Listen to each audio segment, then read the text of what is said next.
Cause you're listening to Jams and Tea, you won't see the show on your TV, so we talk about things musically. Cause you're listening to Jams and Tea, you're listening to Jams and Tea. Welcome to the informal episode of the Jams and Tea podcast, where we spin the jams and spill the tea.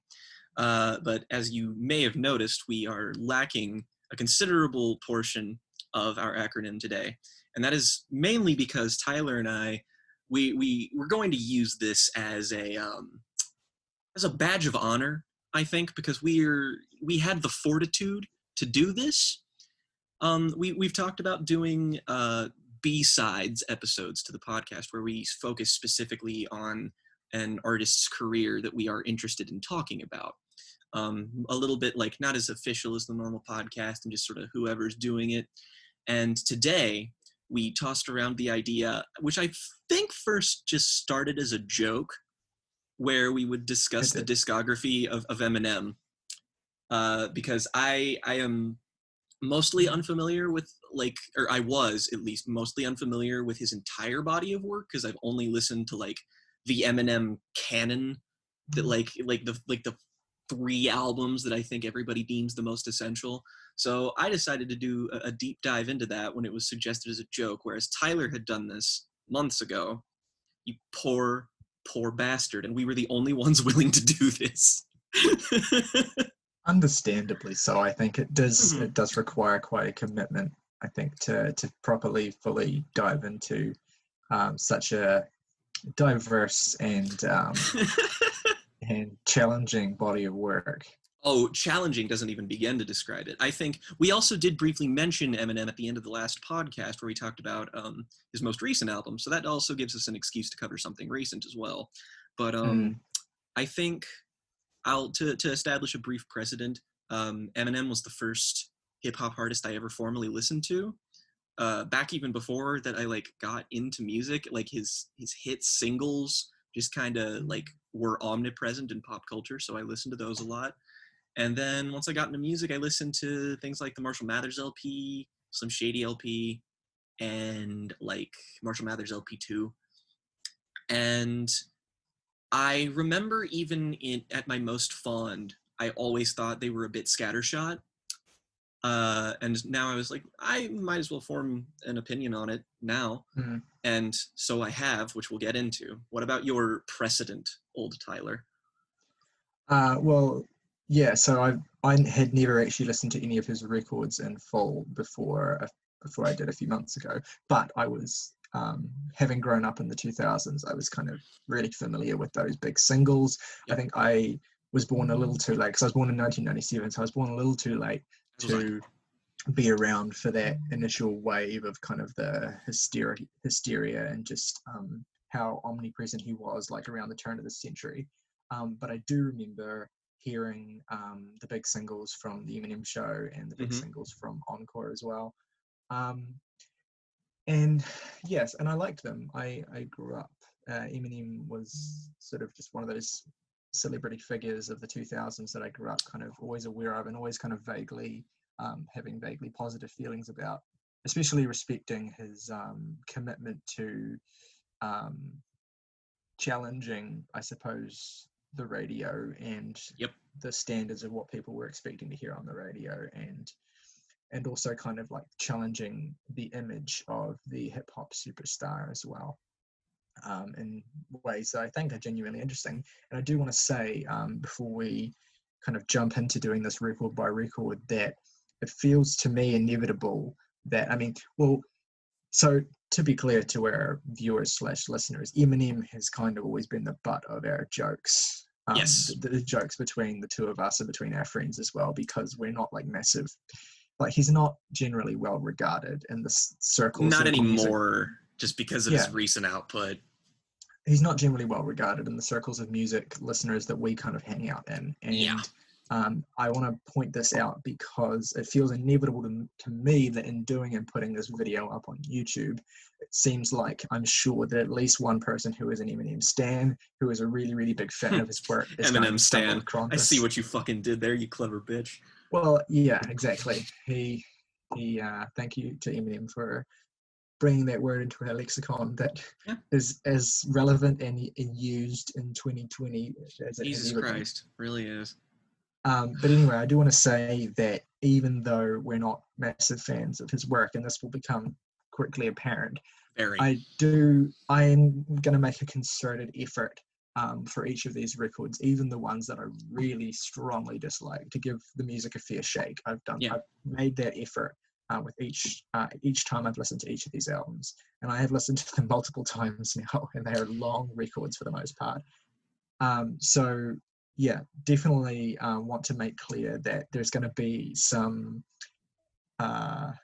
less than positive words said about a lot of the musical output here, but it's coming from a place of sincerity, not just of wanting to take down a massive totem of the hip hop or world or of the kind of culture surrounding hip hop. It's not like he's an easy target, so we're going to tear him to shreds. It's that he genuinely has a great quantity of music that we just don't like and are going to explain why we don't like in due time. So yeah, just clearing the air there. Yeah, this is not just clickbait. These two white guys drag Eminem for that's an the hour, thing. however long it takes. I think the most interesting thing about Eminem is and that's why I didn't go into this, it may seem contrary considering a lot of the opinions that I'm about to espouse, which in some instances are even more negative than yours, because I don't think that trying to cover Eminem from a perspective of good music or bad music is really all that interesting. I find it more fascinating from a cultural standpoint because, yeah, you're right, he did make waves at the turn of the century, and I feel like that he and a select few other people, figures, sort of changed the status quo by sort of beginning to normalize vulgar art. I feel I look at Eminem the same way I look at Trey Parker and Matt Stone, as in they were people who at the height of their creativity were super boundary pushing and challenging and just kind of fell off the wagon somewhere along the way, which I do think it's inarguable that he did. But the funny thing about Eminem is that in terms of the popular consensus, once Anthony Fantano dropped that review of Revival, it was fucking over. I feel like ever since that specific moment, the public has been squarely against Eminem, which is funny because he's still the top-selling male artist of the 2010s. Yeah, and I think what that really speaks to is the fact that there are lots of circles of people who listen to music, obviously, and I think there's a specific circle of people who, for example, watch Anthony Fantano videos on YouTube, and that was certainly a big review, but I personally don't think that it inherently was really much of a milestone in terms of the reception of Eminem. It was just that record was poorly received across the board critically. Lots of terrible reviews from lots of really big and popular publications. It's just that as with many instances, Fantano is prescient. Fantano is at the front of kind of the cultural landscape because he's so visible, he's so visual, and you can see right there on his videos how many people have seen them, and you get that kind of interaction with him and the kind of effect that he has on kind of the world of alternative music listening. But it's easy to forget, and I kind of, in doing research into Eminem and doing research into the world of hip hop, it's very easy to forget that Eminem has been consistently well regarded, consistently listened to, and consistently apologized for by a large number of people. So it's not really while in a certain sense, from a critical standpoint, it's definitely clear where Eminem dropped off, where Eminem began to kind of repeat himself and fall into the same kind of cyclical topics that he would continue to beat to death on every record, and without kind of doing anything massively different, or when he did do something different, it was more of kind of it just was more of a hollow change, like the shift from Relapse to Recovery becoming a shift from the typical kind of like weirdo horrorcore stuff to more kind of anthemic inspirational music. Like that was the topical, or I guess the shift in perception between those two records. But if you actually listen to them, the way Eminem's rapping, the things he's talking about, for the most part, they're really not massively different. No. But yeah, so it is important, I think, to realize that Eminem is still beloved in the hip hop world. He's still regarded as top 5, and he often makes kind of on the last few records, he's made repeated kind of joking mentions to that, actually, to his kind of status. And it is just an inarguable fact that he is very well regarded by a large number of people. And we are not like, as music listeners, you and I, we listen to a broad range of music. We're very kind of eclectic, and we don't kind of have our roots in terms of our tastes linked and rooted in and based around the hip hop world. Like that's a world that we kind of dip in and out of depending on what we feel like listening to. But for people who are kind of in that world, who love that kind of music primarily, he has a lot of esteem, and he has a lot of a really kind of devoted following. So yeah, I just want to be I want to acknowledge that, and I want to say that this is not coming from a place of being unaware of that, or thinking that that's not significant in any way, just that from a more kind of a less, I don't want to say objective because it's not an objective standpoint, but from a less involved standpoint, I think we're going to discuss, there is a lot to say critically about the variation in quality in Eminem's music. And I think that circular discussions about individual artists being the greatest of all time and faultless and consistently brilliant are kind of boring. It's more interesting to discuss an artist like Eminem, who, at least from my perspective, has had some serious ups and downs creatively and culturally throughout his career. And it's very interesting to see where he goes next. And even the fact that he is still around and still as popular as he is interesting in and of itself.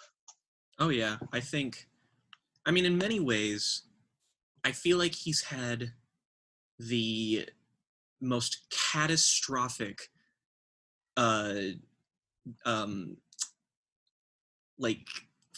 not a fall from grace, but like almost a redemption arc in a way, because the way he started out is he sort of took it upon himself to be this envelope pusher, shocking, edgy guy, and he sort of lost himself amidst that once he progressed too far.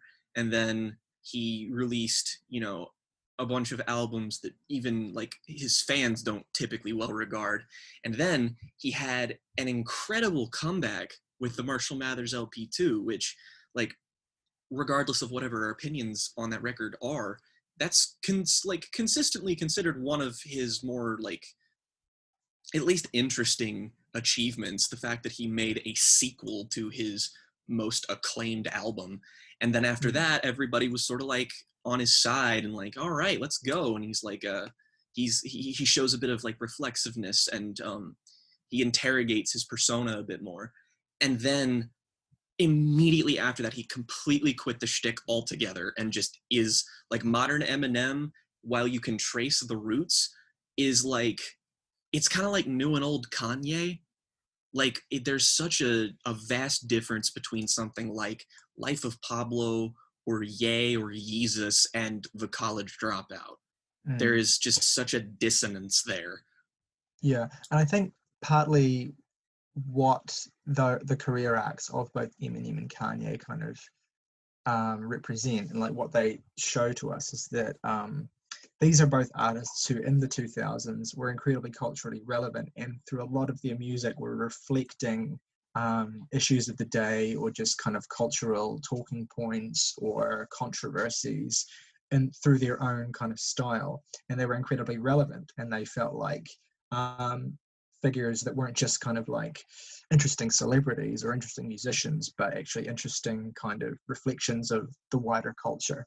And what's interesting, and what I think, why I think records like Revival and Kamikaze kind of fall flat, and particularly in terms of their kind of interest in what's going on culturally, interest in what's going on politically, is that they're kind of Eminem, and I guess Kanye as well, for whenever he's talking about politics and music in recent times, they're not well suited to a world, to like the post-social media world, the post kind of world where everyone has opinions, everyone has points of view, everyone has perspectives, everyone has memes, everyone has jokes. Like everything is, it's a much more immediate and it's a much denser kind of world that we live in now. We're applying the kind of cheeky jokes about and cheeky jokes and puns about politics, and or like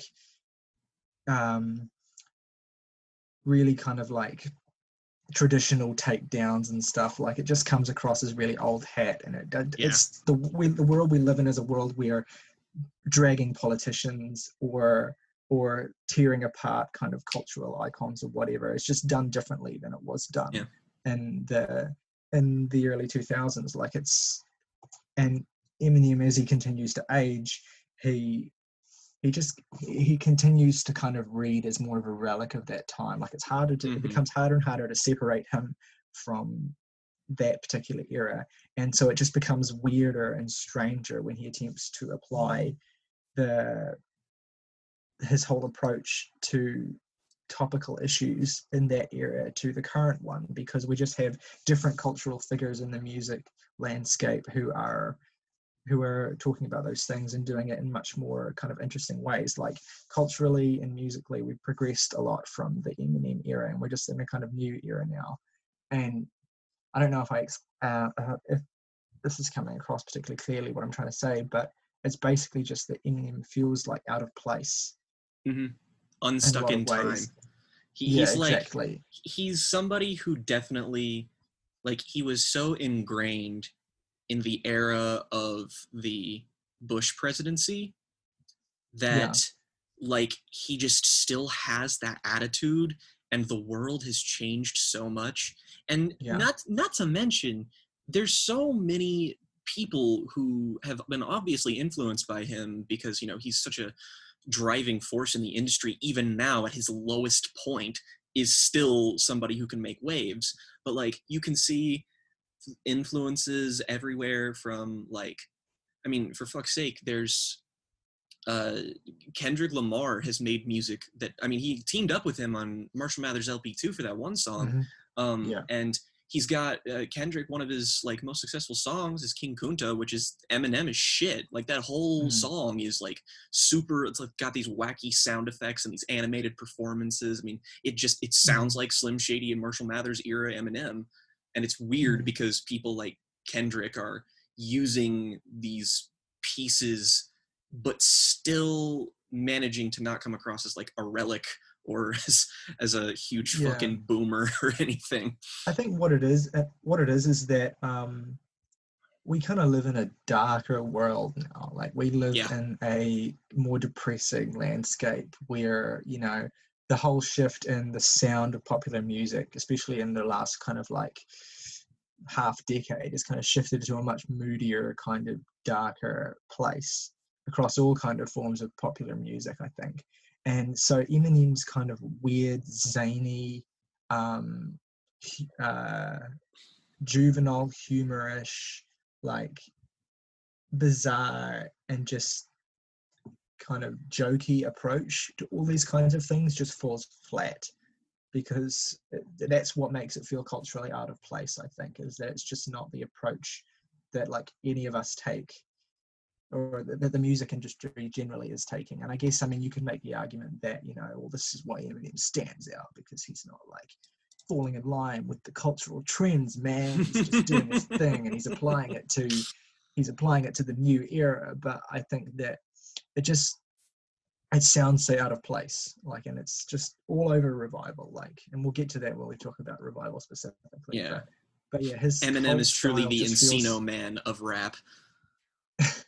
Yeah. Well, his whole style just feels like, yeah, like out of place, and it just feels inappropriate for a lot of the things he wants to talk about, especially as he gets older. Like he's yeah, he's not as young as he was, and I mean, as hard as he tries to look and sound like he's still, you know, in his late 20s, his whole That's an approach, awfully hot coffee pot. exactly. Like by the end of the decade, Eminem will be boomer core, like Yeah. if not already. I was I'm gonna say, giving I've him seen, there's like those pictures, like I think one of the most prevalent memes about Eminem, which it's amazing that he still has any, is the fucking, you know, the white kid drinking Mountain Dew punches a hole in his wall. I mean, that's just like, that's the Eminem core, and it's like, it's so hard to remove that from your perception that it's like, it's hard not to impact you. That being said, I really do feel like I went into this trying to engage with the music a lot more, just because when I listen to a discography this big, and it's a discography that, in all honesty, I didn't really expect to like, but I like it as a coping mechanism. I feel like I tried to clear my biases to just try and meet these on their own terms to better enjoy the experience, so it wasn't such a slog. And I feel like that led to me coming up with interesting things to say. It's just that it didn't make the experience any easier, unfortunately, which I think brings us to, you said something about, you know, Marshall when he was, Mr. Marshall Mathers when he was younger. And we can move to his first proper album release, which is the Slim Shady LP. And the Slim Shady LP, currently, at least I'm getting my sources from Sputnik Music here, which Eminem is a very popular artist on. He has thousands of votes for all of his albums, and that's not something that everybody can boast. That being said, the Slim Shady LP is definitely considered upper tier Eminem by most people. It's currently got a 4 out of 5 on Sputnik, which, if you're not familiar, anything above a 4 is generally considered a classic on this website. Like, if you're a 4 above, you're basically in the popular music canon. And Slim Shady LP stands right at that. And this was, you know, his first real foray. I don't know, did Dre produce Infinite? No. Infinite was a sort of demo tape sort of thing that because he was kind of quite underground in the early days, and he was kind of like desperate to get music out. And so I have actually listened to Infinite, and I mean the title track on Infinite is actually pretty good. He's rapping pretty well on it, but most of that record is kind of just, I mean, it's just not really produced. It's a demo tape. It sounds like a demo drafts, tape. Basically. Yeah, basically, yeah. And I mean, it's not like actively bad or anything, but I mean, it's clear that Eminem doesn't really consider it like his debut. No, this is him breaking into the mainstream to get to this point on Slim Shady LP, which was released in 1999. So this is at the very, very turn of the century, which I think is interesting just because, like, you know, that was a time when lots of shit was changing. I mean, like, so many things. And the fact that he didn't have a precedent and just came out of the gate swinging with an album like this, despite my actual thoughts on it, is generally pretty commendable. Like, I mean, it's a bold move to make an album like that in the world they were living in, because it's like, even though he dabbles in horrorcore so often, especially on his earlier stuff, he's also, like, his pop appeal is really strong.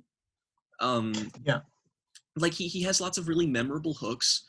And, like, so I feel like that was sort of the recipe for his success, is that he was edgy enough to be noticed, good enough to win over diehard music fans, and, like, he definitely stood out among the time, and not just because he was white. It was mainly because, like, hip-hop was going through such a sea change by that time, because, like, right at, I'd say, like, 1997 to 2003 was, like, the transitioning period of, like, classic boom bap style hip-hop slowly becoming into, like, basically pop. Like, it just sort of grew and would plant the seeds in the mid 2000s of being the dominant genre. So it sounded really like the bling era sounds so weird. if you go back and listen to shit from that era.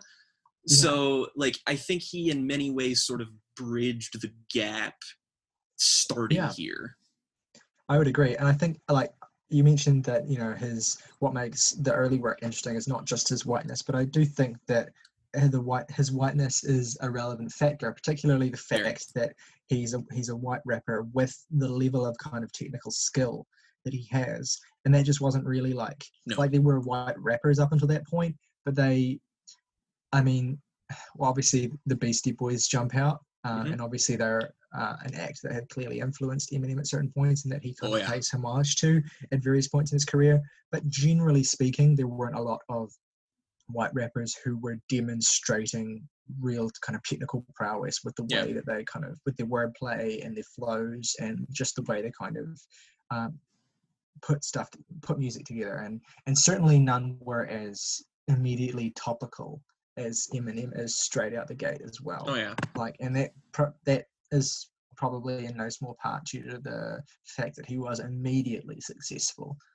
Like very quickly he developed a lot of success, in no small part thanks to the backing and production of Dr. Dre on that first record. And it's a really fun album, I think. Like there's a looseness to it. There's there is a hunger to it as well, but it's like obviously because Eminem is wanting to become big, he's got a lot of ambition, a lot of aspirations, but I think hunger is not really the defining characteristic of that record like it is of other later records. It's much more irreverent. There's a real kind of self-aware tone on this album, a genuine playfulness to a lot of the music, particularly like those kind of classic singles like My Name is an incredibly playful and fun track to listen to. He's gently provocative in that track, but it lacks a lot of the indulgence that weighs down a lot of his work. It's kind of anti-hero Eminem, his most kind of cartoonish, like with the vocal manipulations he does, like he does all these kind of weird, strange voices of people who are like dissing him or challenging him or people in his life. And it's real zany and real kind of off the wall. And it's just, there's a real novelty to it that I think is a testament to Eminem for me, that novelty and that kind of zaniness sustains itself for most of the album. Like I think there are some duds on the Slim Shady LP, unquestionably. I think it's far from his best record in my opinion. But I do think that it's one of the most consistent in terms of a particular aesthetic being explored in lots of interesting and creative and just generally interesting. I already said that. Generally, enthralling ways. Like it's never really a boring record.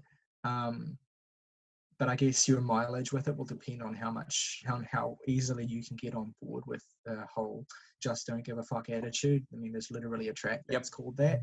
What are your thoughts on the record before? I've got some thoughts on individual tracks, but generally, what are your thoughts? I as well. I took for the vast majority of the albums, I ranked all of the songs. I wrote down notes on the overall albums and on individual songs. I rated them and what have you.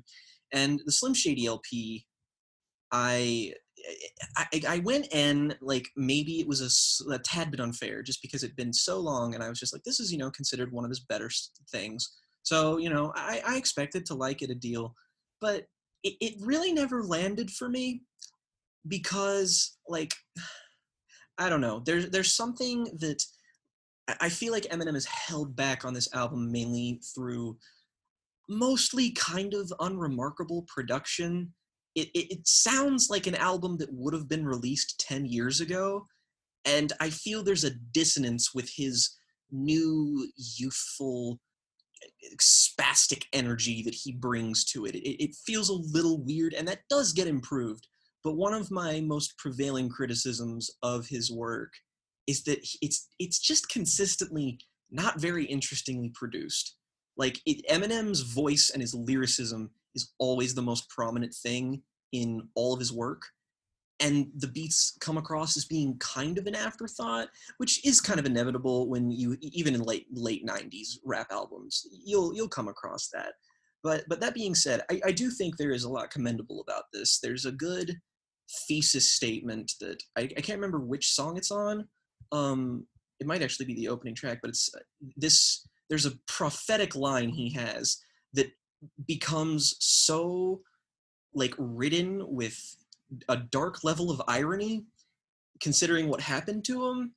But it's God sent me to piss the world off, and I'm like, that motherfucker summarized his entire career on his first album with one line, which, you know, is like, again, not intentional, but I heard that and I was just like, oh man, that's really a good, that's how I would describe your persona. And I feel like a lot of people like our age and the people we live as now is that one of the things that only bothered me on certain instances was how over the top violent and like aggressively misogynist and rapey some of the music is that I can understand people taking issue with that in and of itself.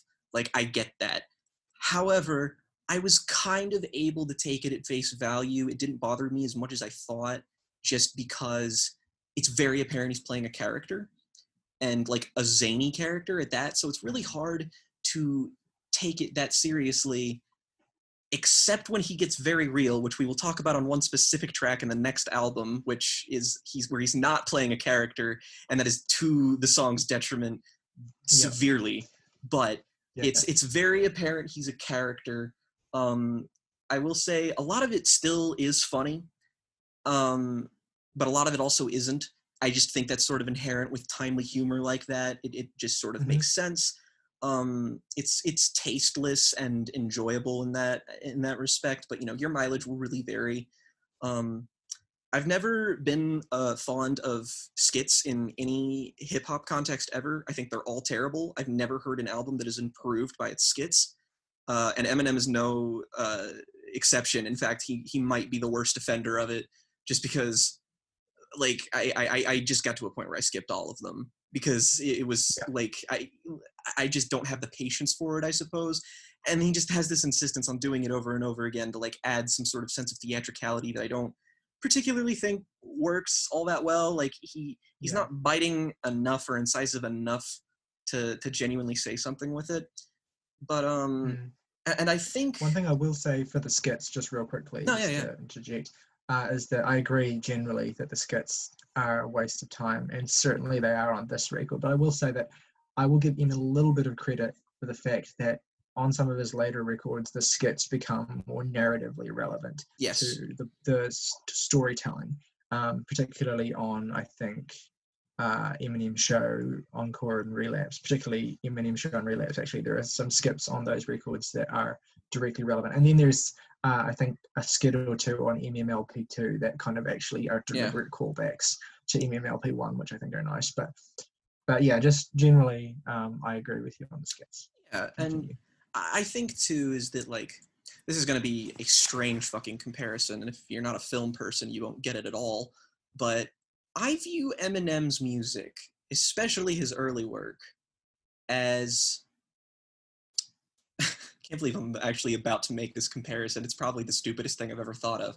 Is that Eminem reminds me of how I view the famed art house director Michel Haneke, in the sense that he's a visionary who comes through and builds like the skeleton of great ideas, and I just never connect with it because it's a bit too dry or a bit too something or other.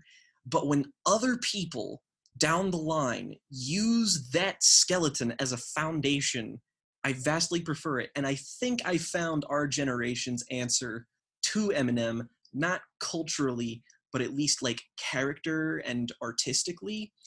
That is Danny Brown. The entire time I listened to the Slim Shady LP, I was just like, this reminds me of old and a lot of Triple X and a lot of Atrocity Exhibition, where it's this like crazy ass character that the guy's like playing, who's indulging in like ridiculous levels of lascivious like indulgence and hedonism, and just goes for broke unapologetically. And it's a shame that I live in a world where I enjoy Danny Brown's music, because it feels like it actively taints Eminem's, because it doesn't quite go that far. Like, all of the production on something like Atrocity Exhibition is so fucking weird and out there, and it matches his persona. And I think that's my biggest problem with this and the Marshal Mathers LP2, is that the production is not as consistently weird as Eminem, and I feel like it should be. So make of that what you will. I get what you're saying. I think obviously that the work of Eminem here in terms of this comparison is hindered by the fact that we are of a generation where like the music of an artist like Danny Brown is much more immediate and much more relevant culturally to what we're kind of going through, like, or what we've kind of experienced as we've grown up. But I think like it's important. I mean, for me, I've tried to kind of divorce my own kind of tastes and like my own kind of experiences in this current kind of cultural moment from these early Eminem records, because I think, I mean, the very least that I can do Eminem is to kind of consider his records in the context of when they were released. And I think the Danny Brown similarity, which I can see, I mean, it's a credit to Eminem. Clearly Eminem was very influential on Danny, and they're both artists who have at least at one point done really interesting things with that whole zany, off the wall, incredibly provocative style of rapping and style of storytelling. But as for the Slim Shady LP, like, I think I do definitely think I enjoy it a lot, considerably more than you do. I think the defining track on the record is Role Model. Role Model is likely my favorite song on the album. Let me take a quick look. Yeah, I think it's the best song on the album. I think it's and what's so great about it is the way that Eminem kind of is bluntly mocking the notion that performers should be kind of perceived as beacons of morality and of goodness to their audience. It's a really kind of interesting kind of and he does it incredibly kind of sardonically and incredibly kind of like you know, with a lot of kind of attitude in a way that's really kind of engaging, I think. Like, more pointedly though, he mocks the notion that anyone would think of him as a beacon of morality or a beacon of goodness because of the nature of his music. And it's a nice reminder that the cartoonish nature of the violence on the record is clearly parodic, and it's not meant to be taken as a reflection of anything, least of all how he genuinely feels. He's venting his frustrations through the art, and that's either going to be something that you can get on board with or something that you just find annoying, really. And because it's so deliberately excessively silly, I mean, I don't particularly find it abhorrent, at least not on this record. No. Because of that silliness, because of that self-awareness, because of that clear, parodic attitude. But as with any Eminem record, the mileage varies depending on what the silliness is in service of. And we also both like, I think we have, with hindsight being what it is, it's hard knowing what came later when you revisit how shocking or whatever his content on his earlier stuff is. It's just like, because the disparate levels of tastelessness between Slim Shady and Marshal Mathers LP and Relapse is night and day. Like, there's occasional tastelessness and being like just aggressively like nasty, and then there's Relapse, which is an album that is like you will get to that later, honestly, because like I can't even I have weird thoughts on that record. Yeah, well, again, like I say, I do think that it is important to consider each record in its context, not to say that the context of, or the content of later records can affect that, but I think that for what it is, Slim Shady LP is a really solid debut. There's a lot of really good songs on it. I really enjoy it, and I think I actually quite like the production on the record. I think that I have a of Eminem's records. I think that I agree wholeheartedly with your statement that a lot of the time the production feels like an afterthought. And this is reflected in the way that it's very frequently on some of those later records poorly mixed if even an attempt at mixing it is going to fall. But Oh I boy, think will we get to that later. I think that Slim Shady LP is actually one of the best produced Eminem records because the beats have a real kind of smoothness to them, as well as having a bounciness to them. Like there's a bouncy kind of irreverence to the beats, but they sound really smooth. They sound really good. Even on tracks where Eminem's lyricism and topical at what he's kind of tackling like aren't as compelling, like tracks like If I Had or I As the just World Turns, or even like Bad Meets Evil or something like, or tracks like those, where I'm not really a fan of what he's talking about. The production is still really nice there, and it's good enough to give the tracks some points. And then you've got tracks like Rock Bottom, which are where he kind of, for the most part, drops the shtick, and it's very kind of sincere Eminem, where he's kind of like talking about his real experiences and dropping the pretense of a lot of the rest of the tracks on the album.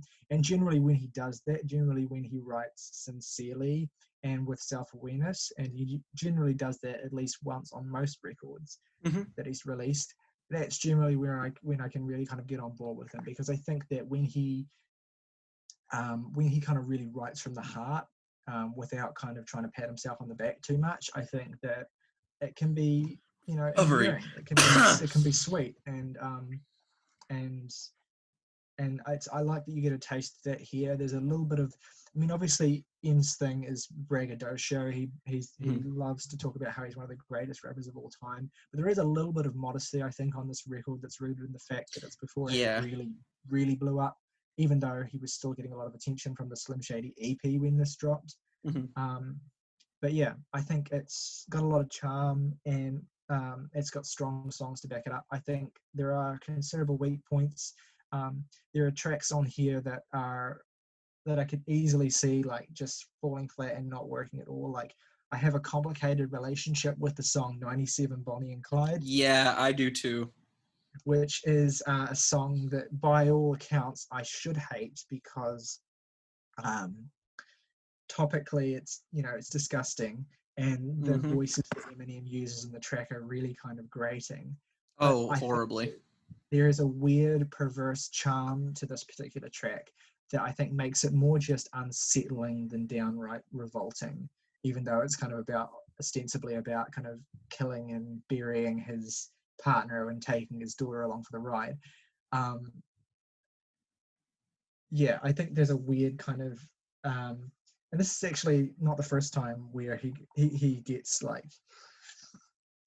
off for me through just weird perverse charm, but there's something about that track that just kind of like works for me, even though I don't think it's a great song, and it is really, really unsettling. But it's an interesting kind of early example of Eminem kind of pushing his personal life into his music in a really direct and just unfiltered way, but also talking about it in terms of and applying it through his shtick of comedy, or shtick of comedy, and it's just a really interesting song, I think. Oh yeah, I actually, of the notes I took, and it's interesting you talk about it on track by track basis, because I scored the individual tracks as well, and most of the songs on this are like very middling to positive, like lots of 6s and like an occasional 7, a lot of 5s, but 97 Bonnie and Clyde, I think, has like some of the most interesting production, and I like the ethereal sounding vocal samples. But like my note here says, he leans into his persona, but it feels less it doesn't feel self-critical enough, as the sexism feels like almost not intentional. And also I just kind of think the hook of like the just the two of us hook is just kind of lame sounding. But my favorite song on the album is actually If I Had. And the reason I say that is because it's kind of like what you were talking about, is that it feels like a genuine expression of economic anxiety. Like you can tell that like Eminem did not have a good home life growing up, and definitely was like on the fringe of society. He was poor. He lived in terrible conditions, and this sort of like plays that up a bit. I think let's see. There's where's the song? Hold on a second. There's another great song about his childhood on that record that I think is really fun. Is Brain Damage. Yeah. That's kind of like, he talks about kind of getting beat up and engaging in a revenge fantasy. Song's a little bit slight, but I mean, I'd rather have a short, concise Eminem than the kind of like long, dragged out verse, chorus, verse, chorus, verse, chorus. 7-minute long tracks that he gets into later. Yeah. But I think when there's a real noticeable kind of irreverence to his treatment of like his childhood experiences or his views about women or whoever, then like, I mean, my thing is like, when you listen to Eminem, when you get through his discography, at a certain point you just have to accept that there's not always going to be self-awareness and self-criticism and like mature commentary on every track where he's talking about killing people or hating women or anything. Like that's at a certain point, like that stuff is still, you know, still sucks, and it's still annoying that he continues to do it. But like at a certain point I have to kind of just take it as a given and then try and it's part of the take bit, the track you on know? its own terms, you know? Yeah, it's all part of the bit, and you just can't like. If he didn't do that, he probably wouldn't be doing his job very well. Like honestly, I feel like he has to lean into it in a non-ironic way sometimes, which at some points he's better than others. But just sort of to wrap up our thoughts on this, I'm curious to know what your favorite track is, but I'm also more curious to know what your least favorite track is, because I have a definite contender for what mine is by a large margin. But yeah, I said my favorite was If I Had. I'm curious to see if we have the same one for least favorite. Well, I'll give you my top three if you want. Yeah, top three. My top three are Role Model. That's my second favorite. Role Model, My Name Is, and Just Don't Give a Fuck. Yeah, Just Don't Give a Fuck is also really good. I really like the weird beat on that song. Like it's got this weird, strange mechanical sample, and it sounds as crazy as he does. Finally, yeah, so really, it's like he's really combative and just ludicrous and just off the wall on that track in a way that I really, really enjoy, even though it's a bit scattershot. And my least favorite track is easily As the World Turns. Really interesting choice. It's not a good song. I don't think so. I just either. think the hook is really abysmal. Like it's just so bad. And he tries to turn his intro is terrible. Yeah, he tries to turn his weird, fucked up fantasies into some kind of universal experience, and it just falls flat because all the song is about is hating and raping women. So it's like maybe that's an intentional attempt at self-mockery, but I guess it's just the kind of thing that's done in a less boring and a less just flatly abhorrent way at other parts of the same album. It's just a track that doesn't really work for me at all. It's so interesting considering my notes are, intro's kind of lame, feel like this is trying to be a quote-unquote profound track, but it's failing. Maybe it's a parody, but it feels hollow. Again, it feels like it's thematically beating a dead horse too. So we think exactly the same. I think I know what your least favorite's going to be. Please tell me. I feel less confident now every time I think about it, but no, I don't even want to say it anymore. It's by a large margin. I gave this a 2, which I didn't give. Like the lowest rating otherwise is like a 4. That's my fault. Okay, interesting. The opening is tacky. I'm not really sure what the song is about, just because it does not feel focused. And it's just about the mushroom song, isn't it? Yeah, it's about him giving mushrooms to a girl at a party, and like I don't know thematically what's happening, because in the narrative of the track, he's just like, I gave this girl mushrooms, and he's just like in the corner of the room, like talking shit about her as she's having a manic breakdown. It's a great image in the track, a great line where I can't remember exactly what it is, but she's like saying something, and he's basically like Suzanne, you're talking to the plant or something. It's really like, and it's a bit uncomfortable because it starts talking about this woman's incredibly fucked up life, And Yeah. I feel like I was waiting for him to become more than a passive observer in this story, but it's just a song about a girl taking mushrooms and flipping out and him being a dick. And it doesn't Yeah. feel like reflexive or challenging. It just kind of feels, it feels like a song that would, in all honesty, be on Relapse, just because of how out there and odd it is. But Thing like, is, it just I really don't gets on like. my nerves. I don't necessarily care that his fun songs like that are not reflexive or No, they don't self-aware or need to be. whatever. I mean, I do like the songs where he is more, and I don't Yeah. particularly care for My Fault. I think I gave it like a 6 out of 10 or Mm. something. I think it's just fine. It's not it's not like a bad track, but it just, I think the thing is, it's just a throwaway song. It's Yeah. not really in service of anything. It doesn't, and this is the case on pretty much every Eminem record, where you can easily identify tracks that aren't necessarily terrible, although I guess increasingly they do get that way, but they just are there purely to stretch the record out. That's To that, and that is fill a crime he is so guilty of later on It's in always later like, records. filling the CD capacity. It's got to be, this is the thing, like a lot of hip hop records, especially early hip hop records in the CD era, Yep. have this kind of bloat problem.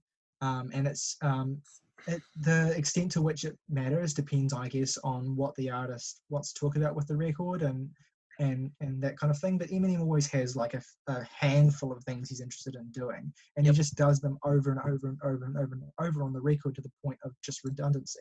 Yeah. And that's, I guess, my only issue with My Fault, is just that it doesn't add anything to the record. No.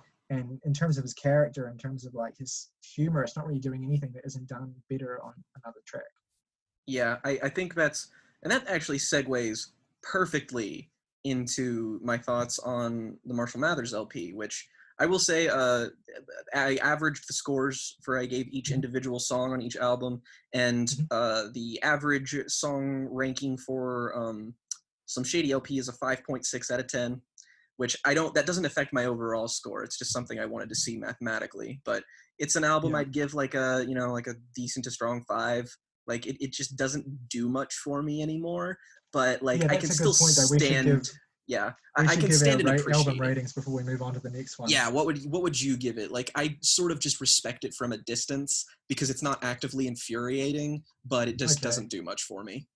So you said like a decent 5, is that right? Yeah, decent 5. Okay, I'll give it a strong 6. Slim Shady LP. That is a fair score, I think. And for the record. That brings us to his second album, which is considered his best universally, pretty much. It has a 4.3 on Sputnik Music, which, again, like, having an album at above a 4 is basically enough to cement you in legend status. Having an album at a 4.3 with almost 4,000 votes, this is, like, easily one of the highest rated hip-hop records on this website, generally speaking. And I think most people think it's his best. It's the highest rated one on Rate Your Music, the other big online totem of album rating, but it's still rated much more modestly at 3.64, which is low for a classic record on that website. It has 13,000 ratings. But I think before we kind of get into our evaluations of the quality of the Marshal Mathers LP, I think that it's probably pertinent to mention that most of the evaluations of this record as his greatest are more kind of reflections, I think, of the fact that it's Eminem at the peak of his cultural relevance and the peak of his incisiveness in terms of ripping into the topical issues, and also kind of just being bombastic about like his persona, as well as kind of like pushing at the edges of the public perception of his persona. Like it's definitely, I think, a massive step forward from Slim Shady LP, and that's not necessarily a declaration that it's a step forward in quality, although I do like Eminem LP more. It's just considerably a step forward in terms of ambition, a step forward in terms of flow and like technical prowess. He clearly sounds better. He sounds hungrier. He sounds more enthused, more kind of passionate. Like there's energetic, a lot of good delivery on this album. Yeah. Yeah, and he's I mean, immediately straight out of the gate with Kill You, he's already kind of like taking on public perception. He's already kind of like tearing at kind of his own burgeoning superstardom, and he's daring you to basically hate him, and he does this a lot throughout his career. You know, Oh yeah, it's purely antagonistic, and not to mention that song, like Kill You, is such a good start to the album because it's like, again, a solid thesis statement on the overall place he's in. But like, I can remember so much of that song in my head, like the little like just the beat, the hook, like everything about that is like quintessential Eminem. That's perfect in terms of like, it's definitely one of like, I think that's in my top 10 of his favorite songs. Like it's very good. It's funny because I don't actually care like terribly for that song. I think it's fine. So that's funny, but I know that it is generally quite beloved, and I think I think listening to it directly after Slim Shady LP, you notice immediately that the flow and wordplay are better. Yes. I do think that the hook is pretty weak, and the song's own kind of minimalism kind of undermines itself, if that makes sense. Like it just feels like completely. The track deserves a kind of more of a bombastic feel. I think it runs out of steam long before it's finished, and I kind of wish that the record had a more kind of thrilling opener, honestly. But I don't think it's a bad song. That's just kind of a problem that will show its ugly head on later albums a lot. Yeah. Is that it's like he does not know how to pace a song to save his life. Like generally speaking, I just kind of think like very typical hip hop songs that exceed 4 or 5 minutes generally are too long, just because it's like punk rock in that aspect, is that like I usually just sort of prefer the fast, the aggressive, the poignant, to the point kind of thing, unless you're trying to make a statement or you're being really weird and out there. A lot of the times his songs just are far longer than they need to be. I don't mind it so much when he has like when it's a posse cut or when he has features on it, and they get to take turns on the mic and stuff. That's a little bit better. But I mean, I generally do agree that his tracks do like he does kind of beat a track to death, and it's like the structure is really, really predictable consistently, and it's just becomes interminable long before it's over. But I think it's funny that we mentioned that at this point, segueing into the next track on I was going to say that. Which is Stan, which his is best song, in my opinion. Still, it's a basic bitch take, but I genuinely do think it is his best song. You know, I was trying to put my top 10 Eminem tracks list together earlier, and I thought Stan is an unquestionably brilliant, theatrical, engaging, thrilling, just all the superlatives you can throw at it. It's an amazing song. I was trying to think, but surely there's going to be a deeper cut that I secretly like more than that. But I really think there probably isn't. I think it really is just unquestionably his best song. Like the Dido sample is genius. Perfect. It's just like, I mean, it's such a lightning in the bottle thing too, and which is funny considering he actually later in his career makes a full-blown sequel to the song that isn't horribly disappointing. So props to him on that. We'll get to that later.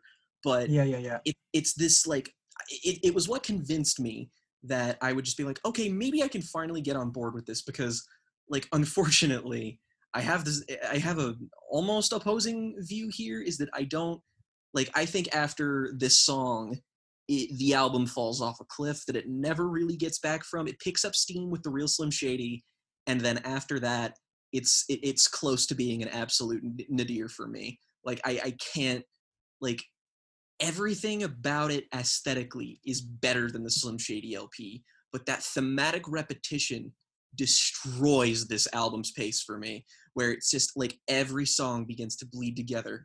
Everything is about his persona. Everything is about how he doesn't give a fuck. Everything is about like this over and over and over again. And like, I would be okay with that because normally it means it's focused, but there's a difference between focus and redundancy. And Marshal Mathers LP never rises above that again. I feel it peaks really early on and then just nosedives afterwards. Yeah, I mean, I do think I don't really fully agree with you. I think that there are lots of valleys on MMLP, lots of just really dud tracks, and I could list them off the top of my head right now. Remember Me sucks. Yeah. Amityville is just boring horrorcore, like totally Nope. unbearable. I mean, the feature on Remember Me is fucking awful. Terrible. Absolutely awful. What's funny is that I think that Sticky Fingers feature on that song is actually, I actually think it's more engaging than anything Eminem does on the track, but I still think the track it is, sucks. but by merit of it, just it's so bad, it's noticeable, and then Eminem comes on, it's just like, oh yeah, this is a you song. Yeah, exactly. Like, it has this weird sleepy quality. The beat has this weird kind of sleepy quality, and then Eminem's just screaming at you on the hook, and it's really just a bizarre feeling. And then of course, another track that really, really sucks is Under the Influence, the D12 track. M's handily outdone by pretty much every member of D12, particularly Proof, who every time he shows up on these early Eminem records just absolutely kills it. And obviously his influence on Eminem, and then his early death, and then the effect that has on a lot of what he talks about in his later music is really, really crucial to the narrative. But that's a terrible song, really. That is just a terrible song that happens to have a few really, really good D12 verses. Then of course there's like what else? I feel like there's another track I'm missing. I am not particularly fond of I'm Back. My only note for that song is it feels like he's written this song 15 times and would write it 15 times again. Yeah, it's definitely a treading water track. Like, I've written that phrase on a lot of my track notes. Like, Eminem is treading water here. Like, Eminem is just doing something he's already done before, and he's not adding anything to it, really. The beat is pretty funky on that track, I'll give it that. The commentary stuff on the track is basically just an extension, continuation of what he was going for on the last, the real Slim Shady, specifically from the last album, or from the same album. But like, if this track were sequenced directly after that track, I think it would work better rather than having Remember Me in between them, which just completely kills the flow. But yeah, I'm Back is kind of just, it's not a bad song, I don't think. It just kind of, it's just redundant and doesn't really like do much for me. It's the same for the title track as well, the Marshal Mathers track. I'm also not really a fan of it either. It's like, immediately condescending is my first note. Why does everyone care? Like, he doesn't know his persona by now. Like, man, you can't just backtrack on your entire shtick. This isn't duality, this is just dissonant. Then he just becomes the Slim persona, but there's no acknowledgement of hypocrisy or sense of multifaceted awareness. Good production, bad song, shitty hook. That was my notes for it. The hook is dreadful. Garbage. The hook just makes me laugh with how bad it is. There's so many hooks on Eminem records that are just Marshal Mathers. Laughably bad. Eminem can't sing. He fucking can't sing. Obviously he can't sing. But I will get to it. But there's actually a track on his newest record that I think has handily the worst hook he's ever sung. And I can't I'm curious that's going to be an interesting record to talk about. Oh boy. Yeah. But anyway, as for Marshal Mathers, the song, I do think there's some interesting commentary on that track in terms of the circular and pointless nature of rap beats. Like, he gets into that, and I think that's actually kind of interesting. And prophetic too, considering last year was the Machine Gun, 2 years ago was the Machine Gun Kelly beef. Like, he's been involved in like so many kind of shitty beefs, and like he has so many songs on later records that only really exist to address beefs and that bloat the track list. And sometimes to start them in some very bad songs in his late career. Yeah. But yeah, that track just doesn't sustain itself for the 5+ minutes. Like, it's just, too long. Drug Ballad is kind of good. Like, most of the other tracks I quite like. Drug Ballad's quite good. I think it's interesting to hear him talk quite candidly and frankly about addiction at certain points, knowing how bad it would get for him in terms of his prescription pill addiction. I think the only issue I have with that track is that the beat is too low key for what the song really needs. But I mean, it's not a bad song. I already mentioned how much I hate Amityville, but I wanted to ask you if you had anything to say about that. No, Amityville is a boring ass song that I don't have much to say about. I said it is decent and little more. It's fine. Decent hook, but the whole song is turgid as hell. Feature blows ass. Bizarre sucks on that track. But I think aside from one big elephant in the room, which yeah, we'll get to. we're dancing around that. Aside from that, I actually quite like pretty much everything else on the album that we haven't talked about. Criminal, I think, great closer. One of my Criminal's favorites. a great closer. I don't really care for the hook. I think it's kind of annoying, but no, it's bad. He's at his most tiresomely edgy on the track as well. But I think the charisma and playfulness of it saves it from being totally unbearable. It's quintessential Eminem for better and for worse. There's a cool part in that track where it kind of just lapses into a skit halfway through and then kind of segues back into the song, which I think is really cool. That's so much better than skits by themselves. Like when he finds a way to once we get to Marshal Mathers LP2, the opening track does that perfectly. Just this skit that and debatably Stan does that. It's just in the form of a verse. It's just that there's interplay between the two. Yeah. And other tracks I really like, I think that the record's strongest 1-2 punch is The Way I Am and The Real Slim Shady Back to Back. I'm curious to know what you think of The Way I Am because you haven't mentioned it. I think that's a really great song. I think there's a fire to Eminem on that song that's instantly compelling. As soon as he starts rapping on that track, he's really he's got this really aggressive, really kind of thunderous flow that's really, really great to me, even though he's kind of lapsing into some really kind of repetitive rhyme schemes on that track. He still sounds really hungry and really angry in a way that I like, and he's kind of talking about how he's perceived and kind of painted in particular colors by the media. And I mean, you could make the argument that Em often sounds like he's old man yelling at cloud when he goes on those kinds of runs, but when you consider how he was talked about, the kind of pearl clutching that was done by a lot of hypocritical people. It is very easy to see why he made such a splash when he did, because it's while I will say a lot of it has aged poorly, if Eminem was as focused on as a cultural icon as he was then, he would be just as controversial now. Can you imagine if he dropped an album like Relapse today?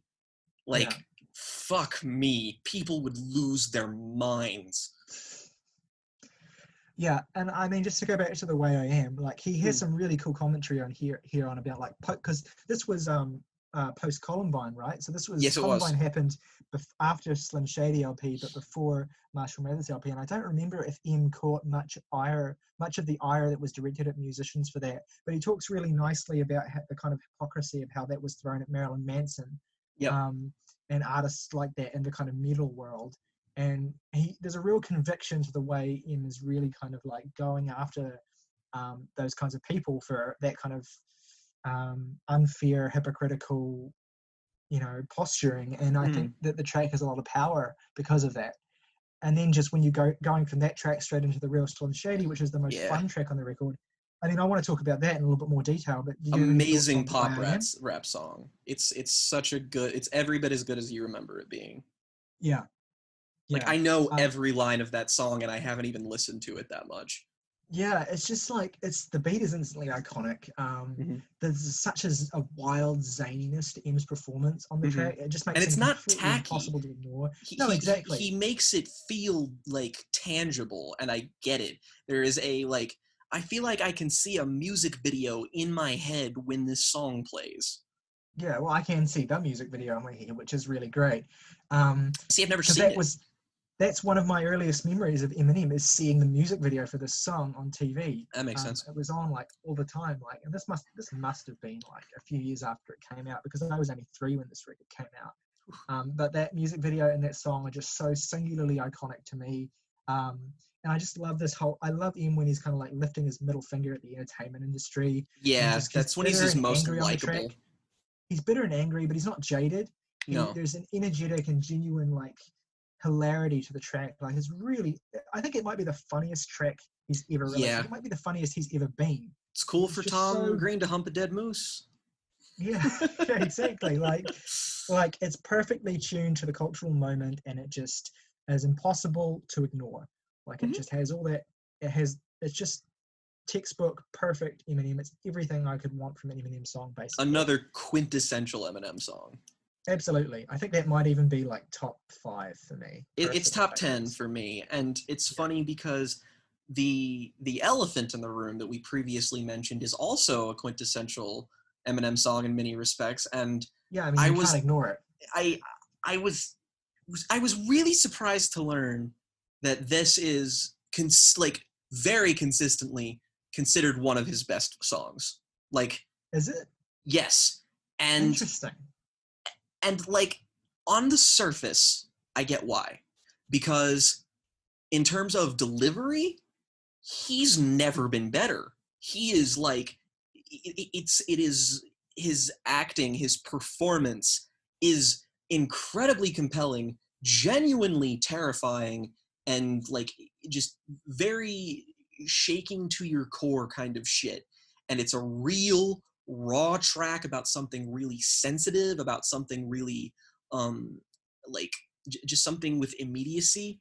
And I think that because of Eminem's visage as being this kid who was bullied, who now does the bullying to take revenge on a world that did him wrong, it allowed him to sneak this song under, even though it's the most aggressively tasteless shit I've ever heard.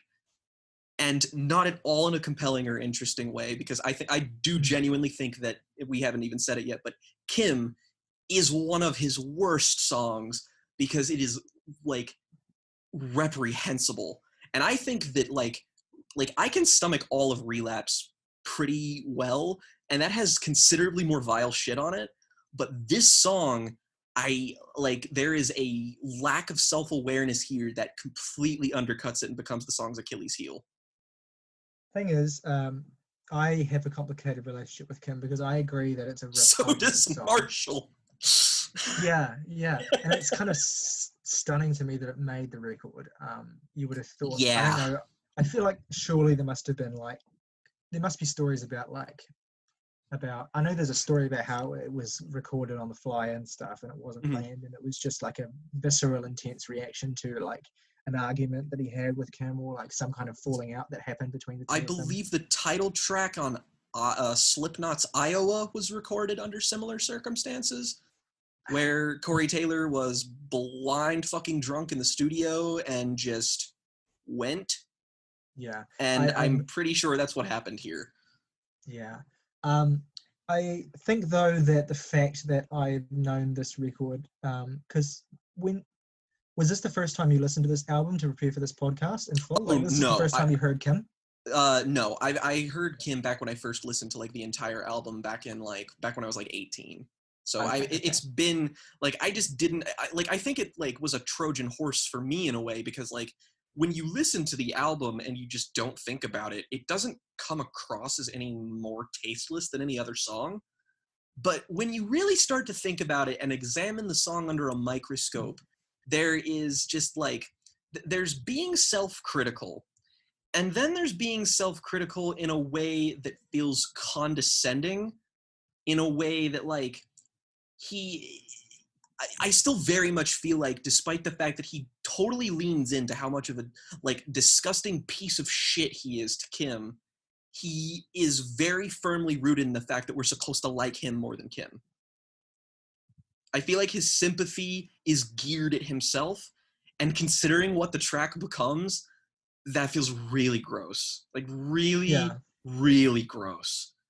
Yeah. It's look, it's unclear like exactly what the nature of that relationship was between the two of them. No. Because Emma's talked about it repeatedly. I think the most candid and straightforward he's been is on a more recent track where he says that Headlights, is that the song? That was a song about his mother. I think he did a song on we'll get to it when I get to my notes for whatever album it was on, but he did a song more recently than that where he talks about how Kim hit him once, and he used that as ammunition to basically like tear her to shreds on every album and stuff. And they had obviously a more complicated relationship than just that. So look, I think distance from hearing Kim, like, because I heard this record when I was a lot younger as well, and I heard this song when I was a lot younger, and I think distance has kind of lessens, like, it's still a viscerally upsetting track to listen to, but I think distance is kind of allowed me a little bit of breathing room to kind of approach it without just, being mad at its existence. No. Like, I get where it's coming from, and I get the frustration that you feel like at certain people sometimes where you just want to say or like do anything to like harm them or like make them, you know, regret whatever they did to you or regret, you know. I just think that it's very difficult to take the track. Like, it's very difficult. Like if it weren't such a common thing where Em was joking about treating women like shit or like throwing off edgy bars about like, you know, rape it's or whatever. played so straight. Yeah.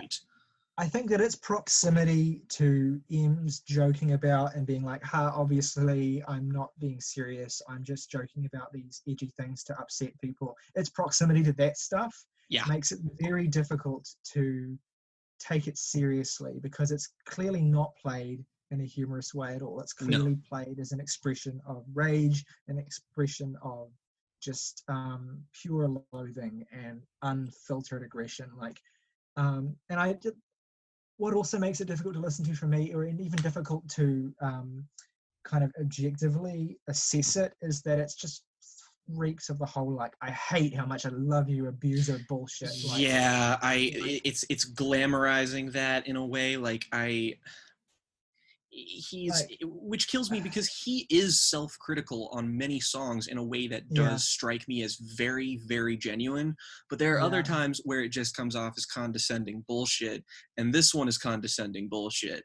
Like it's just so like I don't want to say it insists upon itself, but like it just comes dangerously, like not even that it comes dangerously close. It does actually sort of romanticize this idea of the man who hurts the people he loves because he loves them, which is, you know, like, and again, that toxicity does not feel spoken for. That feels, it doesn't feel like it's being written with that's what the intent that it's about.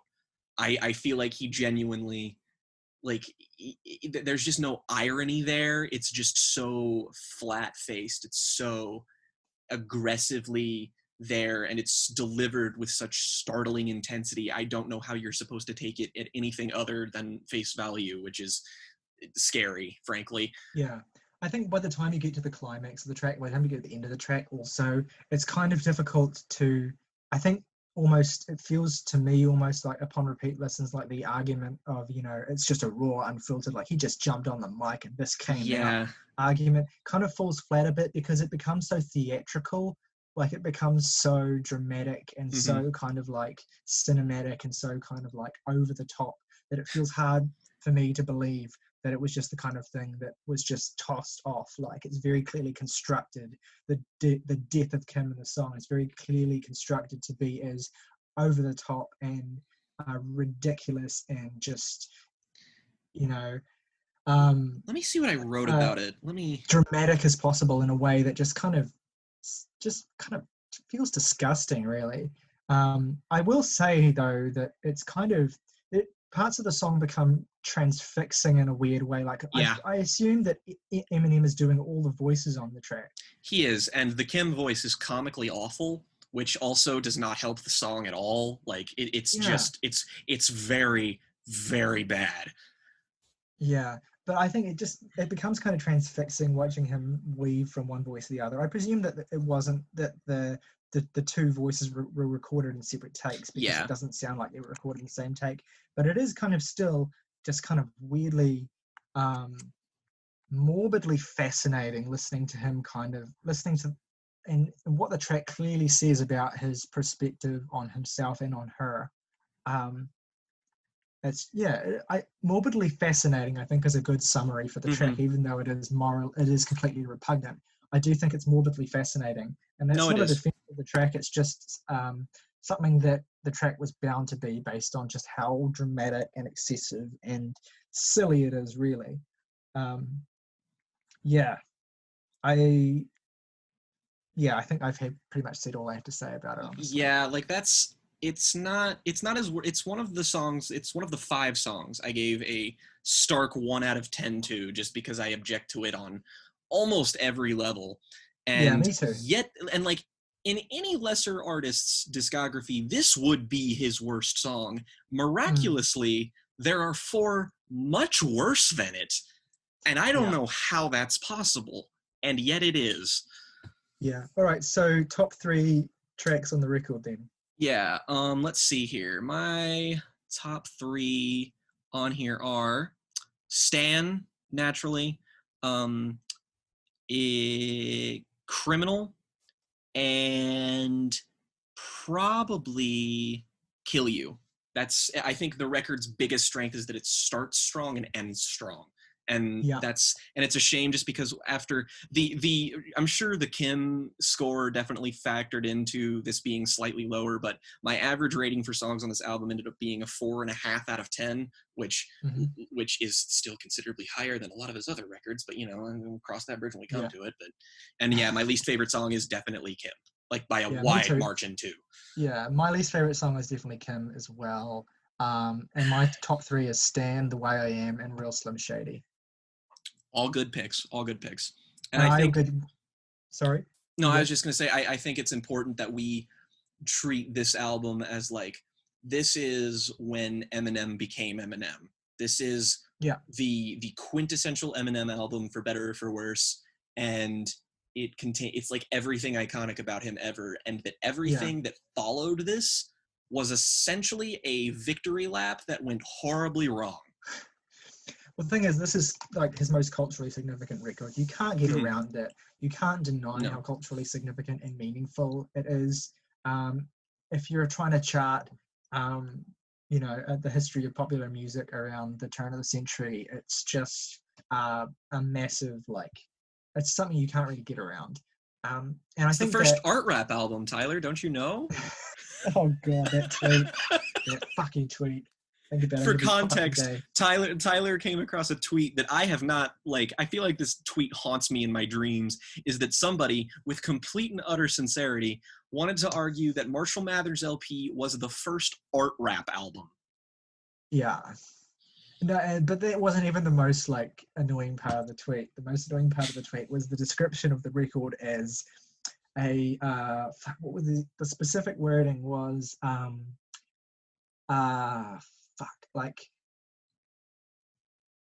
a deconstruction of human depravity or something like that.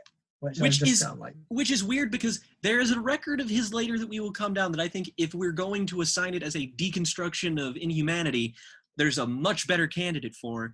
But that being said, this tweet was also all the more baffling because I believe it ended with the person who posted it saying, normally I wouldn't praise Eminem. So this isn't a guy who loves Eminem and just wants to gas him up. It's just somebody who actually thinks that. It wasn't even normally I don't praise Eminem. This is the only time I will praise Eminem, which is even funnier.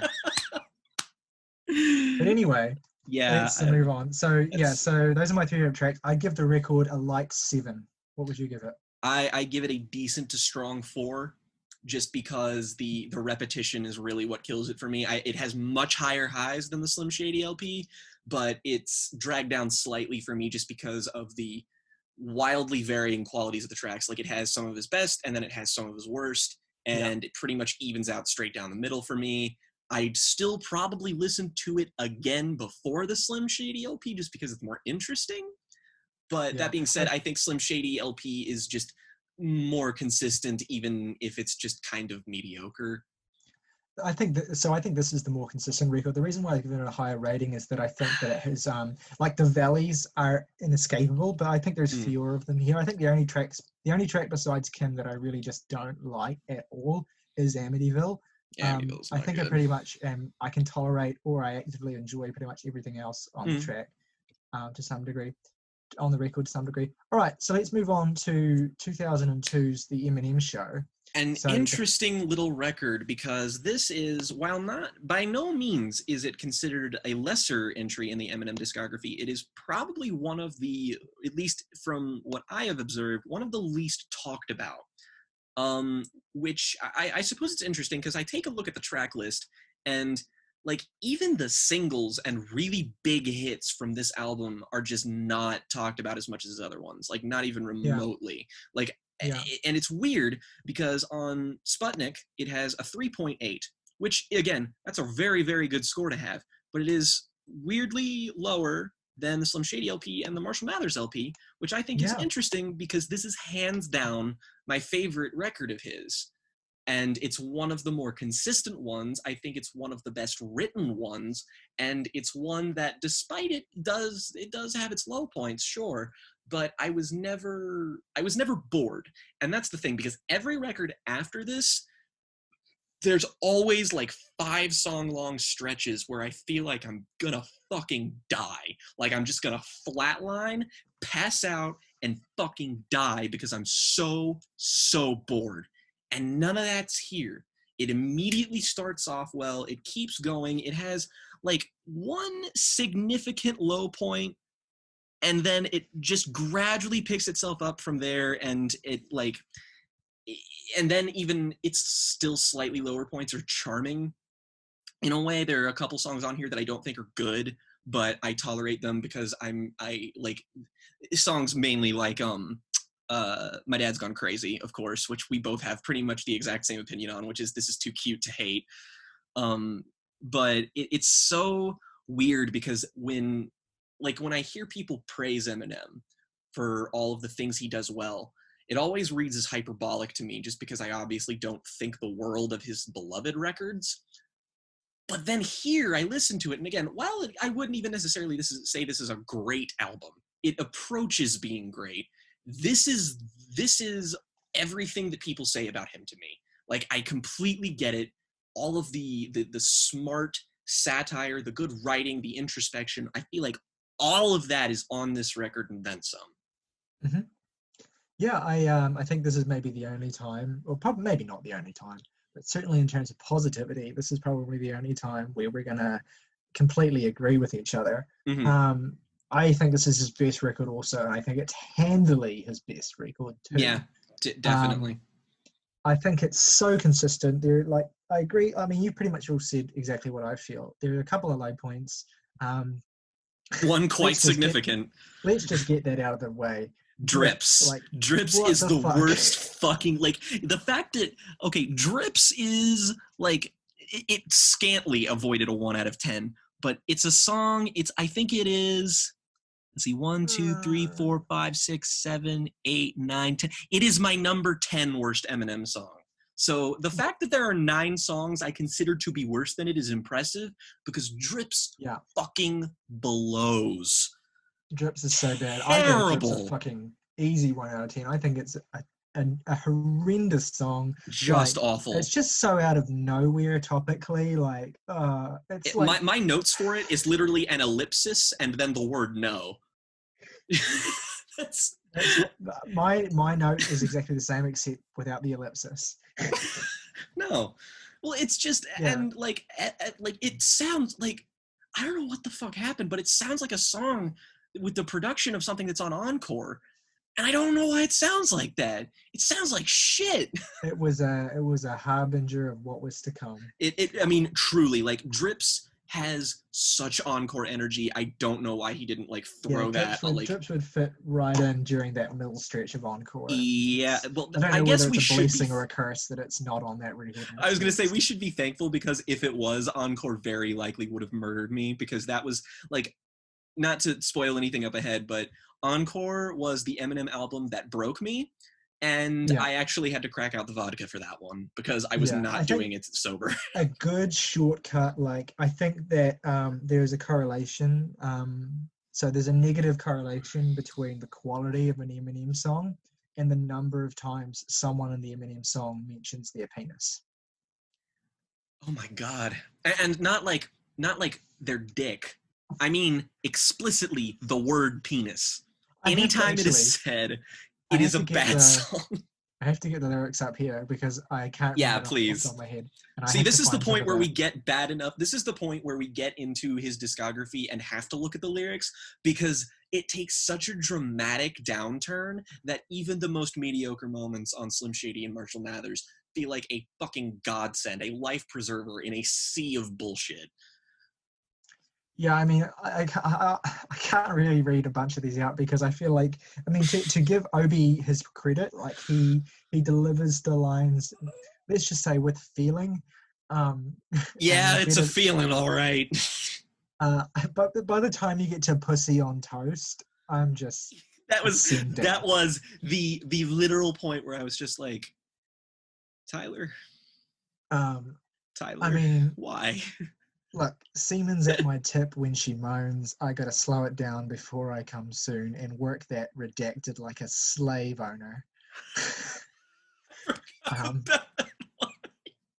Pubic hair is looking like some sour cream dip without the nacho. My dick hit the spot though.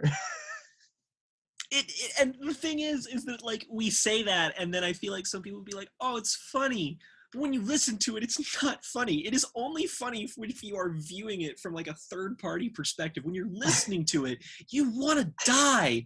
It's such a long fucking song. Pussy tighter. And Pussy it's so tighter than the gross. conditions of us black folks. Near the final stretch, the last part of sex, I bust a fat ass nut, then I woke up next. Like, what the fuck is going on here? Shit, the bitch evaporated. Pussy all just picked up and vacated. That's some like Kanye on the opening track of Kids See Ghost when he's just like, grat, rat-ta-ta-ta. Like, that is that level of like. And then Eminem first kicks off with, I don't want to hit no woman, but this chick's got it coming. Someone better get this bitch before she gets kicked in the stomach. And it's weird because the treatment, like, generally speaking, his politics on this record are more on point than they've ever been. Yeah, and then obviously he's just like talking shit. Like, obviously he's just being a dick for yes. I won't, like, we've probably given this song a lot more time than it deserves, but it's just kind of fascinating what a like stunningly unexpected nadir it is on an otherwise really fascinating and just fun album. Deeply foreshadowing the next two albums, because it just like, I mean, like, can you imagine listening to this when it first came out and just like having this be your least favorite song on the album, be like, I mean, at least I don't have to worry about Eminem making an entire album with songs like this. And then he did twice.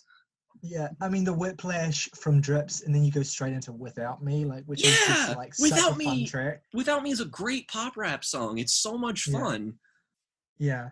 And I think like that song is really cool because, like, I mean, I'm not really in love with the hook, but I mean, this was a song that I remember being there, like hearing it when I was really, really young. Yeah, I did too. It's obviously it's the real Slim Shady of this record, and it manages miraculously. It shouldn't, but it manages to be just as fun, just as zany, just as relevant and hilarious as that song does. Yeah. Top 10 track for me. It doesn't quite hit the same kind of manic heights of that track, but it's like it's one of the last times where M would be able to comment on his success, comment on his place in the culture, so kind of like in the way that he does without sounding like,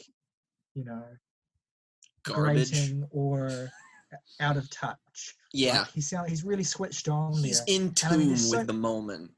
There's so many songs, because this is his Eminem's post 9/11 record, right? Yeah, I mean, like, this is, like, when I talk about him being rooted in the Bush era, it's this album that I think of, because it so pointedly addresses the frustration with living in the world at that time, and even then, a lot of it, even though it's deeply rooted in the moment, it addresses issues that became, like, sadly timeless.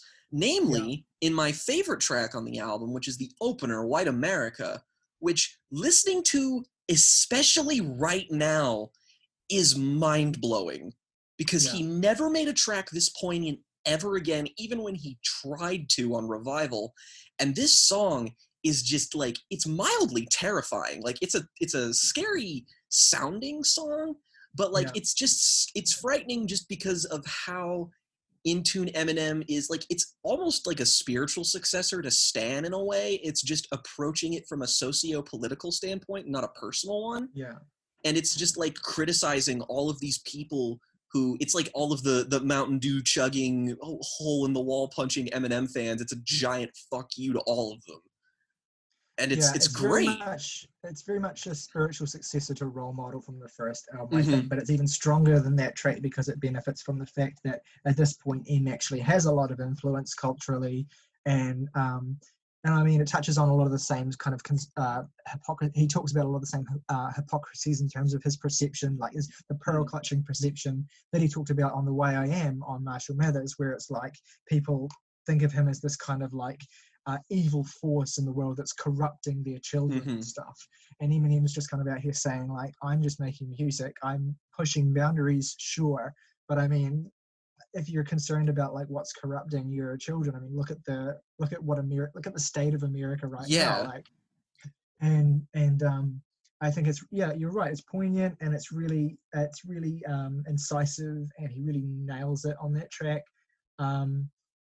And it's like one of the few times where he kind of acknowledges his own privilege too, which I mean, it's not necessary to make great music. I don't want to sound like this kind of person who thinks that M's only good when he's like self-critical, being self-deprecating, or like, talking about topical shit or whatever. Like, I obviously think he makes lots of great music when he's not in that mode. I mean, it could be argued he's at his worst when he makes topical music now. Well, yeah, sure, definitely. But I mean, this is, it's just a great song, and it segues into the other candidate for best song on the album, which is Business. Business is great too. Yeah. Like, his flow on Business is so it's good. So the hook is really good too. It's so like, good. The hook.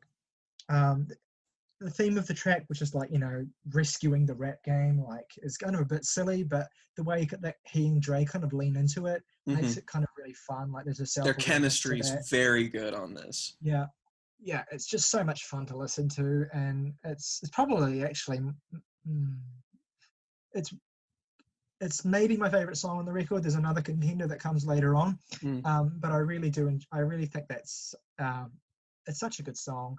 And then it goes into Cleaning Out My Closet, which is like a very important Eminem song in terms of like his revered too. A lot of people consider this to be one of his best, and it is one of the better ones on the album. I think this it's record, a great song. Its first 5 really tracks nice. are so good. Like, I don't think there was a point where he had a 5-track run that I completely loved on the other albums, but this one, like, from White America to Soldier, great shit.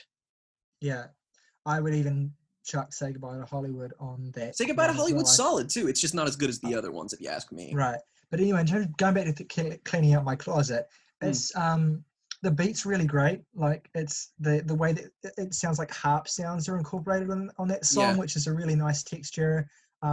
The sung hook, it shouldn't work.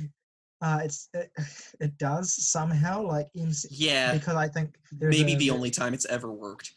Yeah, it works. The song is obviously really significant in terms of his narrative. It talks about his relationship with his mother, and I mean, regardless of whether the sheer kind of vitriol in the track sits well with you, it's undeniably compelling. Yes. It's venting that doesn't feel like simple unguarded loathing like it did on Kim. Yeah, I was gonna say, this is Kim fully realized. Yeah, exactly. Because I think what makes it so much more compelling in that track is the fact that he's clearly wrestling with emotions here. Yeah. Like, obviously he's conflicted. He's not confident at all. Yeah, exactly. Like, obviously, and it's his mother is his mother. He's got a complicated relationship with her. I think the way that it sort of all comes full circle on Headlights, 11 years after this, is makes the track kind of feel even more significant in comparison, because you wouldn't have that track without this one. It's just a great song. It's great. It's a textbook example of a particular kind of great Eminem song, which is where he gets really sincere about his personal life in a way that's unguarded and just letting you into his feelings, and just managing to stay compelling while doing that, like managing to feel like an actual 3-dimensional person. And it's just great.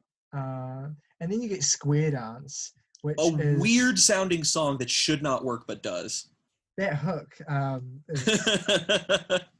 I've warmed on that hook because I think what it is basically like he's doing a really cartoonish caricature of Bush, basically, in this track. Like, it's clearly one of his most political tracks. I think it's even more kind of pointedly political, or at least as pointedly political as White America is. And Soldier, for that matter. The hook, the strings over the hook are really cinematic, so it gives it this really kind of like large sound It's that menacing too. It's like, yeah, it's exactly. dark.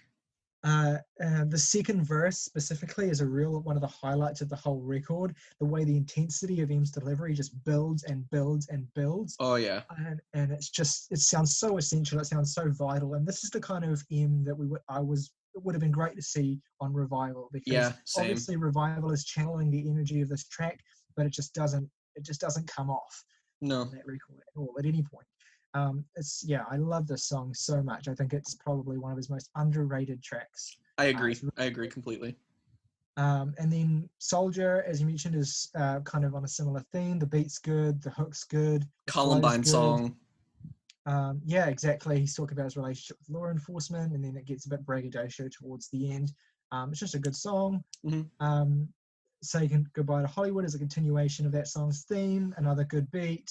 The hook's passable. The flow's strong. The third verse in that track is really nice. He talks about his desire not to ruin his success through gun violence, and I think that's really kind of a pointed message that comes across really nicely. It's a continuation of this more sincere, reserved, straightforward M. He's toning down the needless edginess, and he's venting in a way that's more engaging, more interesting. Is carrying you along with him in a really nice way. It's not an affront. It's just a desire for him to kind of like write more directly and take you on a journey as a listener. And it's a great song. We covered Drips. And we Without Me. Sing for the Moment. Not a bad song. This actually though, this is a very relevant song, because this begins a trend with Eminem's music of sampling rock songs, and not just sampling them, but building a song around them. And this is one of the better ones, even though it's not great, but it manages to swell decently. Like, I would say it's a good song, but like, this is a hint of things to come that like, there's one song specifically later in his career, which I can't remember which album it's on at the moment. It's the one that samples, no, I think it's Revival. It's the one that samples, the Cranberry song Zombie. Yeah, that's that's on. I we'll get to that. Fucking hate that song, and I hate pretty much every other song that follows in this stead. Yeah, like they're all bad. Let's stick to the track because I actually think this is a great song, and I think the Dream On interpolation is really clever and it works really well for the track. It feels a little out of place, I guess, but it works in spite of that. And I think what really makes this track great, though, is that Eminem's pen game is really on point here. It's very good. It's basically his analysis of the meaning of his music for young people. He's talking about how it's not meant to be particularly profound.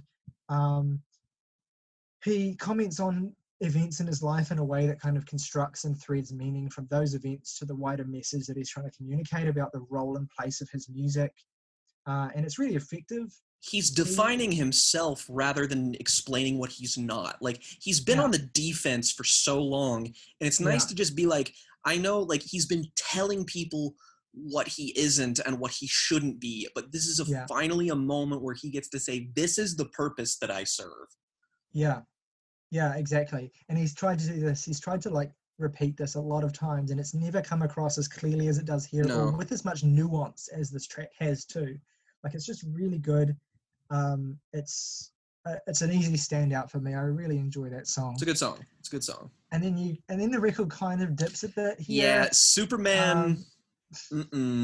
Nope. No way. It's the singing. It's mainly the singing again, which is I think the beat's nice, and but I've never. Nice. This whole M is sex god who also doesn't fuck with hoes. It's never worked, and it's really eye rolling here. It's 6 minutes long. Like, come on. Like, there's some songs where he just deliberately, like, when he takes the piss out of himself and he kind of makes himself out to be a clown and not like a sex god, which, again, this is a hint of things to come, which build to something horrible later. But like, the songs where he's talking about his relationship with women, and when he tries to make himself anything other than pathetic, it comes across as more pathetic than he would be if he was being serious. Yeah. And this is a prime example of that. And then immediately goes into Haley's song, which has worse singing. Oh It's god. very bad. Haley's song, apparently Dre convinced Eminem to put that on the record. It wasn't meant to be on it, which is so funny to me. It's just a textbook example of how like Dre's decision making is so inconsistent. Like sometimes he's on, and then sometimes he's just really not. As a producer, as a kind of like he is certainly not right-hand in the man. near future. Em's singing is dire on that song, and I mean I feel bad taking the piss out of it because it's really sincere. It's sweet. Yeah, it is. Like I like the message a lot. I mean, he still manages to find a way to sing at least one bar about his dick from memory. Yeah, that.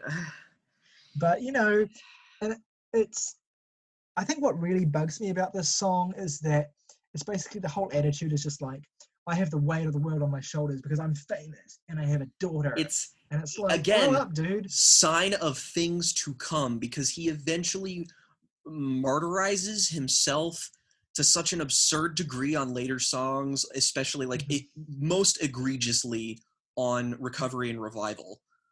But like he like where he's just like, oh, how can I be such a garbage abusive husband but such a great dad? And I'm like, piss off, fuck you. Yeah, but anyway, that all said, I think the record picks up straight after that track. Yes. I think the rest of the record is really good. When the Music Stops is my favorite D12 collaboration with Eminem. It's really great. Yeah, it's really good. Talking about how rap works as a form of escapism, not just for the listeners, but for the artists themselves. I think it's a really cool theme. Great posse cut. The D12 verses are all great. They're all singular. They all stand out. They all expand on the theme in different ways through various experiences. Proof is, as usual, a standout. He has probably my favorite verse, even though it's the shortest one. He has a cool, like, wolf rhyming scheme on his verse. Yeah. That is really funny, I think. I just really like the song. A lot of personality, very good. And Say What You Say is basically just a well-produced diss track. But that said, the presence of Dre adds a lot to that song, even if the song doesn't really contribute much to the narrative of the album. I like the hook, though. I like the chorus. It's kind of like weirdly like the way Eminem kind of like sound like I'm losing my words now, but it's a really nice hook anyway. No, you're totally right. I like that song. Till I Collapse. Now, fucking banger. Fucking great song. This might be my favorite song on the record. The intro is a bit corny, but then as soon as that's over, the song is just banger. Awesome. Like total the beat banger. was made by Eminem himself, actually, which I thought was really cool. Wow. Okay, I didn't know that. And it's because it's one of the best beats he's ever rapped over, in my opinion. And as soon as the first verse starts, it's immediately clear this is one of his most immediate, complex, engrossing, serious, thrilling songs. Like he sounds genuinely hungry here. It's a real hunger. It's nice to see. And I mean, if there's any weakness, it might be just that the verses are too short. Like it goes verse, hook, verse, hook. And it might have been better if it was because I think there are 4 verses. It might have been better if the first 2 were kind of made into one, and the second 2 were made into a second with just one iteration of the chorus. Because my only issue with the song is that the chorus kind of breaks up the energy a bit too much. But it's a real nitpick because the verses are all really great. But yeah, great song. Kind of really wish awesome. this was sequenced differently so that the closing track wasn't the closing track and that this was the closing track, because it feels way more like climactic and definitive. That being said, My Dad's Not Gone Crazy is a unapologetically silly, not very good song, but has a lot of charm, mainly because he actually includes Haley on it, which is like it's lovable. I can't help but just be like, oh, it's a bit of a guilty pleasure for me. I genuinely actually think it's a good song. I don't think it's a great one, obviously, but I think it's a good song. I know, but I enjoy it. Like it's just, I think it's one of so his most nifty. genuinely fun and funny tracks. Yeah, I think it's maybe not as good a way to end the record as something like Till I Collapse would be, but I appreciate the fact that the choice to end the record with this is kind of an expression of, it doesn't have to be like it's irreverent. It's like just the idea of wanting to include your daughter, who you've talked about extensively on the album, like in a more definitive way, it's cute. I can't help but think that's charming. I really like that. I think the pluck string sample is kind of amusing and addictive. Yeah, it is. Stuck in my head. And obviously Haley's contributions are cute and they're well integrated. My The dad's song going also, crazy. the song also, I think, has a nice commentary on M's refusal to mature with age, and Haley's Yeah. presence there kind of underlines that in a way that I think is really hilarious, whether it's intended or not. Like, I don't really think it's a throwaway track. I think it is. There is some substance there. It's just a bit silly. But I mean, I understand. I unashamedly enjoy that chorus. I think it's great. I love it. I think it's a cool song, and I will defend it until my dying day. And it always leaves me in a good mood. It's just such a really consistent record, even if it does have its lower points. Like, it has, in terms of its average song score for me, it has the highest by a fair margin of being 6.3 out of 10, which is, again, really solid considering. And I'd give it like a strong 6 to a light 7 in terms of album ratings. It's head and shoulders my favorite Eminem album, and it's probably the only one I will contemplate returning to, just because it has multiple tracks that I very, like, not that I just enjoy, but actively think are decidedly excellent. Like, this album has all, like, I think it contains like half of my top 10 for his songs. And like, I feel like it's a shame that it's like just consistently overlooked. Like, it's given praise, sure, but it's definitely considered lesser than the other two albums, which I genuinely think it is not. Because the writing is just so good. Like, my three favorites would have to be White America, Business, and Till I Collapse. And my least favorite is, of course, Drips. Yeah, we have the exact same top 3 and least favorite. I'm actually going to give the record a light 8. I think it is Eminem's best record, and I think it comes dangerously close to being a great album. But I mean, that's not damning with faint praise. It is genuinely very good. It has a lot of really, really good songs, and I have no qualms about coming back to it anytime, really. I really enjoy it. I think it's a great album, and Eminem should be proud of it. It's a shame that it doesn't quite have the same level of acclaim and significance as the last 2 records. I think just because the Eminem's kind of cultural dominance and popularity was just kind of starting to wane a little bit there. I think people were after 9/11, people were kind of like moving past. Like, it was kind of like a society has progressed past post irony thing. Like, everyone wanted sincerity in their art. They wanted togetherness, which Eminem is decidedly not. And I guess it's appropriate because now we get to the segment of the podcast that, if anyone is genuinely interested in watching this video, let's be perfectly honest, this is what they've waited for. Because while not, like, I don't have any ill will towards even the Marshal Mathers LP, which I decidedly think is not a good album, I still bear no ill will towards it. But even still, the precipitous drop after the Eminem Show is like one of the most like, I can't think of an artist who has gone more off the deep end than Eminem has with this, like, progression here. Because, like, even with albums that came like Oasis slowly went downhill, and then they just got to a point where they were fuck awful. This was immediate. This was instant. And that being said, I will preface and say that the following record, Encore, is not easily, but definitely confidently my least favorite of his discography. He goes from having an album that has a 4 on Sputnik to a 4.3 to a 3.8 to a 2.5. And if you don't know Sputnik, if your record has below a 3, everybody hates it. It might as well not even exist. A 2.5 is disastrous. It is the lowest scored of all of his albums except for Revival, and it honestly earns that reputation because this album made me miserable. It was a trial of the highest order. I was fucking blitzed for the second half of this album, and it still completely undid me. Yeah.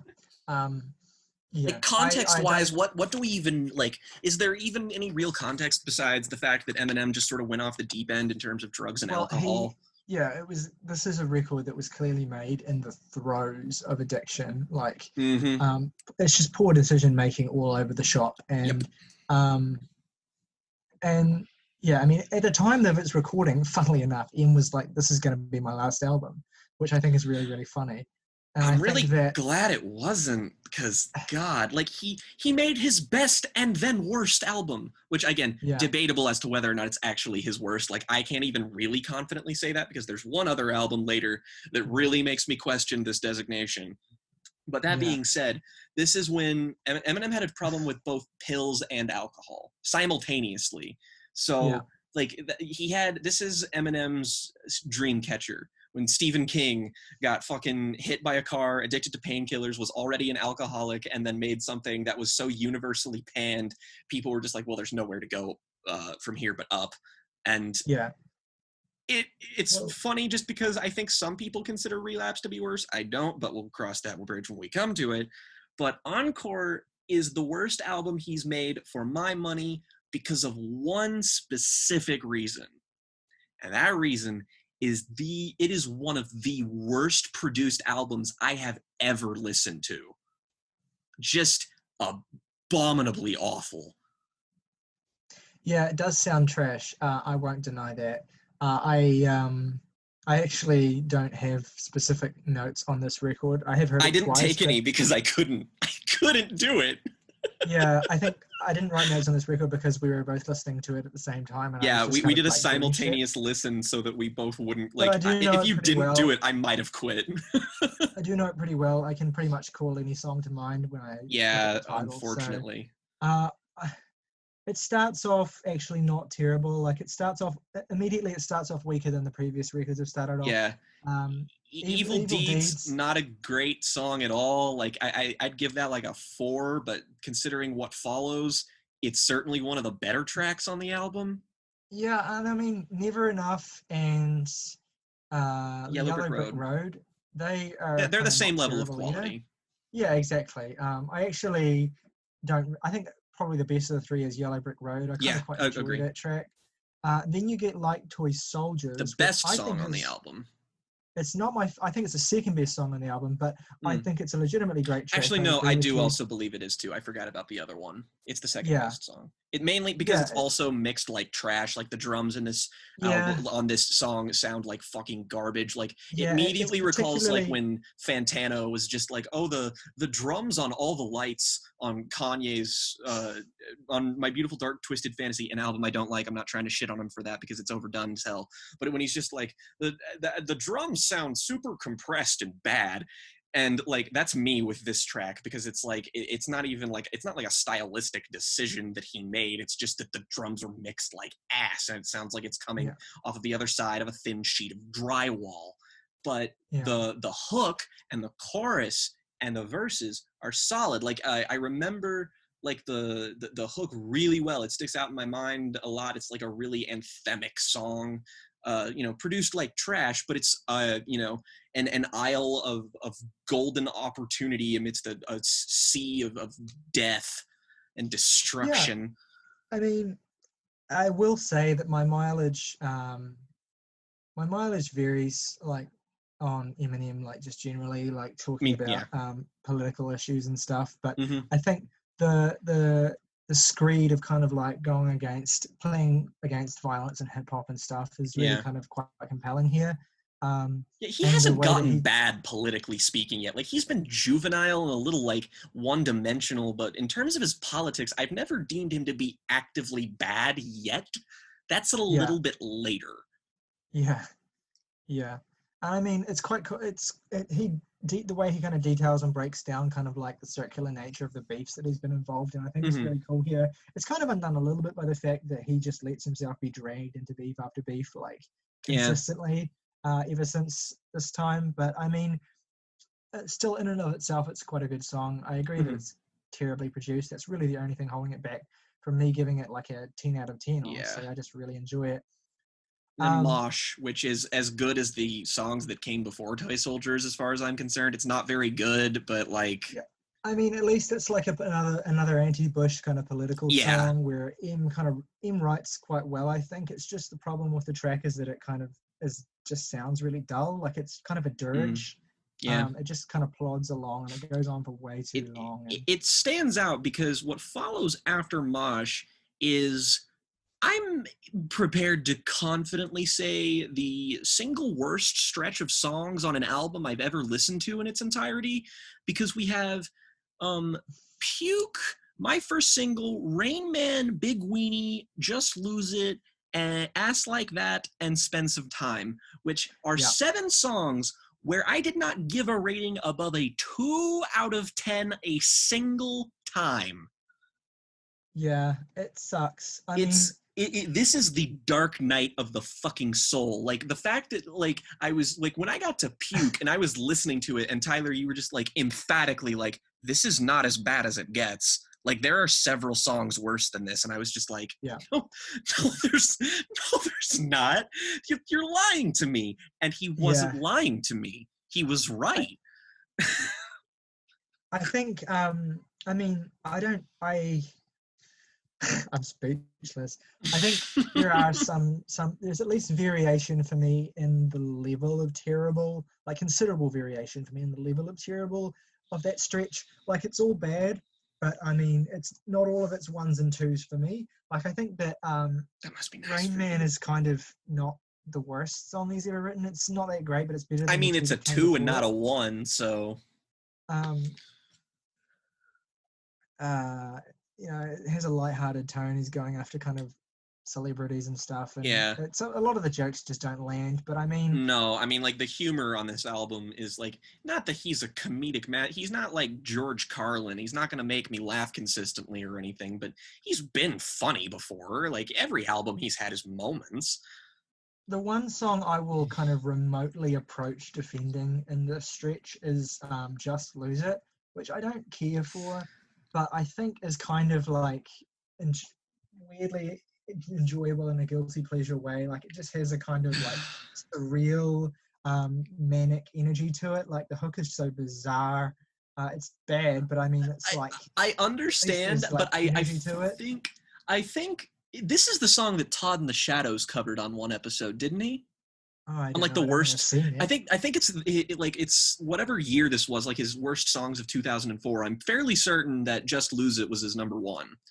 And right. I mean, it's a pretty bad song, but I just kind of the reason I agree with him largely is because it sounds like, again, this is starting a trend, but this song sounds like, and I hate this phrase, but it sounds like Eminem selling out. It is aesthetically an Eminem song, and like this is what I imagine, like all of the pearl clutching middle class white Christian moms who got super offended by Eminem's music. This is what all of his music sounds like to them.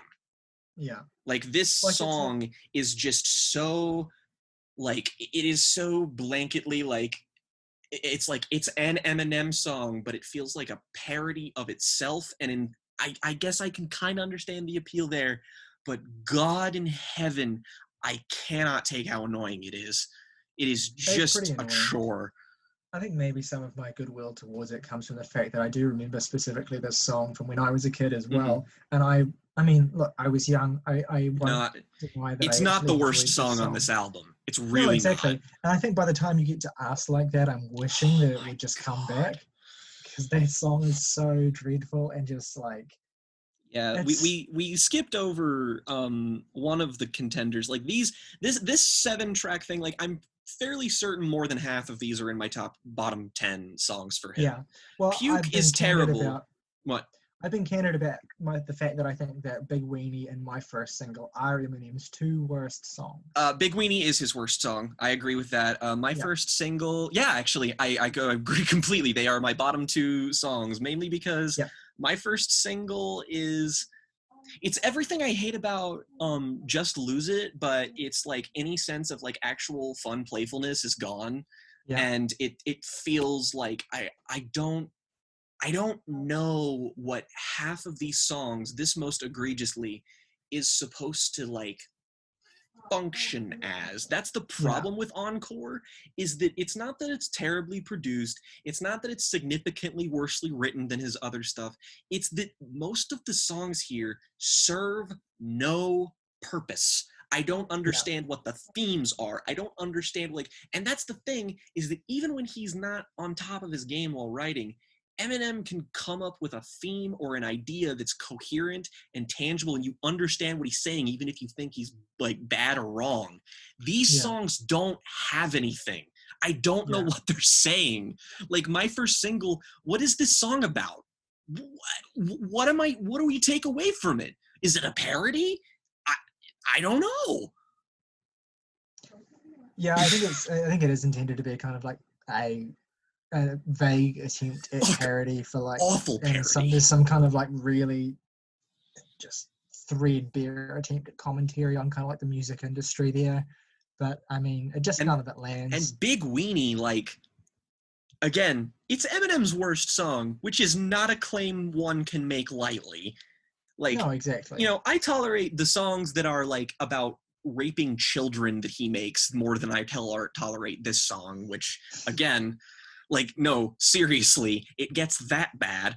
But like the song is just, it is devoid of like, I think what Big Weenie is supposed to be is that Eminem is making fun of a hypothetical version of himself who's really sensitive. And it's honestly, Jake, it's honestly not even that. It's not honestly not even that like I'm putting far more thought into it. Like it's a diss track apparently against the guy who owns the famous music publication The Source. Basically, it's a diss track because basically he never got he didn't get positively reviewed enough in The Source. I think the Marshal Mathers LP was pretty much slammed in that record and that magazine. Awful diss track because he comes across like he's making fun of himself. Yeah. That's exactly the problem.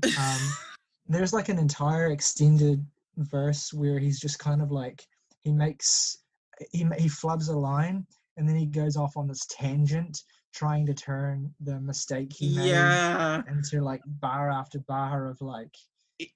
And it's very telling because all of the like his ad-lib part is nearly indistinguishable from the parts he actually wrote, just because of how shoddy it is. Have you pulled up the lyrics? Because if you haven't, I will, because that is the real reason this is the worst Eminem song. It's because the lyrics are fucking garbage. Like, just, like, I would be begging for him to throw out, like, a problematic verse if it featured, like, a clever rhyme or something. But at one point he literally says, "Why do we have to keep going through this? This is torturous." Yes! And I'm just like, yes, it is! Marshall, fucking it is a I mean, he comments at certain points about how he's like tweaked out of his mind and he's like completely off the deep end drug wise. And it just comes across, it doesn't come across as kind of self-aware, it just comes across as really pathetic and lazy, just sad. Like, it's kind of tragic to listen to this. Pibbity cock a poo poo. Psych. I'm just kidding. I wanted to see if you're still listening. Okay, now I need your undivided attention. Sir, I have a question. Why do I always sense this undeniable tension from the moment I enter the room? It all gets quiet and whispers. Whenever there's conversations, why am I always mentioned? I've been dying to ask. It's been itching at me. Is it just because you're so jealous of me? Because you can't... This is the worst part of the song. This is when it becomes like... I swear to God, this reminds me of a Swan song. Because when he does you're just jealous of me because you just can't do what I do, so instead of just admitting it, like, it is this repetitious slog of a chorus that is, like, off, like, he's not hitting notes properly, he's half singing it, and it's all offbeat, it's all, like, there's no sense of tempo, he has no sense of rhythm, and he's just like, you walk around and say all kinds of really mean things about me because you're a meanie, because it's just because you're really jealous of me, and it's so awkward and laborious, and you're just listening to it like, dude, you're supposed to be one of these rap lyrical miracle fucking, like, you wrote Rap God, what the fuck is your problem? Co-sign all of that. I want to move on though. Yeah, I can't think about Big Weenie for too long. Yeah, there is actually my third least favorite. Yeah, mine too. And Sorry, I Oh was no, saying. my third least favorite song on the album is Ass Like That. Okay, it's close for me, but the one I want to draw attention to because I think it kind of it sucks. It's my third least favorite, and I think it doesn't get enough attention for how bad it is.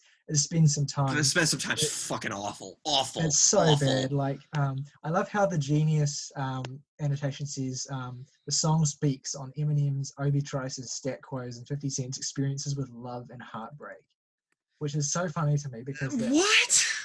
Because obviously this song is a song about kind of like, you know, bitches and hoes ain't shit. So I was gonna say this is a bitches and hoes song through and through. Exactly, and it's just so unbearably just. I mean, like the first two lines of Obi's verse. I never would have thought that I'd see you out of control, even though my penis was deep down in your hole. Like that basically sums up the level of lyrical clarity, the level of lyrical insight on this. And then there's, I used to say I never met a girl like you before, still ain't got a fucking clue as to who you truly are, almost went as far as introducing you to my daughters till you went as far as going and snooping through my drawers. Now I just feel stupid for the loop that you threw me. Can't believe I almost flew the coop for some stupid whore.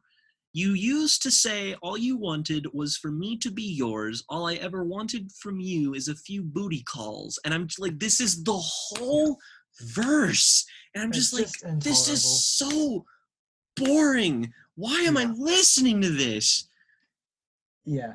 And then going from that song to Mockingbird is God, a quality whiplash.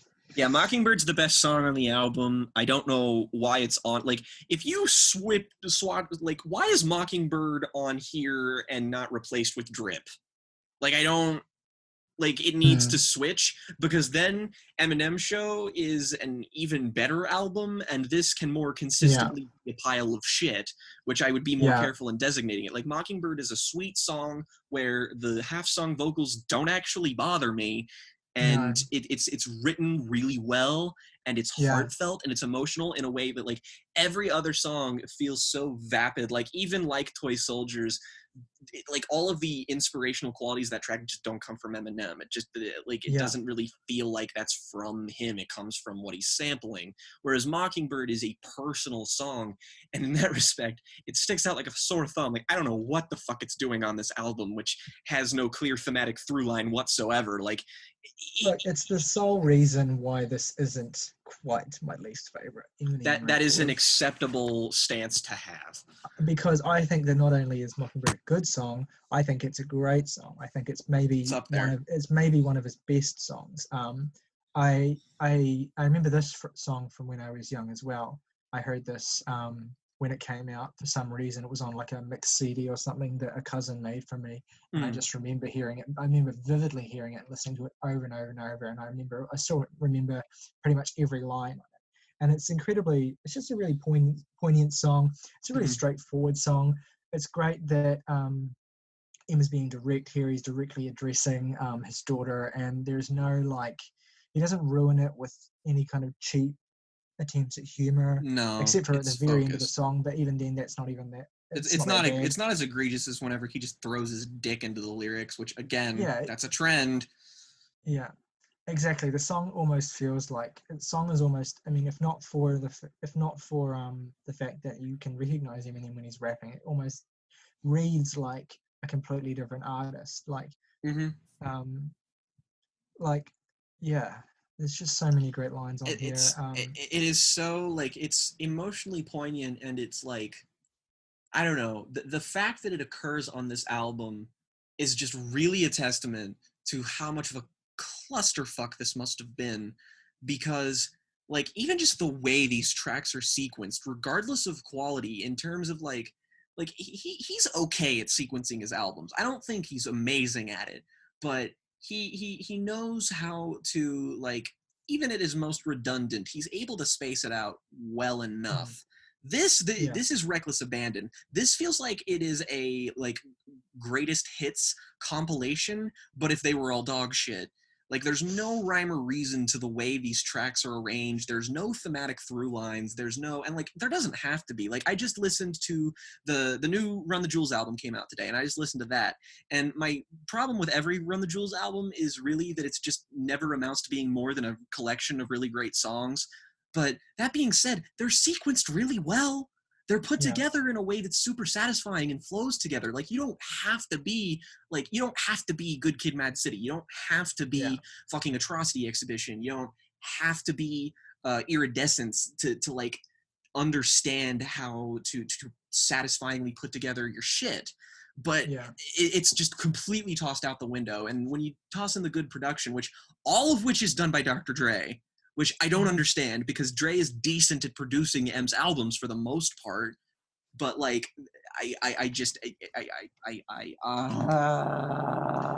Another thing to consider in terms of like the narrative of Encore is that there were, I think, a bunch of the tracks when Eminem was putting the album together, a bunch of tracks were leaked, and he didn't want to include them on the record because of that, and so he ended up basically just taking them off the record and then stuffing filler in. So I guess that's why you have tracks like Mockingbird and stuff that sound and like the final leg is not finished. as bad as the middle. Like, you go to like Crazy in Love sucks. It's a bad song, but it's better than anything in the middle stretch of the album. One Shot, Two Shot, bad song, but it's better than everything else. It has energy, so I can't like hate it. It's like a solid 5 out of 10 song. There's at least like an attempt at storytelling in that track as well. And the closer, not horrible, but I like the closer. It's fine. It is measurably of the not good-ish songs. It's the best, but like it's just an end. It ends with a whimper and not a bang, which is a shame. And like, this came out having I think the second lowest track by track average that I've given any of his albums, which is 3.3 out of 10.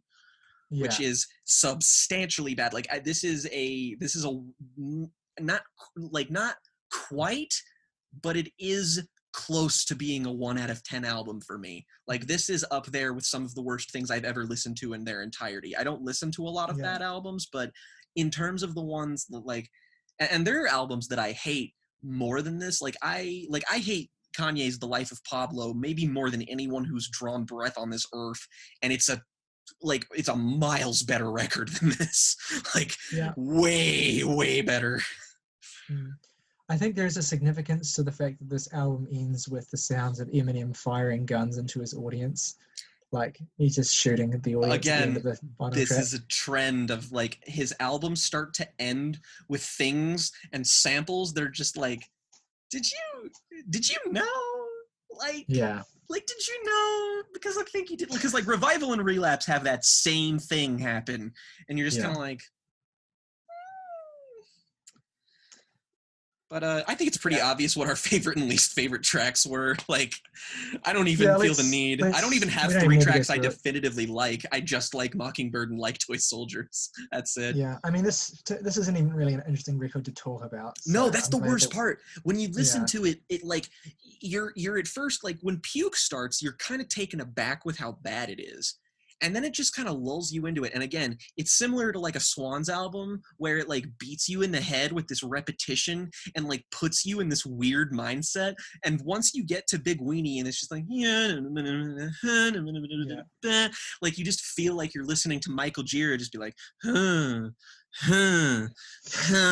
it's like this rhythmic, pure sonic experience. I mean, it's an insult to rhythm that you would call it rhythmic, but I get what you're saying. It truly is. Yeah. All right. But well, I give it a light 2. Yeah, I'd give it a strong 1 to a light 2. Okay, cool. Well, let's move on then. So 5-year gap. Eminem seems to have retired, or at least just to have stopped making music. Because mainly of his drug and alcohol problem. Yes, exactly. He goes through some terrible times throughout most of that period, and then he gets clean. I think he got clean before he made Relapse, or as he was making it. Anyway.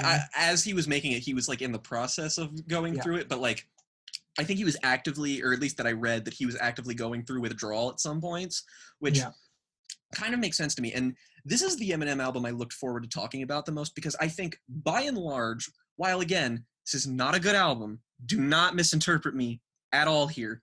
In fact, it's quite bad in many ways. I still think it's his most interesting work. Like, actively listening to this is, like, I'm kind of sad that I didn't listen to it immediately after Encore, because it is bad in the complete opposite way that Encore is. It is not bad because it's boring. It's not bad because it's lazy. It's just bad because it's ill-conceived and manic in a terrible, terrible way. That being said, there's a lot of this album that, like, again, I don't even necessarily think I really enjoy many, if not any, songs on here, but there are, like, bits and pieces, most notably the production, which I think is really good. Like, it is a strange sounding album, and it works to his benefit in this case. Yeah. I mean, look, it has the benefit of following up Encore, and Yes. so the improvements are immediately notable. But I do think it's pretty bad. That said, it has at least 2 or 3 genuinely great songs on it. Yep. And we'll get to those in a minute. I think I want to start with the start of the record. 3 a.m. M's Grand Return. So it has a great beat, the first song. But I mean, that's really just about all that it has going for it. Yeah, the vocals are annoying as a motherfucker, which is what I wrote down. He has a kind of really slow lumbering flow. His words kind of blur together, and he kind of uses weird voice. One of the worst problems this album has is his inability to steer away from the voices, because he got pretty heavy with it in Marshal Mathers LP, where he did, like, kind of little voices sometimes, but it was never overbearing, in my opinion. Yeah. This album, I genuinely think he does, like, a silly voice on almost every track, maybe like 3 exceptions, and it does hurt the album substantially. Like, his delivery is just so, it just transcends even being annoying and just kind of becomes oddly fascinating. And this, like, and 3 a.m. lyrically is a fucking disaster. Like, it is, like, let me pull this shit up. Like, this entire album is debatably one of his worst written too, but holy fucking hell, it becomes so, like, outlandishly depraved at points that it does, like, this sounds like a Danny Brown album, and I feel like he would have been able to do it. Like, maybe he would have been able to pull it off somehow. But let's see here. Here I sit while I'm caught up in deep thought again, contemplating my next plot again, swallowing a Klonopin while I'm nodding in and out on the ottoman, lyrical miracle shit, good God, at the Ramada Inn, holding on the pill bottle, then lick my finger and swirl it round the bottom, and make sure I got all of it, wake up naked at McDonald's with blood all over me, dead bodies behind the counter, shit, guess I might have just blacked out again, not again. And that's pretty much the tone setter of the album. M has these repetitive rhyme schemes that he always uses. And it's gotten more and more and more repetitive as his career has gone on. He'll just beat the particular syllable or sound to death across so many lines. And, like, it is, I suppose, superficially impressive the way that he kind of weaves the words together, and he often does genuinely have some cool wordplay, but the way that he just kind of beats these repetitive rhyme schemes to death, it just causes a lot of the lines to blur together for me in a way that just kind of, I just tune out after a certain point, and I'm Cue the Anthony Fantano clip of just because you're rapping fast doesn't mean that you're saying something. That is you! Exactly. That is you! And that's at least he's trying on that track. And then you get we haven't quite gotten to the staccato era yet, which is way worse if you ask me. And I mean, at least this is pre, like, shouting on every track, which dominated Recovery. We'll get to that. But I mean, look, 3 a.m. is just a bland, fine opener. Yeah, it's one of the better songs on the album, regrettably. However, my entire notes for the next 4 songs are gradually escalating versions of oh no in all caps, oh no. Honey, what are you doing? It's My mom is like, I almost respect it, just because it's really, really out there. And like I genuinely believe that, like, let me, this song has some good lyrical moments. Let me fucking starts off with yeah, okay, all right, fucking Andre 3000 over here. My mom loved Valium and lots of drugs. That's why I am like her, that's why I am like I am, because I'm like her, because my mom loved Valium and lots of drugs. That's why I'm on what I'm on, because I'm my mom. That is the opening lines, and then it's my mom, I know you're probably tired of hearing about my mom, oh ho, whoa oh, but this is just a story of when I was just a shorty, and how I became hooked on Valium. Valium was in everything, food that I ate, the water that I drank, fucking peas on my plate. She sprinkled just enough onto the season of my steak, so every day I'd have at least 3 stomach aches. Now tell me what kind of mother would want to see her son grow up to be an under a fucking cheever. My teacher didn't think I was gonna be nothing either. Why the fuck you sticking gum up under the seat for? Mrs. Mathers, your son has been huffing ether. Either that or the motherfucker's been puffing reefer. But all this huffin' and puffin' wasn't what it was either. It was neither. I was buzzing, but it wasn't what she thought. Pee in a teacup. Bitch, you ain't my keeper. I'm sleeping. What the fuck? You keep on fucking with me for? Slut, you know, leave me the fuck alone, I ain't playing. Go find you a white crayon and color a fucking zebra.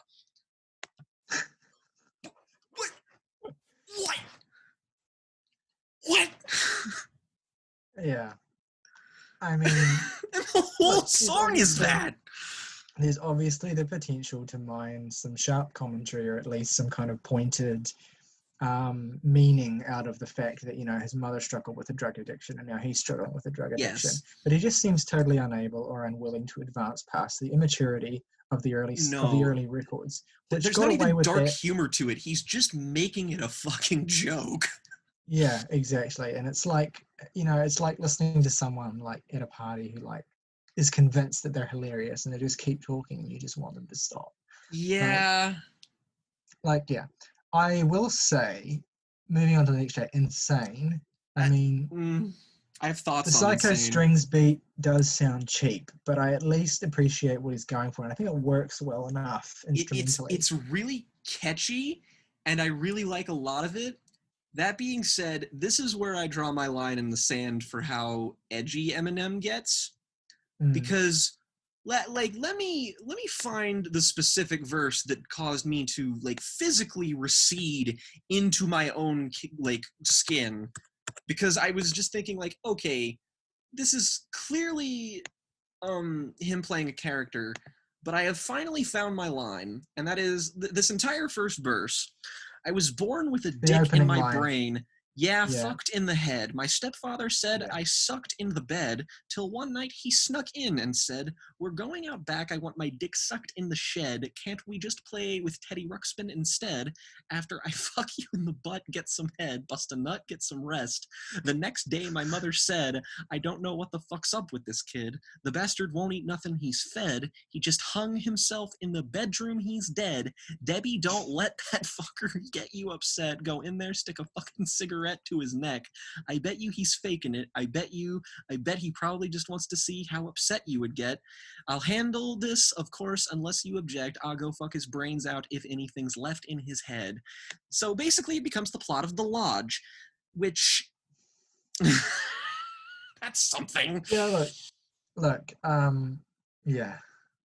I can't do it, and let's try to avoid just reading lyrics, because we could be here all day. Like, we have to move. I mean, with this album specifically, it's bad. It's real bad. It's the hook's just kind of nothing as well. Like, is he nuts? Yeah. No, he's insane. No, he's insane. Okay, like what is like, that? I know. Dude, I've been listening to all your albums. I fucking know. Anyway, at least it's startling and engaging, even if it sounds like shit. And then we have one of the Bagpipes in better songs Baghdad. on the album, Bagpipes from Baghdad, which is not a good song, but the beat's interesting enough for me to not, like, want to die. I mean, I So, think it sounds cheap, honestly. Like, no, it's kind of it a does nothing sound track. cheap. It's I also, don't like, remember much about again, it. It doesn't really leave much of an impression. blanketly very racist, but in a way that's just like... There's some weird auto-tuney shit at the end, which seems like it might be an early example of the influence of 808s and heartbreaks. I was going to say, it sounds like he's on his Drake shit, and it's really weird.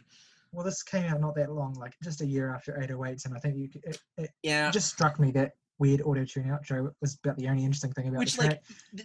Genre is the only thing Eminem and Kanye have in common. Like, even though they both can get, like, wild and wacky, I can't think of two rappers that are, like, more diametrically opposed than Eminem and fucking Kanye. Yeah. I mean, Hello. It's the fine. hand clap beat on Hello, I guess, is okay. It doesn't leave much of an impression. It's just filler, really. Then we get another horrorcore track about rape. Same song and dance, which I dangerously come close to liking this song. It's just that his inflection completely deflates it. Otherwise, it's demented and has really good production. And, like, again, it's a little bit too far in a few places, but at this point, I'm just begging to be thrown a life raft. I mean, look, the way that he incorporates celebrities into the song as well, like, I guess that's just kind of like begging for attention, but I guess it's cooler than at least him talking about like the him whole at the time. Yeah, his inflection where he's like same song and dance, and I'm just like, what the fuck? Yeah. Shut the fuck up, man. We Made You was released as a single, but it was apparently not very popular. The beat sounds kind of silly and bombastic. And the voices, ugh. They're bad. I think in terms of Ian's flow and lyrically, it's probably one of the better tracks here. I mean, it's flow-wise, yes. Desired. I mean, I've written in my notes, I'm just tired at this point. Sincerely, this is a draining experience of an album, almost as much as Encore, but not quite. Medicine Ball, the beats has got an alright beat. Yeah, it does. But this is the thing for me, like, even some of Dre's better beats on this record just sound really boilerplate to me, like quite soft. Like, they attempt to be hard-hitting. They need to hit harder. They need to be mixed louder. Yeah, that's the thing. They don't sound very hard-hitting. Like, and I mean, Em just... Who the fuck knows? He says, I guess it's time for you to hate me again. Okay, Em. Like, dude. We get it. You want attention. Yeah, for real. Like, on Stay Wide Awake, my only note is Roll's eyes. Just because... Well, that's one of the better songs on the record, I think. It's a better horrorcore track than Sing Song and Dance. Yeah, it is. The flows, or he's got a good flow on it. The chorus I actually think is pretty good. The hook actually, I didn't come up with this myself, but someone said it's kind of vaguely reminiscent of Heartless from 808. Yeah. The hook, which I think is quite a cool little reference if that is what he intended. Then you get two weed tracks, I think, or two drug tracks anyway. Old Time's Sake. Yeah. And Must Be the Ganja. Old Time's Sake is fine. In my opinion, they both feel quite tossed off, boring. Yeah. My only note for Must Be the Ganja, it's just an ellipsis. With, reverb, snare hits, and ghostly choir vocals, which is kind of cool, I guess. He has an off-kilter flow with a complex rhyme scheme, but it's all really in service of nothing. Precisely. Then we get to the part of the record where it starts to work for me. Yeah. Deja Vu is easily the best song on the album, in my opinion. Deja Vu is, it's one of my favorites on the album. I think it's a great song. He's talking about reaching bottom in his pill addiction. The beat hits hard, and it complements his storytelling in a really nice way, I think. The hook is subdued, but that works because it's a somber song, so it's well suited. His singing is surprisingly good on it. Yeah, it's not awful, which is a shock considering his inflections on this. Like, it's weird just because, like, I don't think the hook is great. That's really the only weakness of the song. But Deja Vu specifically, it foretells this thing where Eminem starts with this album to have, like, again, his other albums are really more or less just a collection of songs that he made. I don't really see a thematic through line. Relapse, however, like, this is about his addiction. Even though half the songs have, like, relatively nothing to do with it, it's just that whenever he tries to focus on something, he always has a crop of songs that have nothing to do with it. But, like, if he made every song like Deja Vu on this album, it would be great. Like, I don't know why that's not the focus of what he's doing here. There is actually a mature and thoughtful discussion of the physical effects of addiction and withdrawal. Specifically, And scary, legitimately. It leaves a real impression, yeah. And then he kind of he makes a really kind of heartbreaking reference to Proof, who obviously had died by this point, and whose death kind of pushed him further into his downward spiral. Yeah. And I think that's quite poignant as well. Like, it's a beautiful song. And then Beautiful, I actually think, is even better. Beautiful is my favorite song on the album. I really love this song. It's the longest track on the record, but it doesn't let down for me. It opens with a really kind of gorgeously bluesy Queen sample, which I think is really nice and really well implemented. Em's verse is immediately building off of the last track, where the momentum of the last track is immediately being kind of continued and built upon, which is really nice. His tone is more subdued and somber here, but and apparently this track was actually recorded before he got sober. And so there's a lot of kind of his own kind of disgust at his situation and his desire to improve himself. That makes sense, honestly, because I feel like Eminem reaches a low point on this album, and then especially onto the next album, where I think it's very apparent that like 100%, like, as much as I like hate to say something like this because it sounds awful, but like 100% sober Eminem is boring as shit.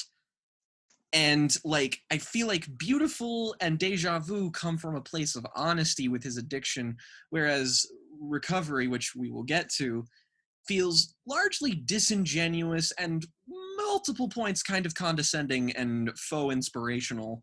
And it's my big issue with that one as well. Yeah, and Beautiful like should be the kind of songs that he should be making, and then like once he gets like once that like pain or that strain isn't there, and he just starts rapping about himself in like a completely non-critical way, like he is at his absolute worst when he is not being like, again, not like I want to be like you and not say that he has to be self-critical to be good, but he's at his worst when he's trying to gas himself up without being funny.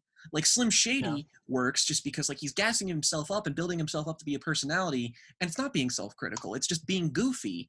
But like when he's like being 100% unapologetically sincere and just being like really, really direct about it, and like, you know, talking about how he's like he can't do inspirational. He just can't, except when he's doing shit like on stuff like Beautiful, where you feel a tangible struggle. Yeah, definitely. I completely agree with everything you said, and it's just a great sounding track. There's a really nice electric guitar sample that kind of lilts in and out of the track that I really, really like. I like that too. There's a lot of detailed production on the song, and it just comes across really well. And the fact that it's 6 minutes long but manages to sustain itself really nicely is just a testament to how good of a song it is. And then Crack a Bottle, I mean, it's not as good as the previous two, but I quite like Crack a Bottle. It was the lead single on the album. It's fun. What I've written here is this completes a trilogy of strong tracks that deserve a better album. And the beat's really nice. It backs up a really fun chorus, I think, that Em actually nails. Dre's verse is really solid. 50s is a little more slight, but his voice sounds nice, and it works beautifully as kind of a smoother counterpoint to the tones of Eminem. And it's just a really fun song. Like, it doesn't add up to much, but it's really fun, and I really enjoy it. And then the closer, it was Underground, which the production's great, the lyrics are terrible, kind of evens out in the end for me. Yeah, I mean, like, the strings sound really urgent, which is nice, and there's a booming quality to the way that it's produced. So it's, I mean, I can't fault the production. Again, a stronger track on the album, even if it is kind of middling. And overall, like, my average score still veers into negative. Like, average score for every song is a 4.3 out of 10, which, again, is not good. And overall, I think I'd give the album, like, a strong to decent 4. But that being said, this is Eminem at his most manic, unhinged, and like his extremes are more extreme. His low points are way more bizarrely fascinating than they were on Encore, whereas Encore, it came across as lazy, sellouty, and like just flat fucking boring and irritating. On here, it's just more like he's trying things, he's being riskier, he's actively shooting for the moon and missing spectacularly very often. But that being said, it is an engaging listen. It does not it does not fail to hold my attention. And as someone who knows what comes after this, I cannot be too mad at the album, even though I kind of poo-poo it. So Yeah. And I my mean, favorite I song give it is a- Deja Vu, obviously. Yeah. My favorites are Deja Vu, Beautiful, and Crack a Bottle. That Yeah, trilogy of songs mine I too. really enjoy. Do you have a least favorite that stands out? I don't even know if I do. Honestly, it's probably it might even be Insane, which is one of the tracks I remember the most, just because it goes too far for me and becomes tasteless in an ugly way. And I just feel like he needs to reel that in just a little bit more. But even then, that's a song I'd listen to again just because of how fucking weird it is. I can say I like the, like I said, I like the Psycho Strings kind Yeah. of inspired sample, and I think it's an alright track. My least favorite is My Mum, which we've already kind of talked Yeah, about. that's my actually no, that's my least favorite. My Mom is fucking awful. Yeah, but anyway, I give the record a strong 3. Yeah, that is like, and like again, it might be like people listening might be under the impression that because we give the albums this score, it's just like honest to God, if you were just like, do you truly dislike this album? Me, I mean, barely. Like I can't really summon up any genuine negativity towards it other than like when I'm actively listening to it. Like afterwards, I'm just kind of like, it gets worse. And on that note, yeah, well, let's move on to Recovery, because this is interesting. I think this is the first of 2 times so far in his career where he quickly follows up a poorly received record with an attempt to course correct, basically. and ends up releasing a debatably worse record. Well, the thing is, we're going to discuss the quality of the record, but one thing that can't be denied is that Recovery was commercially a big success for him. Oh yeah, this was the first Eminem album I heard like anything from like beyond like on the actual radio. Yeah, and I think it's not especially surprising because the record clearly and deliberately makes an attempt to shoot for that. Like, it's a very commercial sounding record, especially if you compare it directly to Relapse. Like, there's a clear shift here. He's dropped all the skits. The production is, it's very stock sounding, very kind of basic and just dull, but it's in a way that's clearly, yeah, exactly. It's sellouty. It's clearly in service of trying to make Eminem as packageable and marketable as possible. And that already completely like undoes the album for me. Out of the gate is that he's trying to present Recovery as an album that is like authentic and coming from like a place of being from the heart, because he bounced back from his addiction to do this. Is like he's trying to get back on top, and yet he is sacrificing it with the most like tacky, commercially sounding music possible, and that already just does not work for me. It doesn't sound authentic. Like, no matter how sincere your lyrics are, it's in many ways I would deem this to be Eminem's Graduation, where while not maybe his worst album, it is his album that has aged the worst, just because it sounds so of its time, and it's almost impossible to enjoy because of that. Yeah, I do really dislike Recovery, but I think that I think it's a more interesting album than Relapse. I mean, I agree with you that Relapse was interesting to talk about, but I think that in terms of, this is just more interesting because at least, it represents a shift from the sound of before. Like, even if it's a shift for the worse. This is definitely a turning point for him sonically. Let's go through these tracks. Like, Cold Wind Blows. Chorus badly written song. Ass. Bad even song. If we're generous enough to overlook it, Stick My Dick in a Circle, but I'm not fucking around. That's actually, I will say, this is, it's not as consistently poorly written as some of his later stuff, but this has his lowest lyrical lows for me, because there's just points on this where I'm like, dude, you need to rein yourself in, because you are undercutting everything you're saying with this bullshit. Like, before it could be a little much, this is just actively bad.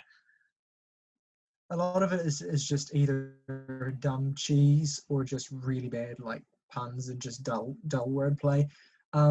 So Recovery was the first time, as I already said that. But And of course, we get the yell delivery. Okay, this is where Eminem is like basically yelling at you for the whole album, and it starts here.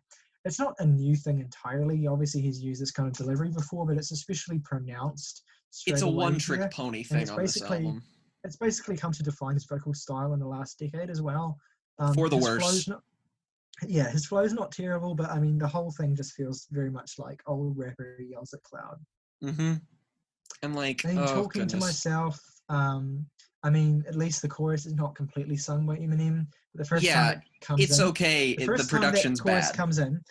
First time it comes in among a chaotic mess of sounds, and Eminem's apologizing for at the beginning of the track. It sounds hilariously bad. Yeah.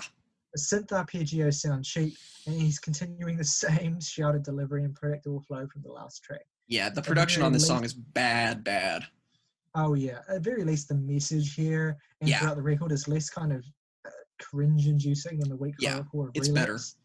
He apologizes on this song for the last two records sucking ass and introduces the new me, which might be exciting if he sounded any different. But he doesn't. He really doesn't. He just sounds like Relapse, but less unhinged, which was the only thing interesting about that album. Yeah, and then you get On Fire, where critics never got nothing nice to say. Anti-critic anthem. Shut the fuck up. That's all I wrote. It's so fucking patronizing.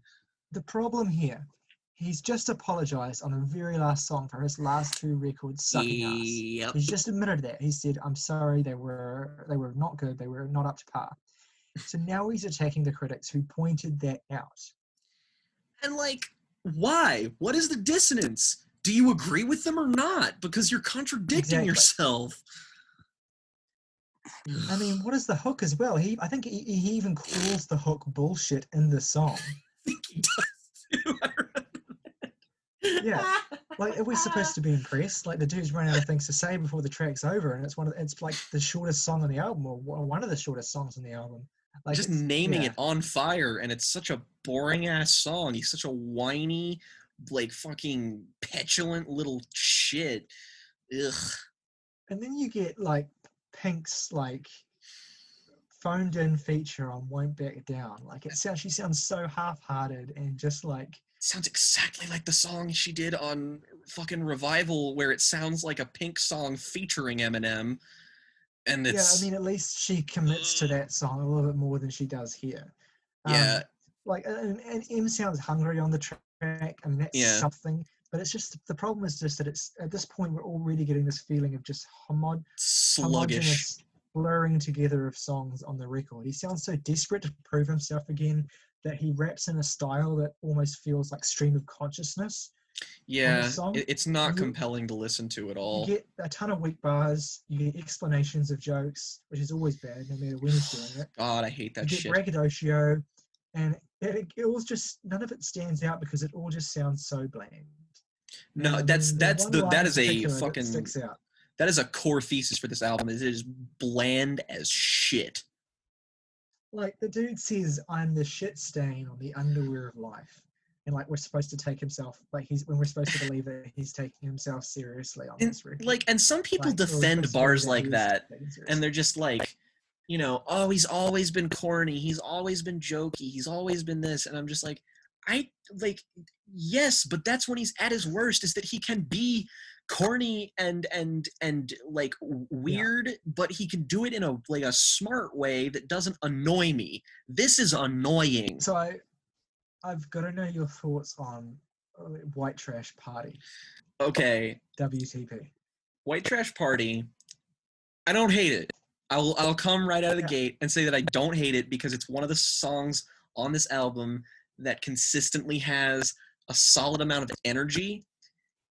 It's lyrically reprehensible, not like morally. It's just a terrible song, like written wise, like lyrically, it's awful. But like the core, like it just kind of goes, and like everything up before then has been so turgid and boring. And I'm just like, thank God, salvation, grant me this one thing. And like, I guess it's kind of nice to hear Eminem like sort of embracing his roots as being like, you know, lower class white trash, and like, you know, kind of leaning into that stereotype a little bit in a way that's, you know, he hasn't quite done that yet.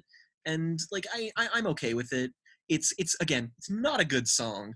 It is also not a bad song, so I can't hate it. Yeah, I agree. I was just curious because some people seem to really hate that track, and It's some not even people close don't, to and the I think worst that's track on fine. this album. I actually think that this part of the record, this track and the next two tracks, are maybe I say this loosely, probably the best part of the record, Agree. or at least the least bad part of the record. I think Going Through Changes is the best song on the album. Yes, it is. Thank God. I was afraid that I was going to get shit for this. And like, I know that I said I hated when he sampled other songs, and I do. This is one of the few exceptions. It's maybe my favorite Black Sabbath song. So that's already like, I'm a bit biased.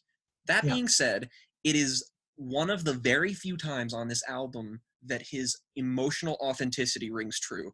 He genuinely does sound like he is like relaying his struggle, and the production is not awful. The sample is well integrated. I like how it's a smooth song, and it feels impassioned, and that's what I look for in this, and that's why it's the best on the album, if you ask me. Yeah, I totally agree. I think it feels sincere, and the sincerity feels genuine. He talks about having let himself down and having let his audience down, and a lot of that comes down to the fact that he's just being frank about the psychological consequences of his addiction and the effect of the loss of proof on him. And it makes this, in a sense, a spiritual successor to Deja Vu, I think. Yeah, it does. It's very much a continuation of that. There's a real emotional arc to the song, too, because he steps up and takes responsibility for the effects of his problems on his daughter and family, and he vows to do better. And that kind of like the track finishes really strongly as well, I think. Progression. It's nice. And, it's corny, but he's really going for broke, and it's a solid idea, and I really I appreciate the attempt here, even though like there is something admirable about all of it, even if it doesn't all completely work. And I feel weird because I feel like I can say pretty much everything I just said, just to a slightly lesser extent, about the next song, which is the most popular song, second most popular song off of this album, which is Not Afraid. And it is not as good as Going Through Changes. That being said, it has some of his least thematically appropriate and corny bars, which really stick out on this. Like I'ma lift this roof like my daughters and raise it, or treat this roof like my daughter. And like there are worse bars on it. But quit playing with the scissors and shit and cut the crap. Yeah, it's a good so one. Like a fuck you for Christmas, his gift is a curse. That one always gets stuck in my head. It is so bizarre because like it should completely undermine the song, and it does a little. I won't lie, but it is very hard. And despite the fact that the song is also like it's a bit bland, but it's one of the few times his just blatant, unapologetic, like anthemic sincerity and like just trying to be inspiring works for me, because it feels like that there is a good progression to this track, his delivery wise. He's got a lot of good bars that balance out the bad ones. I always like gonna exercise these demons, these motherfuckers are doing jumping jacks now. Like I feel like that's a good balance between goofy and like sincerely like means it. Like he just it feels like it is a song that you feel like he wrote the lyrics to like while he was like jogging or something, trying to keep himself going. And like there's just something, it is hard not to get caught up in the inspiration of being able to pull himself from the dirt, and his message of not like, he's not talking about how much he's suffering really, he's talking about how much he owes his fans, he's talking about how he wants to be a better father, he's talking about like, and he's also just trying to encourage other people who are struggling like he did. It is a genuinely selfless sentiment that works.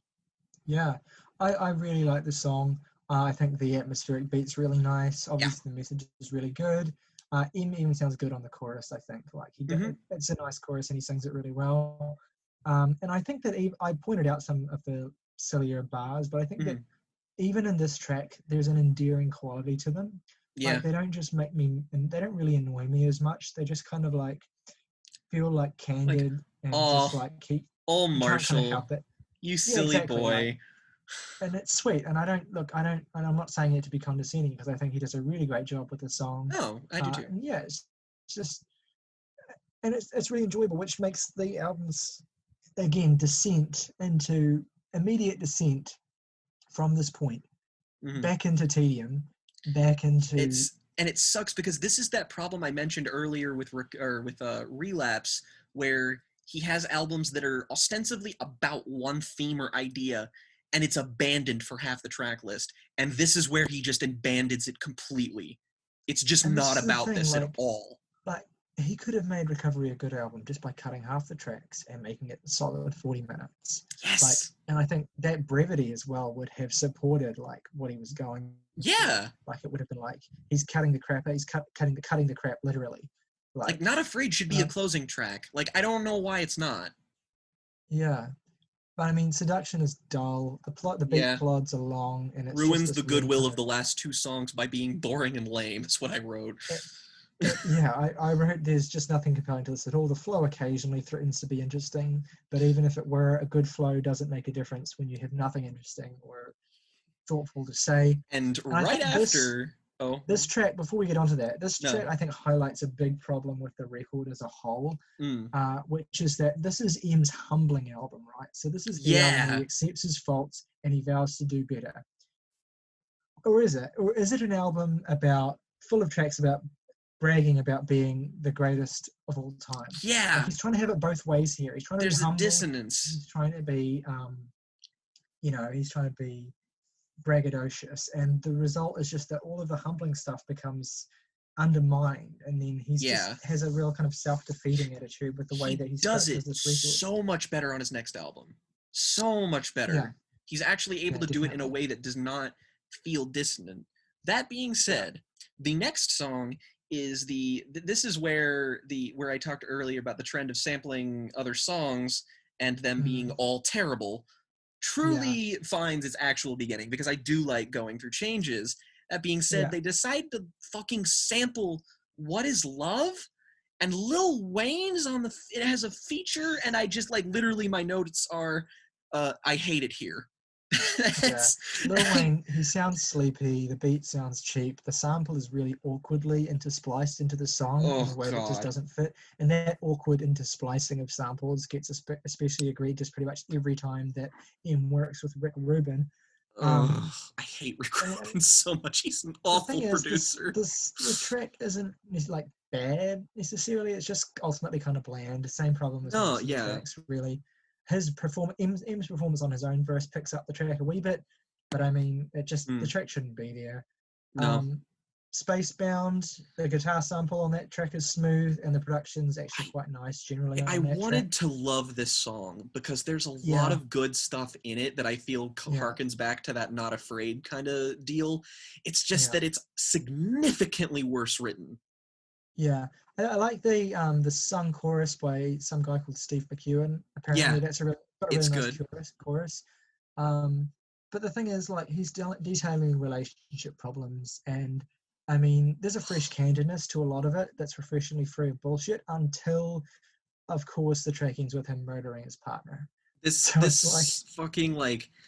is like how every Brockhampton album in Saturation ends with a Bareface song, is that now in every point in Eminem's career we have at least one relationship drama song, and they are all so insincere and bad, the worst of which is on Revival, so shove that aside.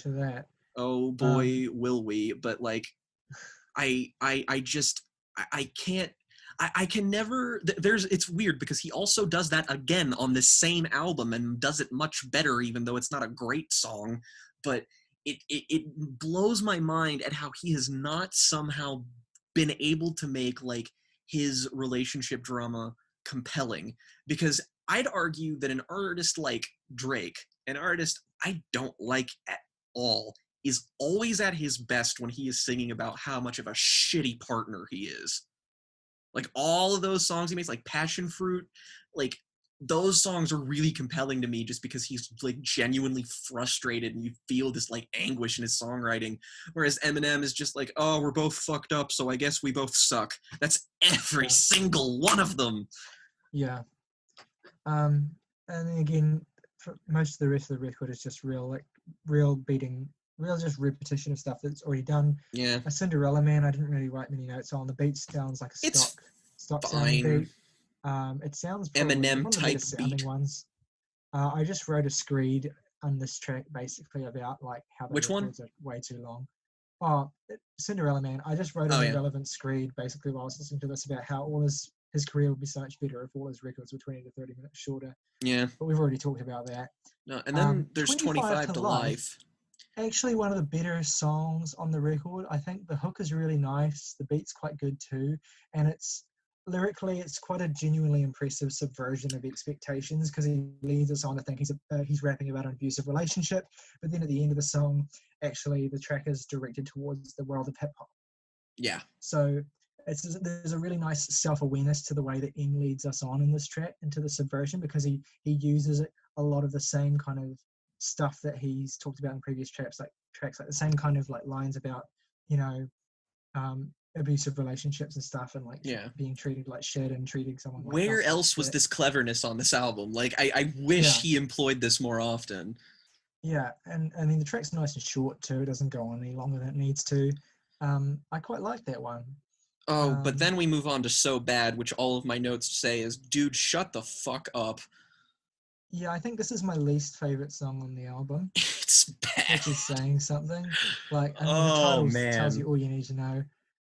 Same shit, different toilet is one of the lines on the track, and I've just bolded that and written it down.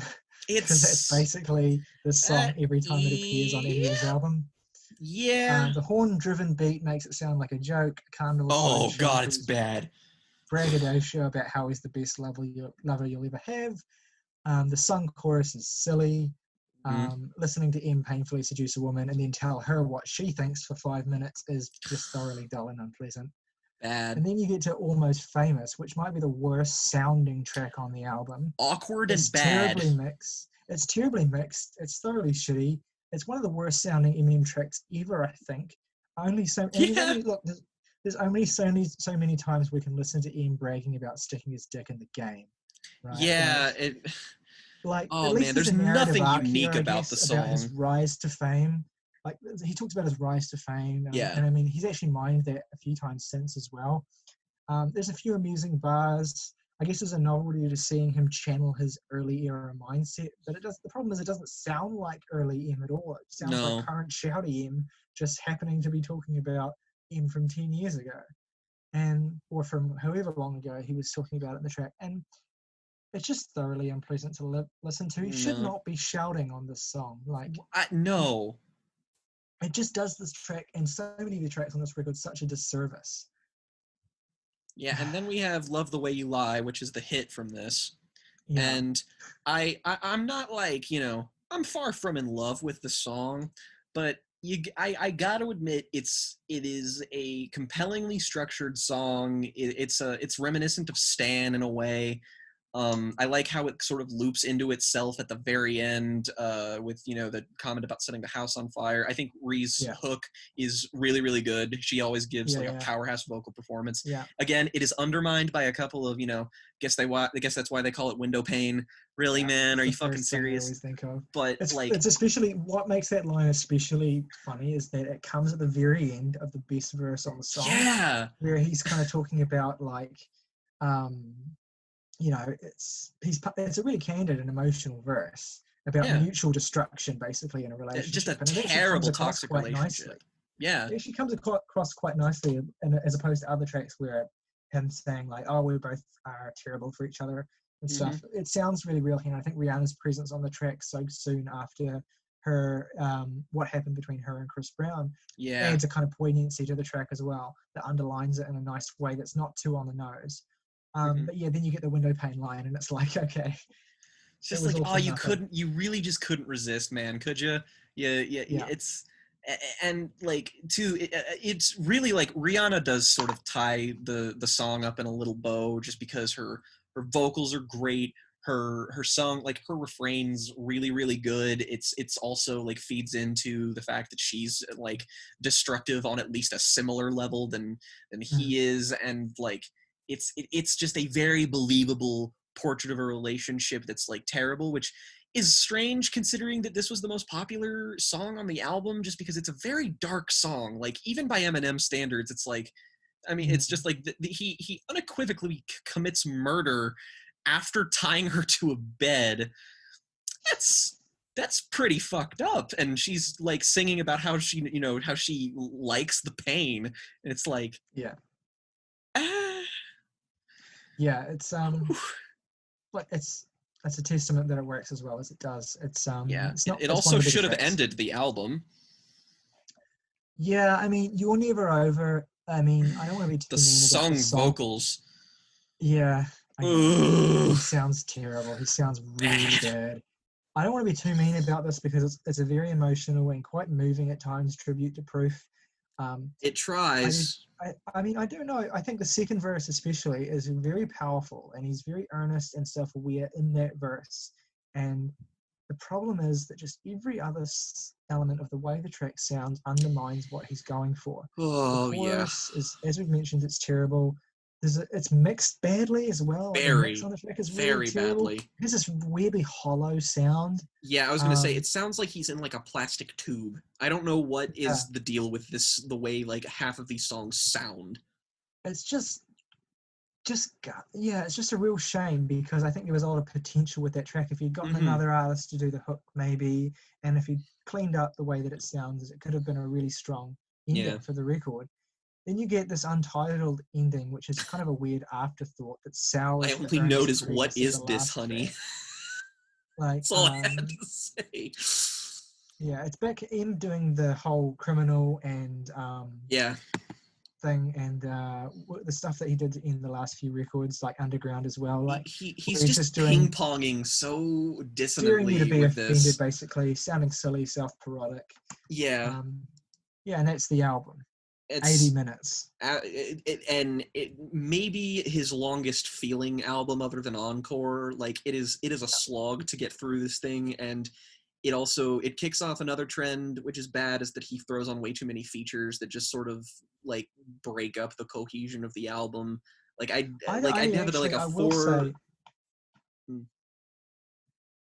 No, you go. You were talking. Oh, I was just going to say my average for the songs is a 4.5 out of 10, and my overall score is like a strong 3 to a light 4. My score is a decent 2. Yeah. Just above Encore for me. Even though they're kind of weird records to compare. I was just going to say, I kind of agree with you in a sense about the features, but actually on a record like Music to be Murdered By, which we'll get to, the features are kind of a blessing. Because you're not listening to him. And the features on that album are actually quite good for the most part. Yeah, like the Juice WRLD feature on, is it Godzilla? Yeah. Yeah, like that one's good. Anyway, Marshal Mathers LP2. Oh, thank God we get this brief moment of respite. Yeah, a considerable step up. I will say that listening to it a second time, I didn't like it as much as I liked it the first time. The I wanted it to be better. Stood out a bit more to me. Yeah, exactly. It's the kind of record you really, really want to be good, and it just doesn't quite get there. But I mean, the highlights are pretty good. Bad Guy, the Stand sequel is Bad really Guy great. is a fucking excellent song. Like, it's a great song for the first half, and the best song he's ever written in the second half. Like, just absolutely goes off, and it's so compelling, and it's just like, damn, that is a great way to start your album. And then it's sadly a little bit of a drop from there. Just kind of like, none of the songs on this album I would say are even actively bad, except for Stronger Than I Was, which is so bad. But all the other ones I think are all right. I will say one problem I have with this record is that generally I'm not a big fan of the beats on the record. They're kind of they kind of go back to feeling like a bit of an afterthought here. I think the beat on Bad Guy's pretty good. It's low key, but it has an eerie quality that suits the song Yeah, really the nicely. little plink plink at the very beginning Yeah. sort of builds. It's a Yeah, horror but I mean, movie kind of deal. It sounds kind of then you tacky. get The whole album, it sounds tacky and dated, even though it's not an old album. Yeah. But like the production Yeah. doesn't sound bad like it did on Recovery or Encore. It sounds good. It's crisp. It's Yeah. clear. It's mixed well. It's just the beats. Like when you listen to them, it's just like, wow, this really is an album from like the early 2010s, huh? And there's just some really bad like clipped in samples. Like later on the record, So Far you have a really cheap Run DMC sample that sounds awful. On the Kendrick track Love Game, you get that Game of Love sample that sounds really flat. Too many just doesn't samples really on work. this album. Way too What many. else? It's almost every song. The one song where the kind of bombastic, sampley approach kind of works, and this is a song that I wouldn't be surprised if you don't like, but it's a kind of guilty pleasure track. It's Berserk. No, Berserk's really one of my like favorite songs on the Berserk, album. even though the production is quite thin. Okay, Yeah. cool. I think the rhythm production is quite thin, but the song is really fun and bombastic. He's And I got really so enjoy the much way, I think, the energy chorus- in it. Like Yeah, it's just the way. the I mean, it chorus sounds is like a Beastie Boys ridiculous. song. That's why I like it. Yeah. I mean, it's got a sample, I think, of "Fight for Your Right to Party." So that's probably why you're picking up on that.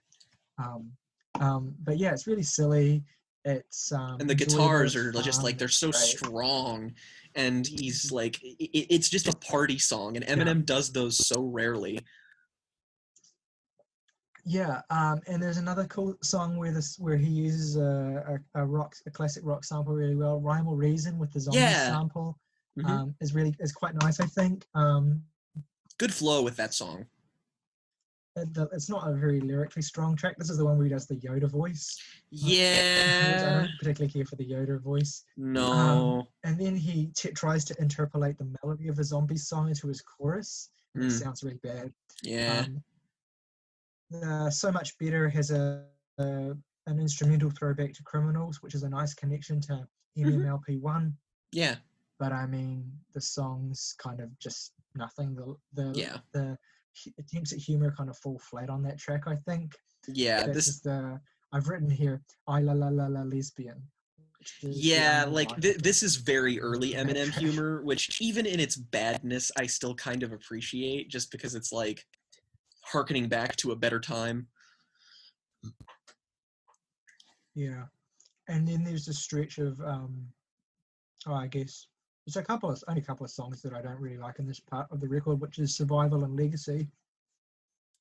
Yeah, I don't like Legacy at all, personally.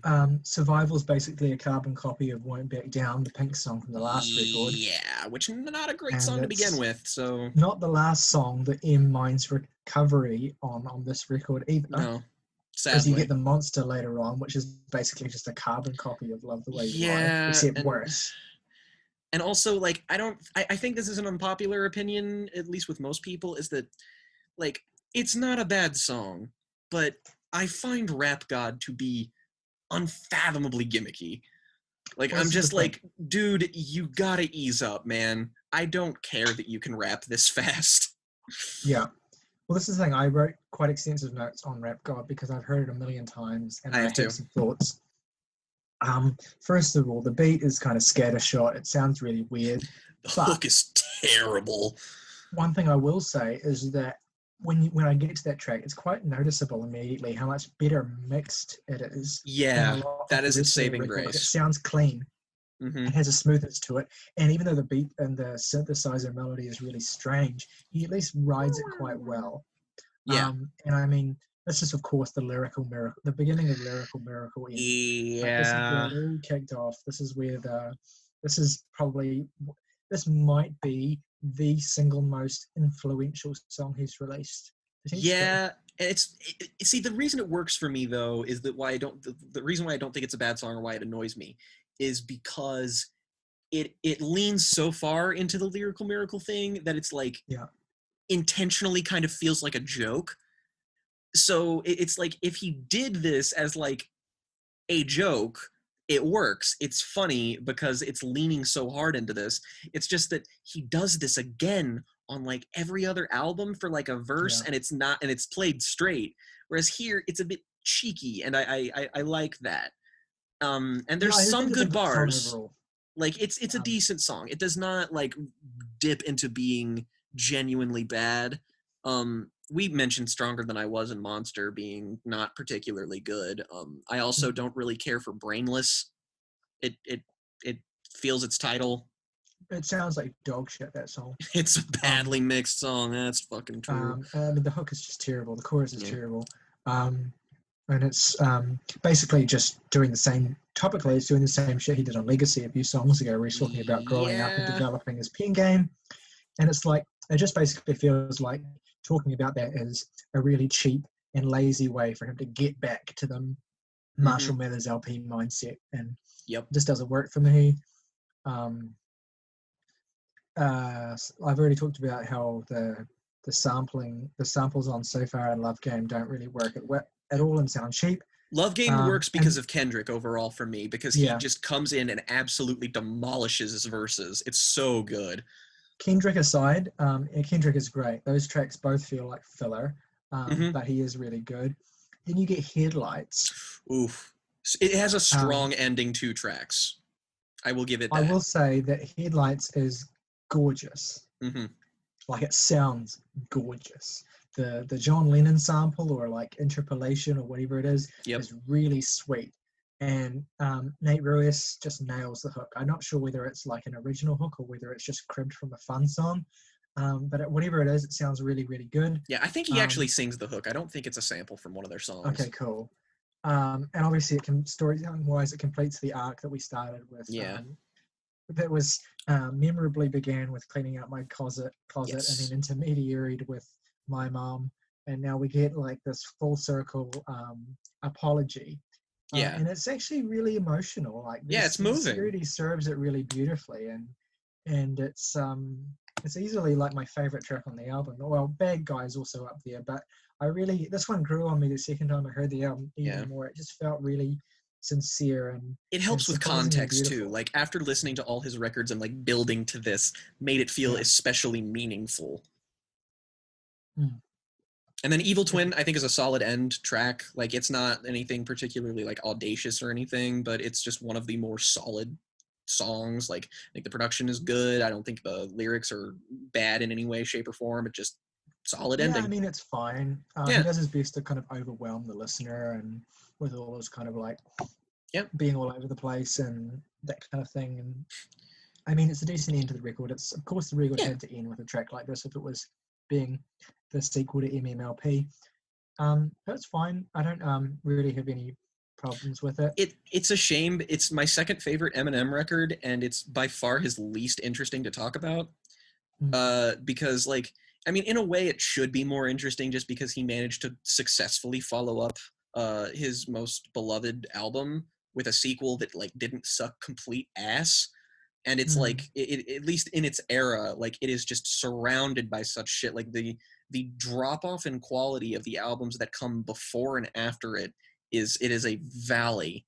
And even though, like, I think this album is littered with problems, like, again, it's a decent 6 from me. I by no means love it. It's still just a solid collection of songs that, with, like, you know, if you told me I had to listen to it again, I really wouldn't bitch all that much, because it's got enough highlights for me to be like, yeah, this is okay. He takes enough risks, and he changes stuff enough up. It never really feels monotonous. The production is not bad. It's just a little, like, it's got a lot of problems, but they are never ever outweighed by the pluses that the album has. I'll give it a light 6. I do think it's pretty good for the most part. Okay. Here we are. So, not to be basic or anything, but Revival is my least favorite Eminem record. I do think it's his worst. I would love to have a cool, more interesting pick than that, considering how many records he has that I don't like. But when you get down to it, this is just devoid. I mean, we like to use the word nadir a lot, and never before has a word been more appropriate for something than this album. Yeah. No, go ahead. I was gonna say this isn't really like actually a credit to the album at all. Okay, I have it's a nothing nice to say about this it's album. an insult really, but I will say that it's a record that I find consistently funny. It's just really yeah. and it's fun to listen to in a weird sense, because each song, although there are actually a few songs which are just straight up boring, just sound terrible. For a second there. All right. Oh. As I was going to say, that's the thing, is that listening to all these in a row, I feel like we have to be masochists on some level to have indulged in this.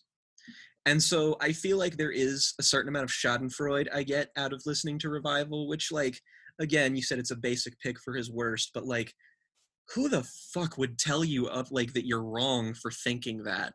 Because I think the only saving grace this album has is that, like, it is consistently funny, and that really, like, that is the only thing, like, I can laugh at it, because the worst thing about it, besides the fact that the production is the worst it's been since Encore, because it's an album, it sounds like dog shit, but the worst problem this album has is its length, because it feels every second of it.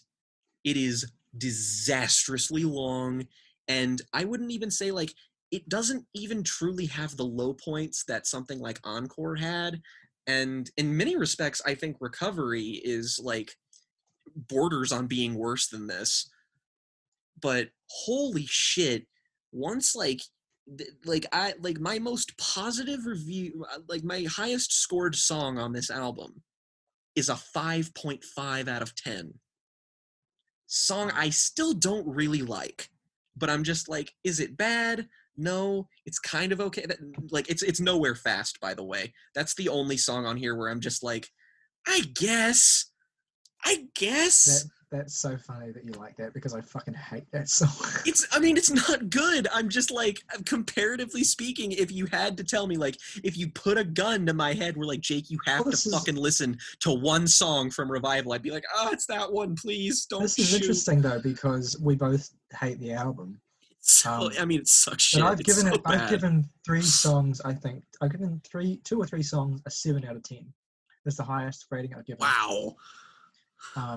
Which, I mean, that might sound really high, but I tend to be quite generous with my ratings usually. No, yeah, it is. Like, I guess just from my perspective, I'm just like, holy shit, you felt anything I think for that these? Framed is genuinely funny. I like Framed. Framed sucks, but it's not boring to listen to, I guess. Well, I think that in terms of M's history with horrorcore, it's kind of one of the more self-aware and just poking fun at himself horrorcore tracks that he's ever done. Like, I do think that it's genuinely funny. The chorus is ridiculous, I know, but I just ashamedly like it. I think the Ivanka Trump in My Trunk line is quite a funny fusion of the horrorcore stuff with the topical approach of the rest of the record. Like, he can make it topical with that reference without beating us over the head. I will give this record one compliment, and one compliment alone, because it's a backhanded compliment. That being that my issue with the Eminem records that try to be more thematically poignant is the fact that they are largely mixed with a bunch of songs that have nothing to do with whatever the thematic poignancy is trying to shoot for. In a respect, Revival is his most thematically focused album. It's all bad. All of it is shallow. All of it is boring. All of it is basic. But it has the least amount of songs that have nothing to do with what it claims to be about. Which still has plenty of those, though. Oh no, it does. I mean, Boy, like, Remind Me, Tragic Endings. River. Remind Me and Tragic Endings, particularly. River is not the worst song on this album, but it might be my least favorite, conversely, it has just some because of the dumbest bars of his entire career. It's his worst relationship song by a mile. It's so like, hi Suzanne, could I said bye Suzanne? Like, what, that line kills me. That is emblematic of this whole album for me, is that one bar where he's like, hi Suzanne, but I should have said bye Suzanne, and I'm like, I can't do this. I can't. And then Ed Sheeran is being Ed Sheeran on this album. I'm like, go away, you freckled fuck. I don't like you. Nowhere. His arrival just comes out of nowhere at the start of the song, and it's like, whoa, it's like whiplash. And the chorus has nothing to do with the verses. He's just like, oh, let the river run. And I'm like, what is... I'm curious, though. I'm curious what your thoughts are on Untouchable, though, because it's quite topical, that track right now. Yeah, it is. I think it fucking sucks ass. I think it's a terrible song. It's like a hard 3 out of 10. It's a gauntlet. It's the beginning of the worst gauntlet of the album for me, which is Chloroseptic is the beginning, and then through, I think, Bad Husband, which is definitely my least favorite song on the no, it's my second least favorite, but Bad Husband is an atrocious, condescending piece of shit. I hate it. Mr. I'm such a bad husband, but such a good dad. And I'm like, blow it out your ass, Em. Shut the fuck up, man. You've been singing about how you are a misogynistic piece of shit who beats his wife, and you're telling me that you're a good dad? Like, I don't doubt that you've got your moments or whatever, or like that this is an exaggeration, but come on, man. I'm not an idiot. Shut up. I want to talk briefly about I brought up Untouchable, so I better bring that full circle. I agree, it sucks. I do think at least, it's coming from a good place. It has good intentions. The chorus sounds like garbage, but whatever. The message is kind of effective and still relevant. The switch to the perspective of a black person in the third verse being underlined by a beat switch to a trap hi-hats was a little on the nose, I thought. But I mean, look, the message is all right. It would be better maybe if he had just, or it would be better if he went further than making a good cop, bad cop distinction. It feels like he kind of hobbles himself with that. Yeah. Why not just get, or alternatively, why not just get a black rapper to guest feature on the song and do that part of the song, or write that part of the song themselves? Why didn't you get somebody like, I don't know, who was popular at that time for something, like, who get like Joyner Lucas or somebody on the track? Like, I don't fucking know, man. Like, it is definitely like this, when, like, with this whole Black Lives Matter thing that's happening like right now. Yeah, I constantly see tweets that I very much identify with, and that it's like saying that like what the black community needs right now is not white guilt. And this album is white guilt, the album. It is just the most, and it is privileged as fuck. And it is basic as hell. It's like, it borders on being like neoliberal posturing at points, and it's very hard to take seriously. I think the privilege and the kind of self-indulgence is almost best exemplified by the first two songs as well. Like, the record starts like, I think Beyonce's singing on Walk on Water is nice. I think it makes it one of the better songs on the album, frankly. Yeah, I think the sound of the track is actually quite gorgeous. It's not bad. It sounds really nice. And there is some self-awareness and self-doubt in some of the things that Eminem is saying. But ultimately, it just strikes a more self-congratulatory tone than anything else. Yeah. Because he's kind of reminding / convincing the audience that he works harder than any other rapper, and that his self-doubt is less a reflection of him facing his flaws than confronting his perfectionism. That is my least favorite artistic trope, is when people are just like, oh, I'm such a perfectionist. And I'm just like, man, fuck you. Most artists are not perfectionists. If you were a perfectionist, you wouldn't release this fucking album. It sounds like dog shit, and it's hard not to get past that. And then you get Believe, which actually has the funniest moment on the album for me. Maybe the most hilarious. Oh no! Do tell. I mean, there's so many moments on this album. Like, it's just the way that he sings the hook is really funny to me. Like, I just burst out laughing every single time I hear it. He sounds like the fucking Cookie Monster. Seriously. Like, do you still believe in me? You still sounded better, and you were making fun of him. Like, oh my god! Like, it just the flow is garbage on this track too. Like he sounds weird, and it's this really sleepy trap beat, Oh, and it it's the clashes most with the tone of his voice. staccato shit in this album. Like it started rearing its head on Marshal Mathers LP2, but it is every single song where he's just like, and it's like, shut up, stop. It borders on And not like, being a flow. It sounds like spoken word at points. You get Remind Me. That I think is probably the most egregious, terrible sample. It's one of my least favorite on the album for sure. I mean, way to butcher a classic track by molding it into a mangled hook that sounds like just dreadful.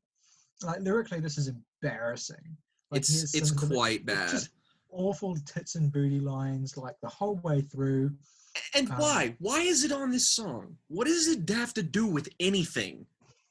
And then you go from this like really cheap, ugly, just garish sex song into Like Home. Trump bad. Orange Man bad.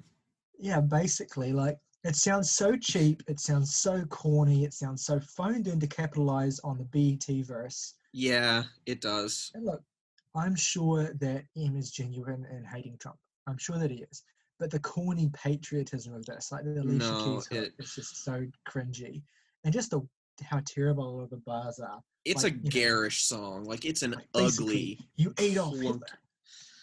Oh my! Like he leans into cliche so much here that it's like it makes me doubt his lyricism on like I was like, did he intentionally write those to be funny, or did we just like give him more credit? Because here it's just like, dude, like I like, did you write this in an afternoon? Yeah. And we've already kind of touched on Bad Husbands. Yeah, Bad Husband's the second worst in my opinion. In Tragic Endings, which is basically Love the Way You Lie light, except that it sounds weirdly quiet. Like it sounds... Yeah, it's still one of the better songs, kind of. I mean, look, I hate it, so that's fine. It's bad. I just like it's like it's a 4, so it's not as bad as some of this other shit. I've already talked about Framed, which I do genuinely like, and Nowhere Fast. Yeah, Nowhere Fast is my favorite. I really only like it because of like the last minute sounds kind of good. Like everything before that sounds just terrible. But like the whole like, my heart seems like it's in the wrong place. That's because it's on my sleeve. Like, you know. It's like, thanks for elaborating, man. I really like. So it's just that reeks of like, I'm so honest and the game can't handle my honesty. And that's one of my least favorite aspects of Eminem. And no, his ego, he's buying into his own hype on these albums, which is easily one of the least appealing things about them. And look, for as much as we have dragged this record so far, the next track is worse than anything else on the album so far, in my opinion. Heat. Bad. Heat is bad. I will give you that. Heat makes me retroactively dislike the Michael Mann film purely by association. I had that thought when listening to it, and I was just like, you know, I've spent like overall these albums are all 80 minutes long. I could have watched Heat twice. Speaking of cinematic association, the Boogie Nights sample. Oh fuck! Is that what it's from? Yeah, it's from like it's John C. Reilly and Mark Wahlberg from Boogie Nights, and when they're in the booth singing, recording their record. That's okay. I wanted to rewind to make sure like, what that was, but I should appreciate that. I should appreciate that, but it just makes me mad that it's here in a song that's has the Asperger's bar, the food coloring bar, the pedigree bar. Like, I've got Asperger's. Yeah. I mean, you've got buns. Fun track if it were funny. Yeah, I mean, I suppose. Fucking And then you hell. get Offended, which is just Boring. like, it's just boring. Boring Everything he tries to song. be edgy falls flat. Like, dude, you wrote fucking Relapse. How hard is it for you to offend people? And like the chorus of Offended just comes out of nowhere and just kills the pace of the track. Like it Oh just no, I mean, it just sounds like a slows different down. song. Yeah. And then you get Need Me, the Pink track, which is certainly the most substantive contribution that she's ever made Yeah, to again, an it's a Eminem Pink track. song featuring Eminem. He just comes in Yeah. at the end. And I Like, mean, it's it's fine. desperately, that Eminem is desperately crawling to the well of unhealthy relationships, which is the old Yep. reliable for him whenever he's in need of filler. At least it sounds more finished and polished than Tragic Endings did. Yeah. Then you get the Cranberries song. My least Um, favorite song on the album.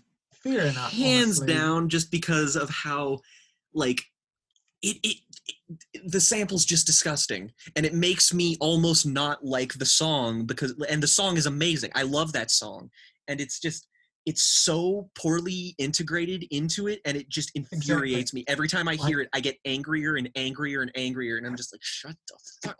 What is this even here? Why is it you here? can you can tell this was just thrown on the record at the last minute because the chorus is just the chorus to Zombie. Like Yeah, it's just the chorus to Zombie. Like he doesn't do anything in with the your sample. head, except it's like has like a weird layer of distortion on it that makes it sound slightly shittier, and I'm just like, Mm. why are you doing this? Why are you ruining a good song? And then I think the last two tracks are, I mean, certainly at least better than the last Yeah, few. yeah, they're Um, both fives for me.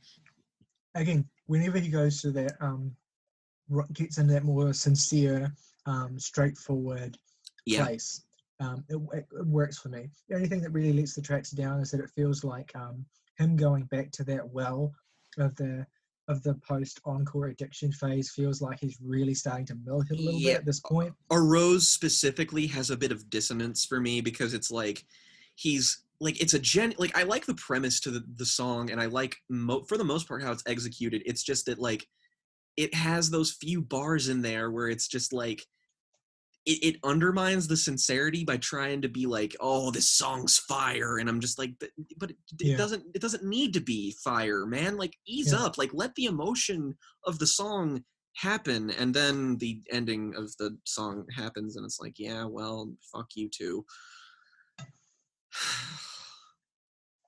It's So such a lifeless slog. I remember the least about this album. Like, I remember more about fucking Recovery than I remember about goddamn Revival. I get that. Christ. Yeah, it's light two for me. Uh, Decent to strong too. Which is I funny because I gave higher track ratings than you did to some certain tracks. Yeah, it's weird. But yeah, And now we have the slightly easier to discuss Kamikaze, which what's contextually so is the quote unquote apology record, which it is which is so funny because not. it's not. No, What's so funny to me about Kamikaze is that it's half the length of his other records, yet it still feels it's so long. Like it it's feels way too long, oh god. Like and actually, it's I filled with forgot trash. to mention like in terms of like what people think of these albums, like past Encore, which has that solid 2.5 rating, and then Relapse has a 2.6, which, Marshal Mathers LP2 has a 3.1, which is honestly a little low for me. Like, I think it's way too much better than the albums that surround it to be so close to Recovery, which has a 3, which is far higher than it deserves, frankly. Revival comes in with a harsh 1.5, which understandable, but like if it's that bad, then the others are also that bad because, like, Yeah, is it worse than Kamikaze? No. Is Kamikaze considerably better? Absolutely not, because Kamikaze is a 2.9, and I'm sorry, but it is not twice as good as Revival. It is not. yeah, And then Music to be Murdered By comes back in again with a 2.5, like Encore, which is funny because yeah. my two least favorite Eminem albums have the same score. So, I mean, irony, I suppose. On Rate Your Music, yeah. Going back, Encore has a 2.2, Relapse has a 2.48, Recovery has a 2.28. Marshal Mathers LP2 has a 2.6. Revival has a 1.0. Oof. Kamikaze has a 1.96. and Music to Be Murdered By has a 1.94. So they're a little bit harsher. Rate Your Music is a little bit more on point with their ratings as far as I'm concerned. But Kamikaze is an album that came out like less than a year after Revival, like months even. 9 months, 9 to 10 months, I think. And it's his shortest album, thank God, even though, doesn't really feel it. And I can't quite explain my visceral dislike for this album because it is definitely the best of his bad albums. I guess the best of his worst albums, if I'm going to be that on point.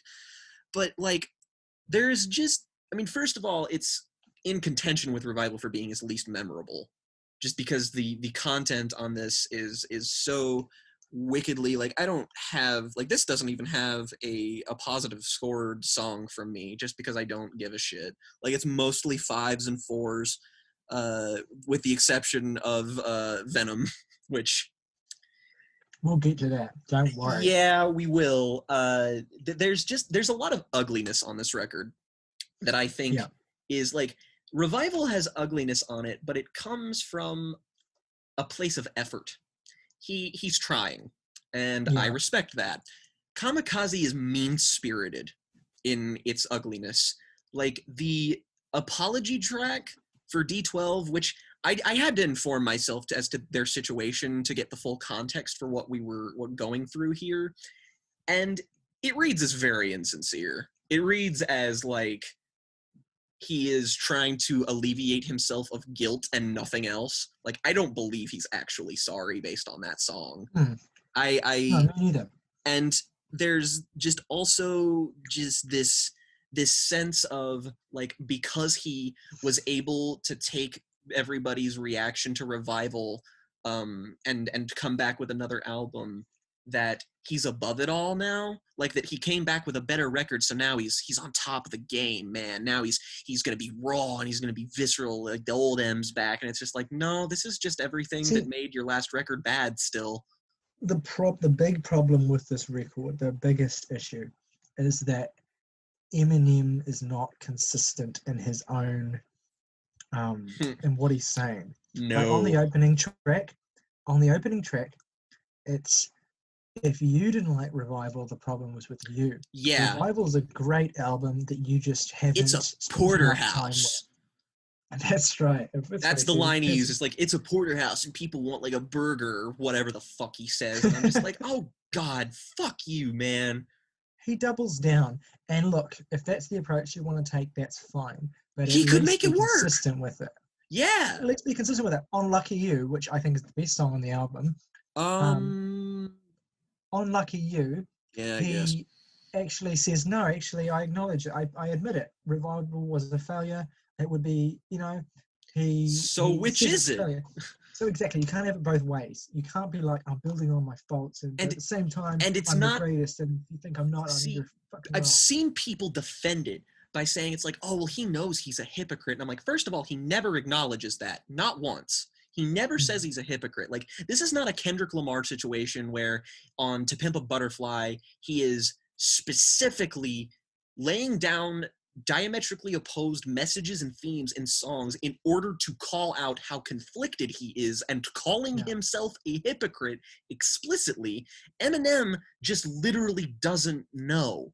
He's trying to have his cake and eat it too by trying to satiate his longtime fans who didn't get bugged by Revival, so he can say oh, it was a good album, so they can be yeah, it was a good album, but also try to draw back the people who didn't like it by admitting that it's not good. And I'm well, which is it? He did the same thing on Recovery. He said those last 2 albums were shit, but at the same time he's I'm the greatest I'm the GOAT of all time. Yeah, he's just exactly. I'm the top 5, and I'm just you're not. Yeah.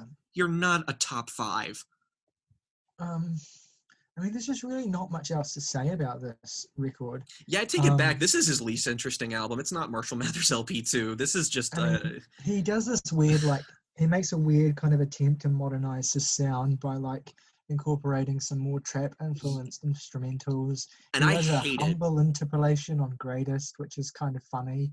It's super, like, I know I said sellouty before with some of his other albums, but this is the most egregious element of that. Like, it does not sound natural on him at all. My least favorite beat on the record is the title track. It just The really Ringers, just sounds awful. Well, the Ringer is really dull as well. Yeah. But the title track has this really farty beat that kind of it's plods so along, funny. and the hook is terrible. It sounds like self-parody. The one beat on the record that I actually really enjoy is the fall beat. Yeah. And the I Justin Vernon sample actually really sounds really good. Yeah. He actually surprisingly suits the Eminem surprisingly well. It sounds like he's it's taking quite from funny. Kanye's book, which is definitely a kind of a first, because he doesn't really do that often. Like, maybe the one time where he sort of indirectly made an 808s and Heartbreaks thing on an earlier album, but like, and here's like, there's one song I can't remember which one it is, but one of them sounds like Drake. Like, he legitimately has there's a trappy kind of instrumental in the background, and he's like kind of half singing, and it's just like, it feels like he's trying to do an alt R&B song, and it's really odd. Like, I don't think that it doesn't work, but I don't think that it does either. Yeah, I mean, I would like Fall actually if Em didn't just trip himself up on that song with the terrible Tyler and Earl disses, which have obviously come back to bite him on the ass. And like, completely undeserved, by the way. Like, I know Tyler's been a provocateur in many ways, and honestly, like, I think Tyler's earlier like tasteless stuff has aged far better than M's has. Just because I would agree. It feels like when I listen to Tyler's albums, there is a progression there. Like, there is a maturity that begins with Wolf that, like, if it feels genuinely introspective and then grows and becomes like, he grows as not just a person, but as an artist. And yeah, I've always gotten the impression that Eminem has grown as a person, but never as an artist. Like, I just think he peaked at Marshal Mathers LP1 and just flatlined for the rest of his career.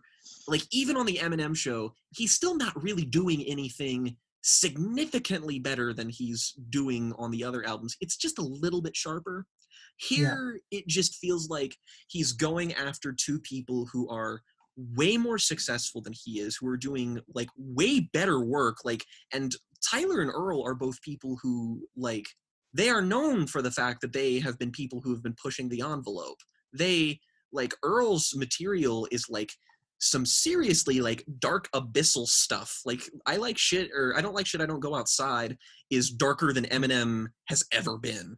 And Tyler has been like, you see that he's grown from being a bully because of all of these insecurities with himself about like how he's on the spectrum, about how he struggled with his sexuality and understanding people, and then he makes his music about that.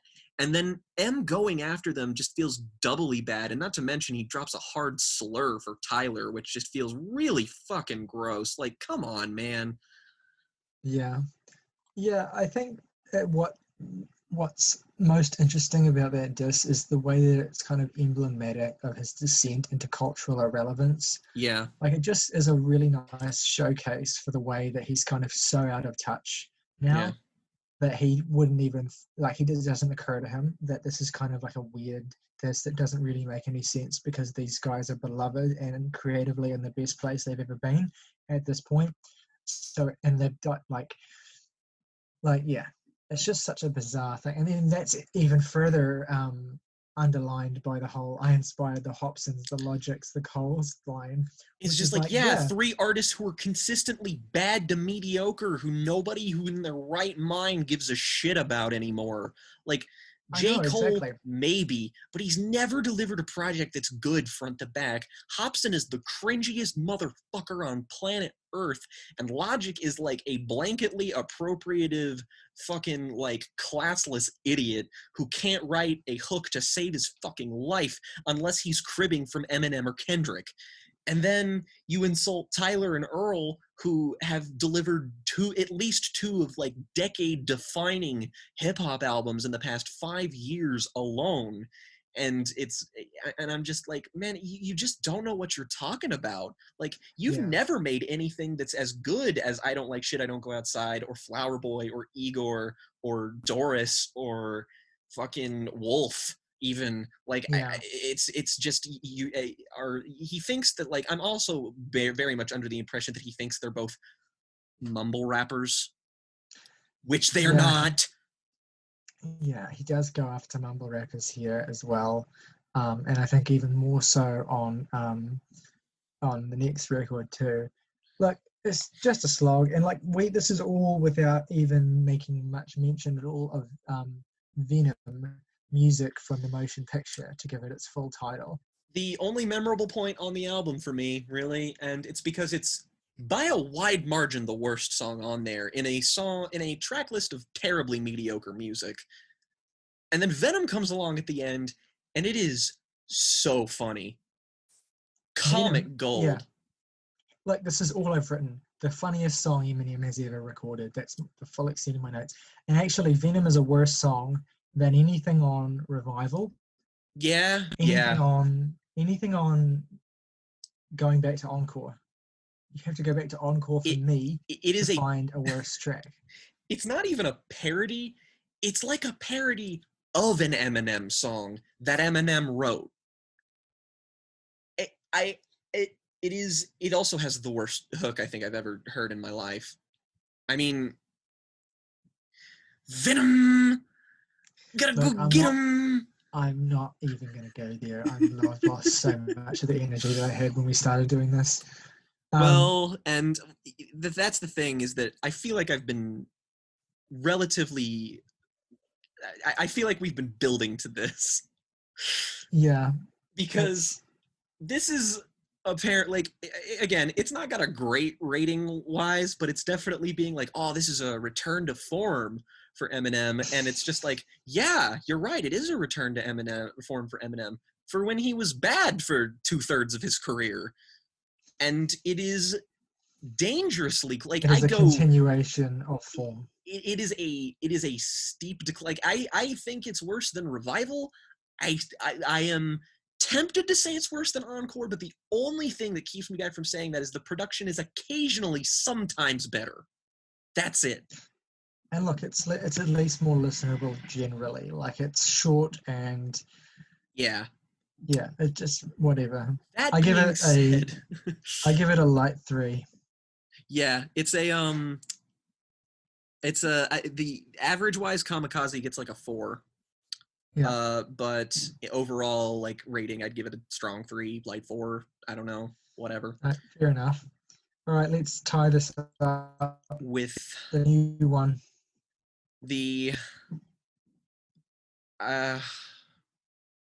Okay, so I know this is going to sound hyperbolic considering how just evidently terrible the songwriting on Encore is. I think this is the worst written Eminem album. Like, the worst bars, the worst ideas for songs, the worst, like, this sounds to me, this is Eminem's The Big Day, where every single bar is a joke. And not a funny joke, a joke that is mockable, laughable even. And I'm so, like, baffled that this is considered a step up from his other work, because it's not.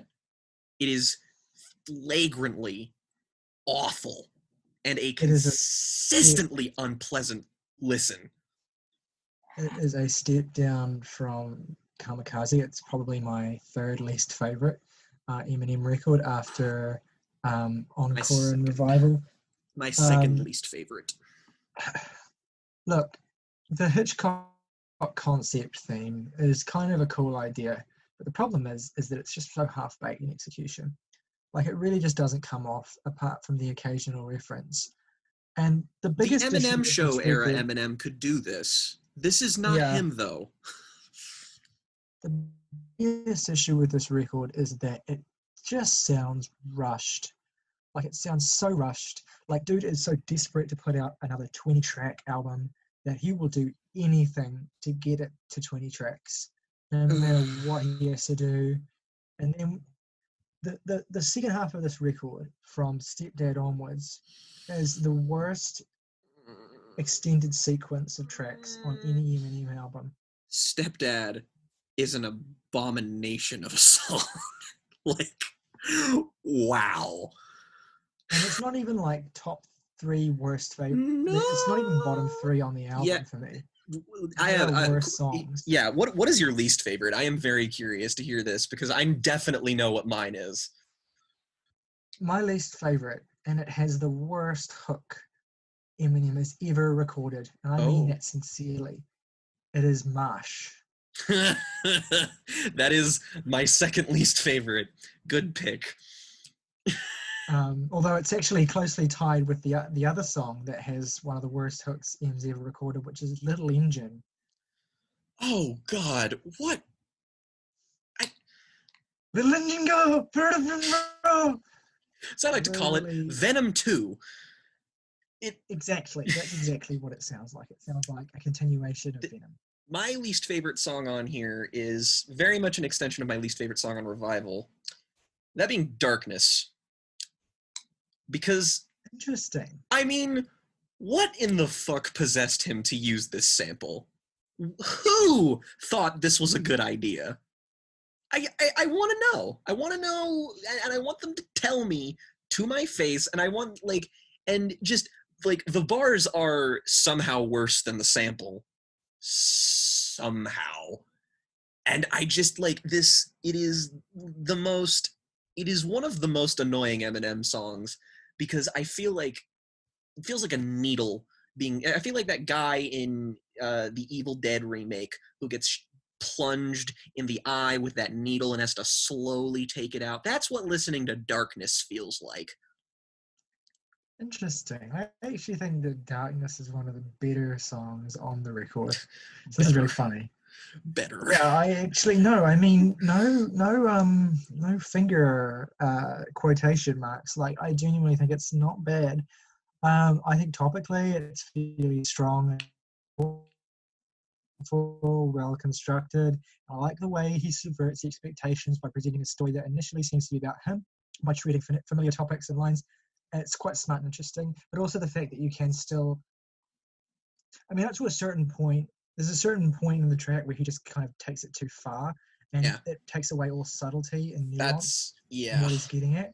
But up until that point, I like the fact that it can have multiple potential meanings. Like, it could be about him, or it might not be about him. And then you get to a certain point where it's very clearly not about him, even though he's still kind of making these kind of double entendre lines that kind of reference his career as well. Yeah. And then you get a minute plus outro of news reports that just kind of batter you into, like, it's just such a terrible, like, the song is such a decent premise, like a good idea for a song that might actually really, really suit Eminem, and he does a good job with half of it. And then it just kind of goes too far. It loses all sight of it. But I don't think it's close to being one of the worst songs in the album. Here's the question. What's your favorite song? Yeah, probably. I thought that one kind of sucked, but it was marginally better than others. Like, I didn't mind it too much. Mine was You Gon' Learn, which is the only good song on the album for my money. I think, well, there's 2 songs that I think are genuinely good. Yeah, I think is a really cool and energetic posse cut. I think the features are really great. Black Thought in particular has a really cool verse. Well, Black Thought's always solid. Yeah, he is, of course. And I really liked his verse. Em's verse is not terrible. It does have a lot of dud bars. I kind of wish that Q-Tip got his own verse as well, rather than just getting a hook on that track. Yeah.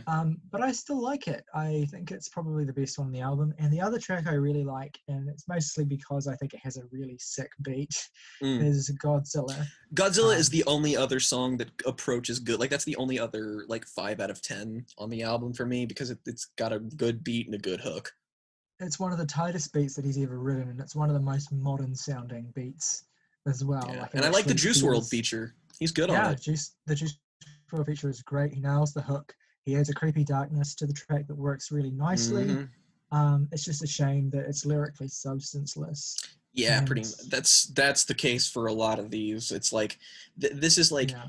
Eminem type beat, and then like a fill-in autocomplete bars. Like it's like I miss on like Relapse where he got so fucking weird and like just like out there and shit. And this is just like, yeah, I'm slowly being beaten into submission. I'm the Yes Honey meme, but with Eminem and a fucking shovel. And I'm just like, time for your fucking staccato flow, yes, honey. And it's just like, it's consistently just every bar I'm just like groaning and cringing. And I'm just like, when is this going to get interesting? When is this going to get good? When is anything of note going to happen? Like, surely by accident, by the law of averages, something good will happen. And then it doesn't. Yeah.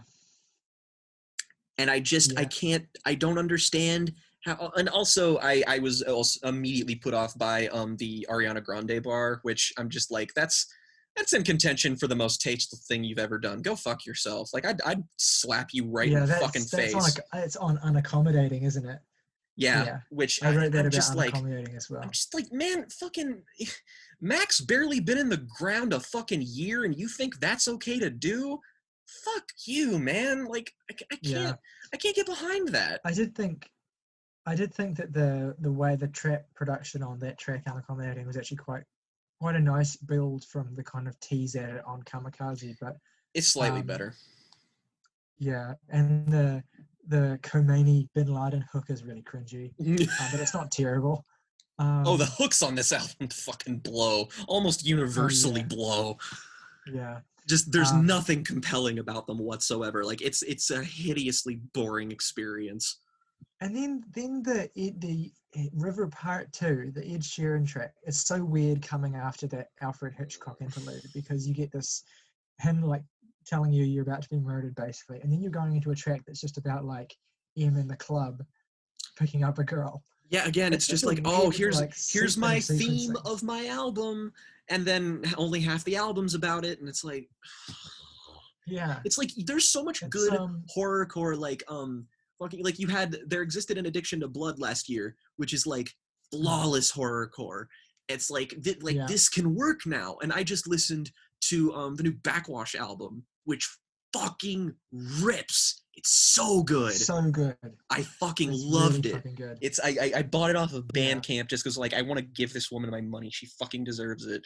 And like and it's like it's grimy, and it's like it's got like, and it's like it's weird and different, and it's like kind of Death Gripsy, but it's got really great hooks and memorable, and it had me like humming them, and the songs are all like 2 minutes long, and I'm just like this woman made a fucking 22-minute long album that's more compelling than all of the good material on your fucking 80-minute long one. So I don't know that I have much else to say except for like just more disses of tracks. Leaving Heaven has a really like the hook's good, but it sounds spliced in from a completely different song. It's yet another repetition of the Burden of Success theme that he mines all over this record. Ugh, God, so I'm a martyr, so hard to be me, so hard to be the GOAT, and I'm like, one kind of interesting track that kind of vaguely approaches being interesting, but then shies away in terror is Never Love Again, where he subverts the kind of relationship theme to talk about his drug problems. And the only issue with this track is it just doesn't sound very good. No. And he also reveals the twist that the track's really about drugs. He reveals that way too early in the song. So then he just riffs on it. I wish he had subverted that more cleverly. Yeah, he just riffs on it for a lot longer than is interesting. We talked about Little Engine. Oh God, what else is there to say? Lock It Up has an Anderson .Paak feature, which I guess is pretty charismatic and funny. It's the only life on this album, quite frankly. Doesn't really amount to much. Farewell is one of the worst songs on the album, I think. Yes, it is. It's some real I love you, I hate that I want you shit on that track. Oh God, that's such a good comparison. Oh, I fucking hate that song. Jesus. Yeah, it's not very good. No Regrets is a nice chorus in a desperate search for a good song. Yeah. And look, it's just,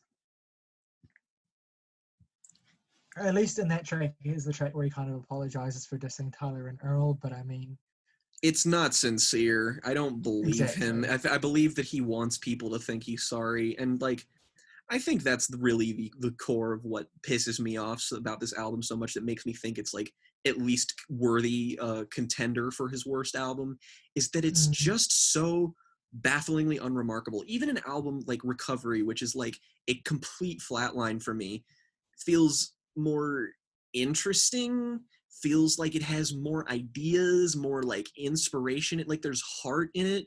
This feels just so blanketly like, here's a bunch of sounds that are popular right now, but like mixed with my usual shtick. Here's a bunch of bars that sound like Eminem bars that aren't nearly as clever as they used to be. Here's some yeah, features to convince you all to listen to my music and that I'm not almost 50 years old. Just like, it wears you down, man. It wears you, like, and I thought this before I had to listen to all the Eminem albums in a row. I thought this when the night this album dropped, and I listened to it and was just like, this sucks. This is bad. So it wasn't the fact that everything had like steamrolled me up until this point, because it's not yeah, true. yeah. Um, yeah, I think that's basically all there's to say about this record. I give it a decent 2, Yeah, I do as like a well. light to decent 2. My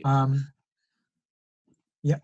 Well, my overall ranking for the discography for all 10 albums Yep. is the Eminem Show, which is, strong 6, light 7, Mhm. Marshal Mathers LP2, decent 6, Slim Shady LP, which is a decent 5, Marshal Mathers LP, which is a decent to strong 4, Relapse, which is a strong 3 to a light 4, Kamikaze, which is a decent 3, Recovery, which is a light 3, Revival, which is a light 3 again, Music to be Murdered By, which is a decent to light 2, and then Encore, which is a strong 1, light 2. Right. My ranking is Eminem Show first. That's an 8. Then Marshall Mathers LP. That's a 7. Then Slim Shady LP. Then Marshall Mathers 2. Then probably after that maybe Relapse. Then Kamikaze. Then Recovery. Then Music to be Murdered By. Then Encore. Then Revival. Yeah, that's despite the disparity between our scores, we do largely, like, our places are not far away from one another. One way I thought we could end this on a high note is maybe doing our top 10 Eminem songs. Yeah, I can do that. Because I've I've got got mine my here. I yeah, started doing a ranking, but I haven't let's finished, so say, I've only got the like, top of to, it. to wrap this up, I will say I Yeah, think this was a worthwhile endeavor, just because yeah, it was interesting to examine it from a cultural standpoint. I stand by that, no matter how. And to quote the man himself, I feel like I exercised these demons, and those motherfuckers are certainly doing jumping jacks now. Like, definitely. I know what songs of his I can definitively come back to now. I have educated myself on the man's oeuvre, and it is an interesting place in hip hop, and I feel like I am a more learned music listener for doing so. And I have talked mad shit about the man for like 4 hours now, and to be completely honest, I still kind of respect him. And from what I can tell in real life, he's a decent dude. Like, just like personas stripped away, he seems like a nice guy who I'd have a beer with. And he's made good music. He's made like definitive cultural splashes, and some of his praise is absolutely deserved. I think he's massively overinflated in terms of his actual quality, just because I feel like his fans have latched onto him and have been so ride or die. They've just sort of gone with the punches. And if you are an Eminem fan, like, I have immense sympathy for you because it's not been an easy ride, even if you are a huge fan, I'm sure. Because Yeah. I feel like everyone hates at least one Eminem album. Yeah. Nobody's like me and hates most of them. But like, yeah, I think this was a worthwhile endeavor, and I'm glad that I got it out of me, I suppose. And with Yeah, you of all people. I think it was fun too. I think I think I'm quite tired at this point, and I'm very much over it. But I'm glad that we managed to get through all of them. I feel like I've been in a bunker with someone. Like I feel like we've survived the trenches of a world war together now. Yeah, it was probably not a great idea, but hey, it's done now. Yeah, we did it. All right. Well, since we've got rankings, then fuck it. Let's do a top 20. Okay. Yeah, I can do that. I got all 151 ranked. Do you want to go first then? No, why don't you go first? Okay, I'll go first. Okay, so number 20 is Going Through Changes. Number 19 is Rock Bottom. Number 18 is Cleaning Out My Closet. Number 17 is Bad Guy. Number 16 is Sing for the Moment. Number 15 is Like Toy Soldiers. Number 14 is Just Don't Give a Fuck. Number 13 is White America. Number 12 is Mockingbird. Number 11 is Deja Vu. Number 10 is Headlights. Number 9 is Without Me. Number 8 is Role Model. Number 7 is Beautiful. Number 6 is The Way I Am. Number 5 is Till I Collapse. Number 4 is My Name Is. Number 3 is Business. Hey, that's my number 3. Oh, nice. Number 2 is The Real Slim Shady. And number 1 is Stan. We have the same number 1 and number 3. That's very telling, honestly. Nice. With mine, we probably have a lot of overlaps generally, like just in terms of I'd say probably in like the bottom half of our list, we probably have even more overlap. But 20, I have Role Model. 19, I have Just Don't Give a Fuck.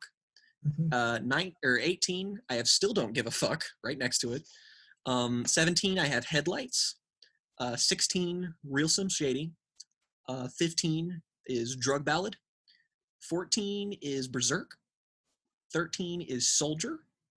12 is Square Dance. 11 is Cleaning Out My Closet. 10 is Bad Guy. 9 is If I Had. 8 is Kill You. 7 is Criminal. 6 is Without Me. 5 is When the Music Stops. 4 is Till I Collapse. 3 is Business. 2 is White America. And 1 is Stan. Nice. Good list. Solid list. Yeah. I like all of the, like, let's see. I have all of the songs that I have from 151 to 48. That is like, that ranges from 1 out of 10s to 5 out of 10s. Everything beyond 47 and beyond is above a 5 out of 10. So that's about where I land with these. Well, I was a bit more generous. I think my whole top 20 was either 10 or 9. Yeah, I have my top 5 or 8s. So, oops. I see. I'm a bitch. Oh well. I think we gave the records a fair shake. I think we did too. I tried. Yeah. So this was fun. If anyone actually listens to this whole thing, I'll be thoroughly impressed. I'm probably gonna listen to this like to go to sleep, just because I always find these like soothing to listen to when I need to sleep. So if anything, I'll get good use out of it. And I mean, hey, he's still the most popular selling artist of the 2010s, and he's still making music to this very year, even though it's the worst album I've heard this year. So I mean, somebody somewhere is going to listen to some of it, I suppose. So. I tried. If you're a diehard Eminem stan, I'm sorry. You've endured trial after trial, and you probably didn't need more people telling you that Eminem is bad. And I don't think he's bad. I think he's inconsistent, and I think that maybe he's a bit like a George Lucas, where his influence has extended so far beyond his actual talent that you can't really judge him fairly. It's sort of like also the fact that a lot of, like George Lucas, a lot of his contemporaries have just kind of zipped past him. Yeah, he's got like, there are just people who does what he does. But actually, to end this on a really positive note here, I'll do this. I have definitely noticed that there is one rapper I've come across who fills the niche for me that I feel like that Eminem fills for a lot of other people. And not just that he's a white rapper, but in the sense that he is a very very soulful, lyrically kind of guy, very poetic, but still like insanely clever. But like, you know, his worst songs put Eminem's best to shame, and that is, I'd recommend the discography of Aesop Rock. If you're an Eminem fan, I think it is a almost stone guarantee you will like something like Animal Hospital or The Impossible Kid. The Impossible Kid especially, which is one of my favorite albums ever, is fucking fantastic. Go listen to that. I'd also recommend things like Run the Jewels, which have the same kind of juvenile-ish appeal that occasionally gets like darker. Like just all 4 Run the Jewels albums are great, so you know you're missing anything there. And you know, a lot of people have taken inspiration from Eminem. I mean, like, again, like we mentioned, even people like fucking Kendrick, who, you know, takes a lot from everybody, but still, like, you know, I'd recommend his music too, just because it's very like, it's not like, it's not really of the moment. It's more of a, like, I'd say his music is a bit more culturally significant in just terms of, I don't know, not even relevancy, just like poignancy. I don't know. But there's a ton of good artists out there who I feel like Eminem has influenced, and who we wouldn't, like, I don't think we'd have Aesop Rock without Eminem, at least not like successful as he is, because it's the same appeal, really. Yeah. I think Eminem is definitely a true hip-hop heads artist. Like, lots of real hip-hop heads seem to really love him. And I mean, I have to be upfront that I'm not like a total hip-hop head, so I don't quite have that much of that kind of same connection to that world, even though I have listened to a lot of hip-hop music. Probably no. I would say the same is true of me. Like, I'm not like, I like it a lot, and I listen to probably more than anybody in the chat does, but I wouldn't say I'm a hip-hop head. Like, I guess post 2000 maybe, but like older stuff not as much. I'm not as versed as I should be. Yeah, exactly. So M has a very specific appeal for people, and I can't take that appeal away from no, it's not lost on me. I get it.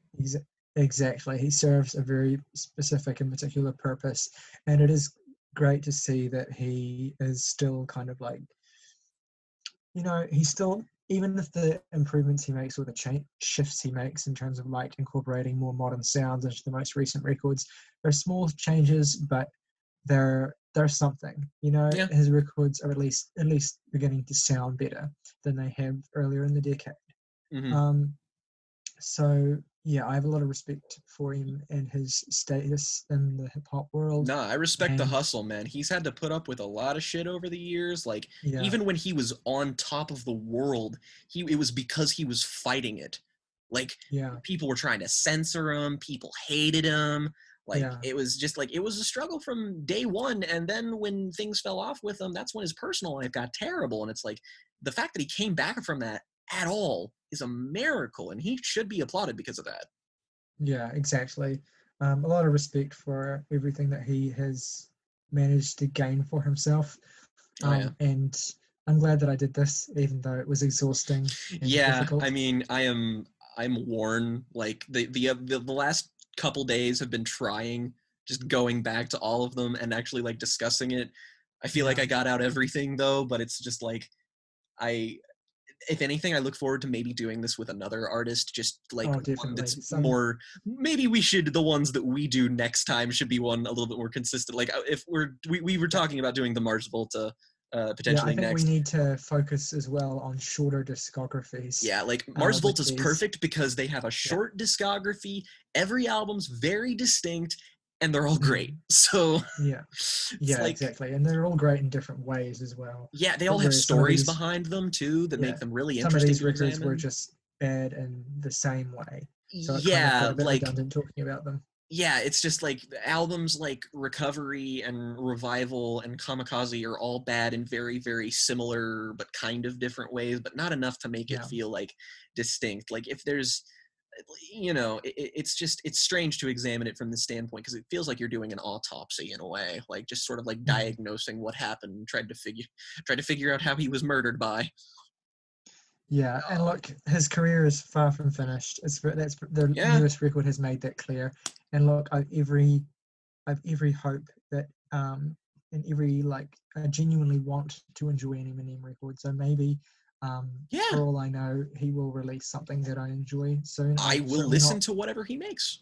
I've certainly not written him off. I don't want anyone to think that I've approached this or that I possess a closed mind about Eminem at this point. I am sure that he has the potential for greatness, to still create greatness. Yeah. And look, hopefully he gets there again for me. If he doesn't, I'm at least glad that lots of people get lots of positivity and encouragement and enjoyment out of his music.